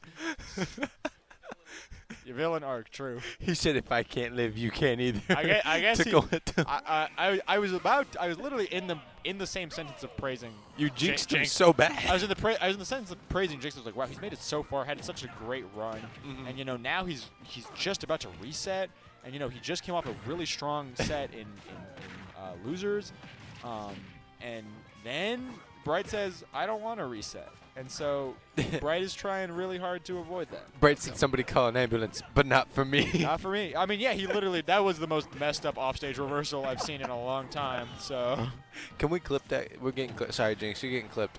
No, don't do that. For my own personal documentation, I'm clipping it. Yeah. This should be clips with the most insane Yeah, we're clipping it so he can put it on his ceiling so he wakes up and sees that every morning. Motivates himself for a new day. Exactly. Bright's like, the good times. Yeah. And then Jinx is like, that will never happen again. No, I'm saying Jinx puts it up on his rooftop to make sure it never happens again. Exactly. There you go. Both. Speaking of nice star KO, Jinx takes first blood and has deep breathing and sun salutation all on deck. You can see those sparkles, see those squares. He is shining red and ready to go. Oh, wow. Okay. Nice living. Okay, again, thanks to Kalos, Jinx just kind of tanks some of those. I mean, Bright, of course, tanks even harder because he's just that kind of character. Because he is a tank. Yeah. Oh my gosh, the second spark and no kill from an Incineroar. Yeah, this is so. The fact he didn't die to that kind of baffles me because he wasn't at ledge. With Lariat. There we go. Down tilt forward area. When in doubt. Yeah, when it's low percent, down tilt. Actually, you can really just down tilt back air, to be honest. Yep. But you can also just down tilt Cheeto fingers. You can down tilt forward air. No, he overextended. He almost got spiked really hard. Bright, again, he has a habit for overshooting just a little bit. A little bit. Kind of thing you love to see usually, but when you're in grand finals, it's a little dangerous. Especially because Jinx, again, like I said, with how precise he has been with all of his counterplay here, he definitely has the tool it takes to counteract that. Ooh, nice. Good. Just hits him in the back of the head. Oh my gosh. Ooh, good catch. That's gonna do it. That's gonna hurt. Yeah, that's gonna hurt. It's kind of messed up, right? That Bright is at 160 and he doesn't really feel like he's that far behind. Yeah, there's the stock. He's back. He's just not behind. He just kind of never is. It's that kind of character. Oh, really strong patience. Yeah, really strong patience from Jinx. Just really just read his soul there. Like I said, Bright definitely has a teammate debuff where even though he outpaces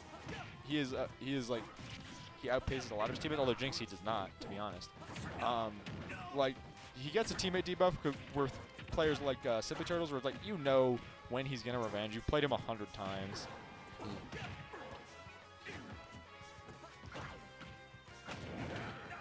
Nice. Okay, that's really bad. That's really bad. Look out. That's maybe we'd be concerned. Okay. Oh, nice. I almost thought that was gonna kill for a second. The way it slowed down. Yeah, I was like, okay. Yeah, I thought he was level 2. Full reset. It was the rivals DI, to be honest.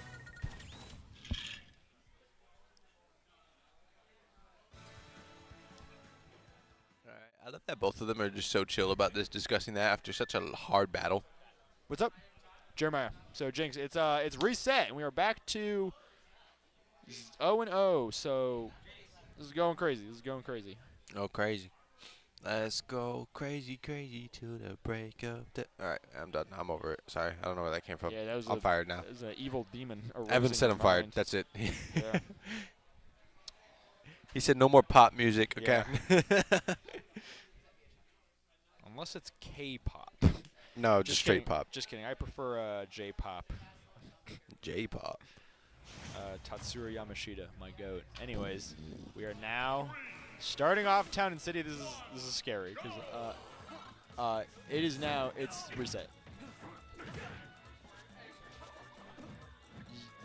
Yeah. Is that true? It was. It was 3-1, right? Yeah. Okay. Yeah. I was like, why everyone asking me when I already?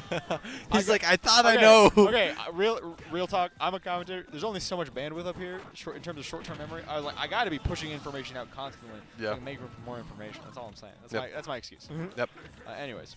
Nope. I couldn't tell you who won 2 weeks ago. Like, to be honest with you, I just pushed that out because I have to keep it in. Yeah, I'm worried about who's winning tonight. Exactly. I'm worried about this.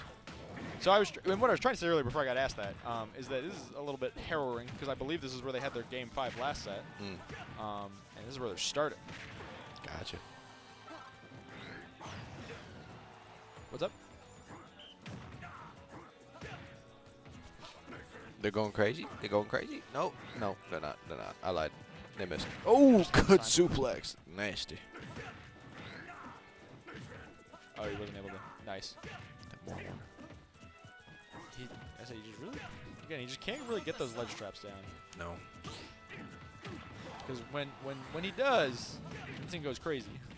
Nice snaring away the ball rather than revenging it, because that would have left him with so much lag.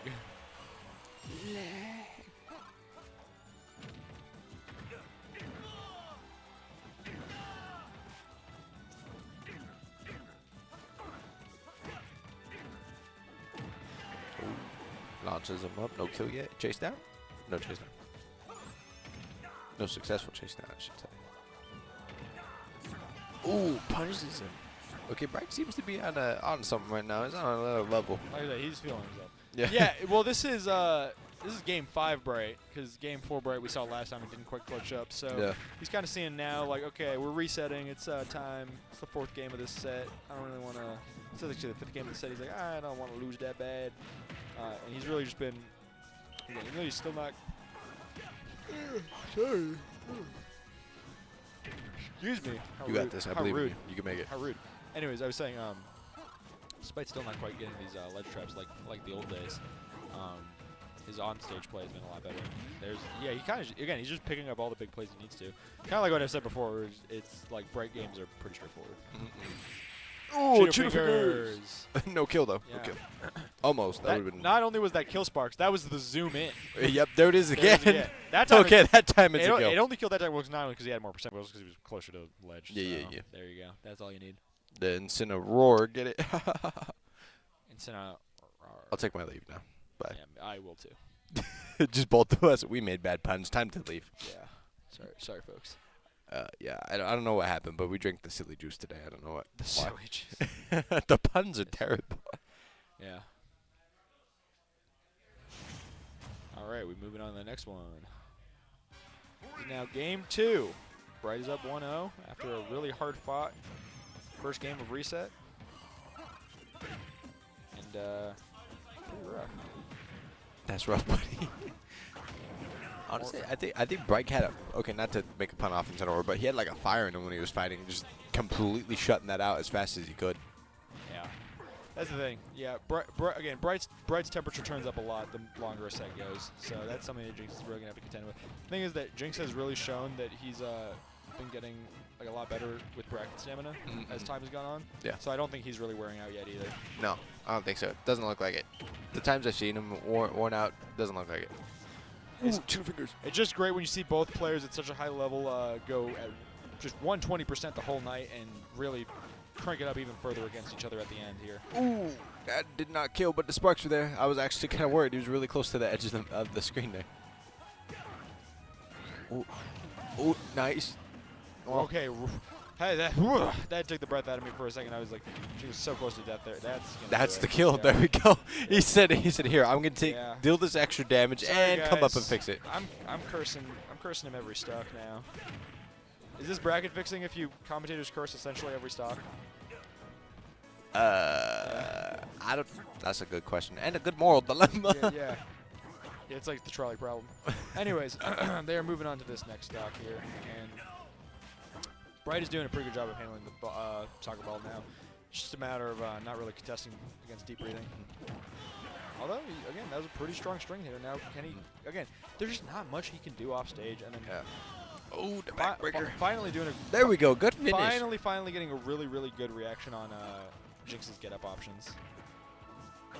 Just covering them as perfectly as he needed to. He let Jinx win those other ones. He really was playing it as a script. He's like, all right, I just need to gather some info, and he was able to throw a couple games.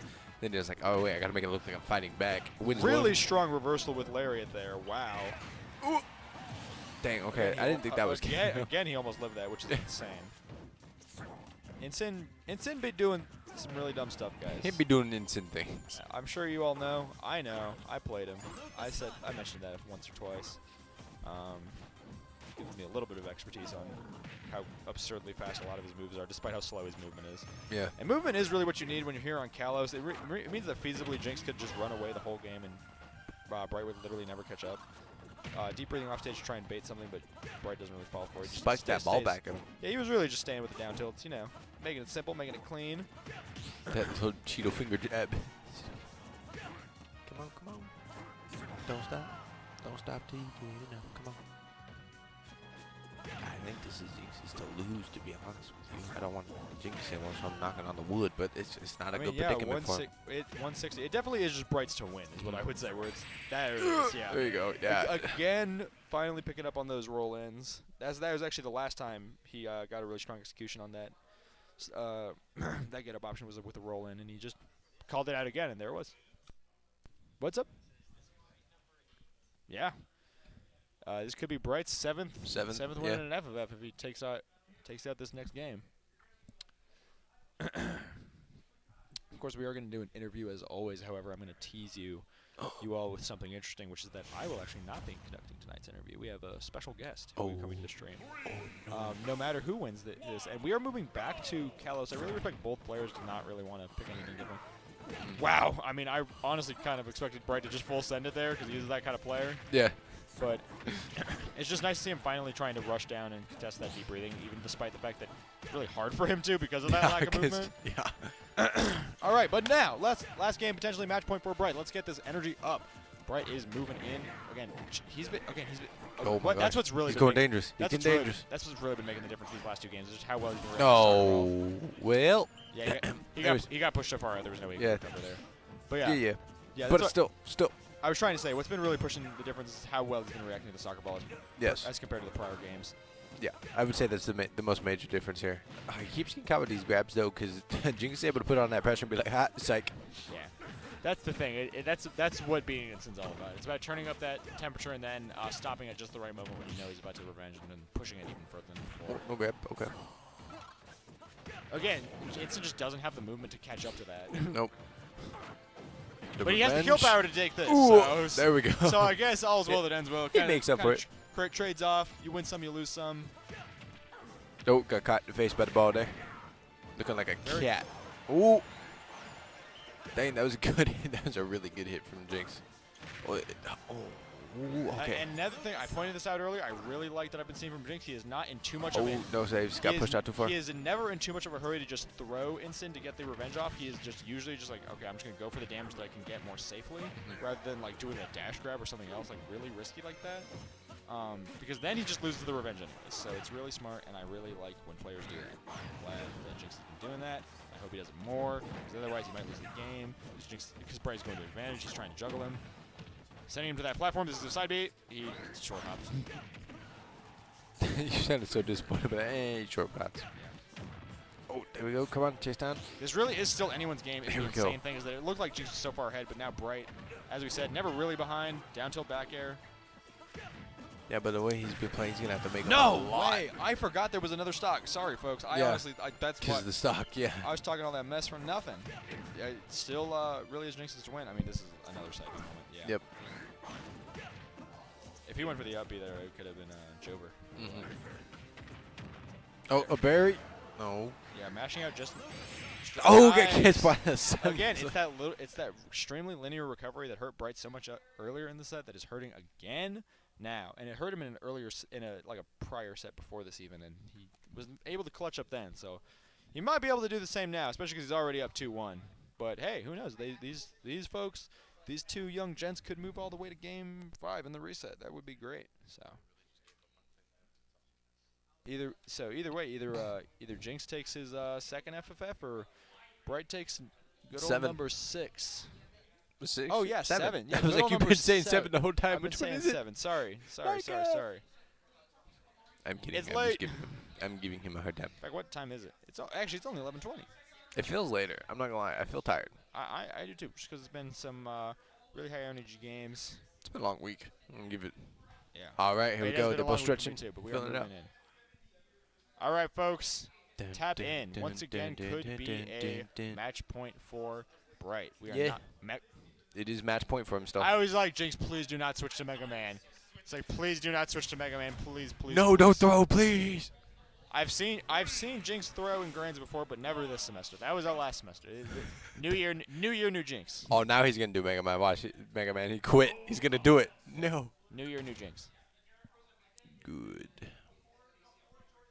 All right, they're going back to Tennessee. I'm not sure, because this is the second time that's happened, where they like quit out and then went back to the same stage and same characters. It's probably just a controller connection thing. What's up? Yeah, that's what. Okay, that's what I thought. Those are controllers. That's what I thought. Bright giving us insider info. Yeah. Scoop. Give me the scoop. Now I want ice cream, thanks. He's I got you, homie. Just pulls out a pint. Comically, only a spoonful. All right. Speaking of. Oh, that would have been so canceled good. just too early. It's so sad. Gosh, Bright I mean, I guess. I guess it only mattered a little bit that that Jinx missed deep breathing. I mean, he was able to take 82% in punishing Bright's attempt to move in there. Yep. Bright doing a good job trying to deal his damage back right now. Ooh, gets caught on the edge. Is he allowed back in? No, sir. Ooh, there we go. He found his way around. He's just got to move back out. That's not good. Revenge. Yeah. You're like, that doesn't look good. Again, he's just not in a hurry to grab. I like that. I like that because now it's gone anyways. Mm-hmm. You only had to hit him like 3 times. This is the instant counter. And it's revenge again. Yeah, and he has to hit you once. Ooh. Wow, he so perfectly read that scenario. Yeah. And by read, I mean he had a really fast option. Revenge again. Bright is just on something right now. He's like, I'm gonna do this. Yeah, he's on the case for sure.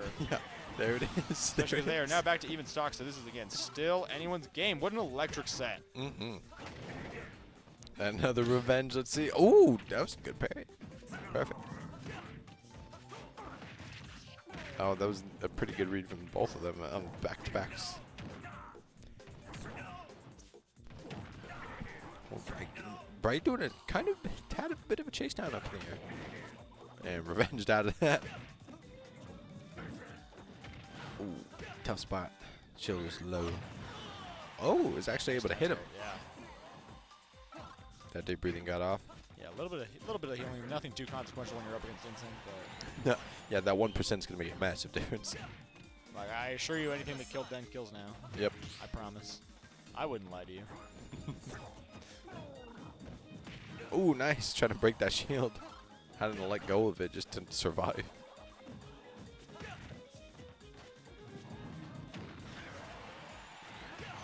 They're talking about basketball, by the way, in the crowd. Oh, yeah. I was like, what are they? What? Ooh, let's see. No, nope. Revenged out of it. Nice. That seems to be the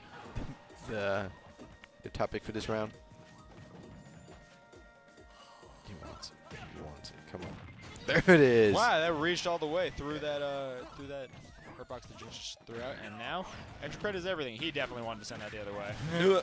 He absolutely wanted to send that the other way. I mean, it would not have dragged down because of the positioning of Jinx. Yeah. But still. He thought about it. Okay. Oh my gosh, the juggle to 75. Just like that, yeah. And okay. Okay, Bright's just like my turn. He said, I got something to say about that. Yep. Juggle of his own for the 52. All right, but this is where Bright has been struggling the most, is when he gets knocked off stage here and has to make it back, and whereas Jinx can just keep throwing out the projectiles all day, every day. Oh, revenge. Still good. active? Woo. I mean, didn't really get the... No. Oh. No. No. You hate to see that. Oh, you hate to see that so much. He totally had it in the bag, too. No, Bright's such a good sport because he wanted to not have that count. Like, he literally asked for that right then and there. Yeah. Oh, that's so sad. Fire the scriptwriter. I tried. Fire the scriptwriter in the back. Micah, you need to leave now. You're not allowed back anymore. All right. we're gonna do No more script we're writing. gonna do an interview and whatnot. Who's conducting the interview? So our TO Srailmix is here tonight at his last ever FFF. It's Tom's last SFF? yes, He's graduating this semester? Well, he is, and 103 is the last of the semester, and he won't be there. So this is officially his last one as head TO, maybe his last one ever. And we're gonna.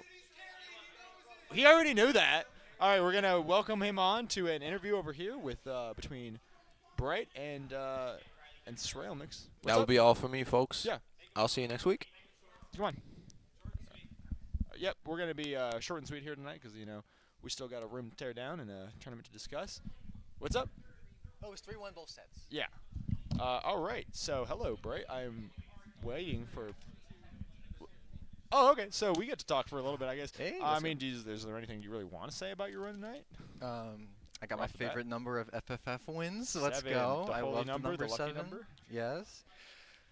Man, I feel like my character kind of just like, there's some stuff I just like. Okay, imagine this, guys. Imagine this. I'm gonna pull up my controller for everybody to see. Okay. There's times when I'm playing, right? Uh-huh. And then I'm like, okay, I'm gonna press the special button, but I go like, Yeah. and then the correct move comes out. Oh. Sorry. Mash City, yeah. So you're saying you claw grip like this?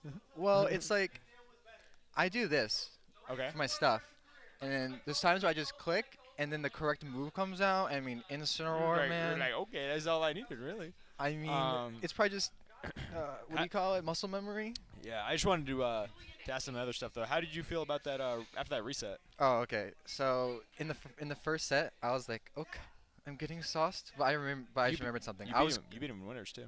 Oh, in winners, yes. I was gonna talk about the losers Yeah, final, the losers grands. Yeah. I was talking outside for a while. I was feeling super shaky. I was like, Yeah. And then I came in. I was like, I lost game 1. I'm like, okay, I'm getting warmer. I lost game 2. Okay, I'm getting warmer. I won game 3 by cheesing, and I'm like, okay, we're Getting warm. hot? I lost game 4. Okay, let's reset it. We got it. Yeah. And then I was like, And then you okay, did. yes. Yeah. It's important to strike your stages, kids. Yeah, Always strike always your strike stages. Don't go to PS2. Don't go to PS2. PS2 is a lie, and we've never liked it. PS2's too big for Incineroar. That's the whole reason. Yeah. I can't approach because I'm too far away from I tell you. everyone, and they tell me I'm mad. Do you have any other major final thoughts you want to get before I throw this to T.O. Strelmix? Oh, so It is his last FFF, so that's why he wanted Yes. to give a little bit of interview himself. the last thing is that this has been a wonderful run for me finishing out the semester. We have 1 FFF left, and I'm very happy and extremely feel very blessed to be with all the guys. We're blessed to have you. Yeah, it's just like, yeah, this was everything to me.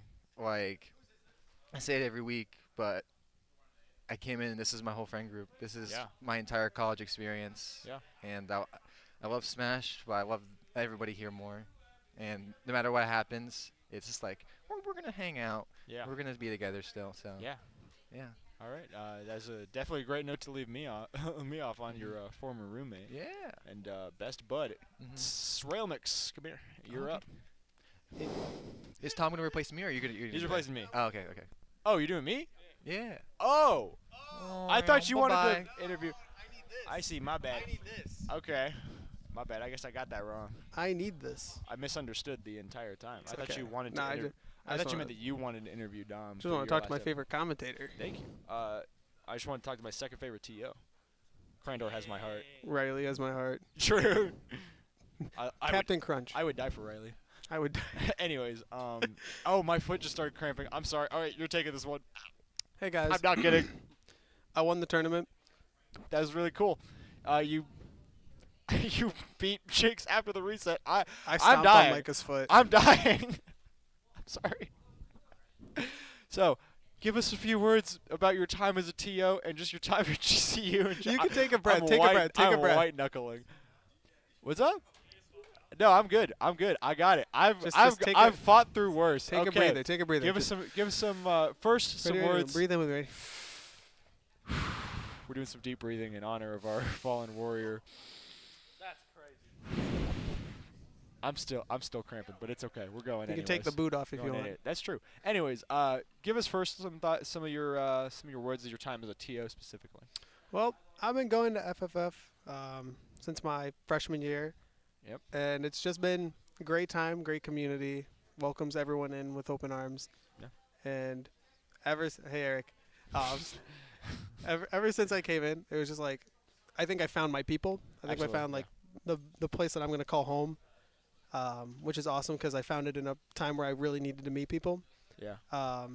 And when I came in, it was like 24 people, running on challenge. If you guys don't know, different tournament hosting site. Yeah. We'll just leave it at that. I remember that. And I just wanted to like make changes and see the tournament grow. And so seeing it do exactly that over the past like 3 years has been really cool. Mm-hmm. And it's awesome seeing where we are today from where we come from. And I just want to thank everyone who's, comes to every tournament, our staff, Evan behind the computer, our commentators, you guys, production, Eric, who helps us set up and doesn't get paid to do it. He just does it because he loves us.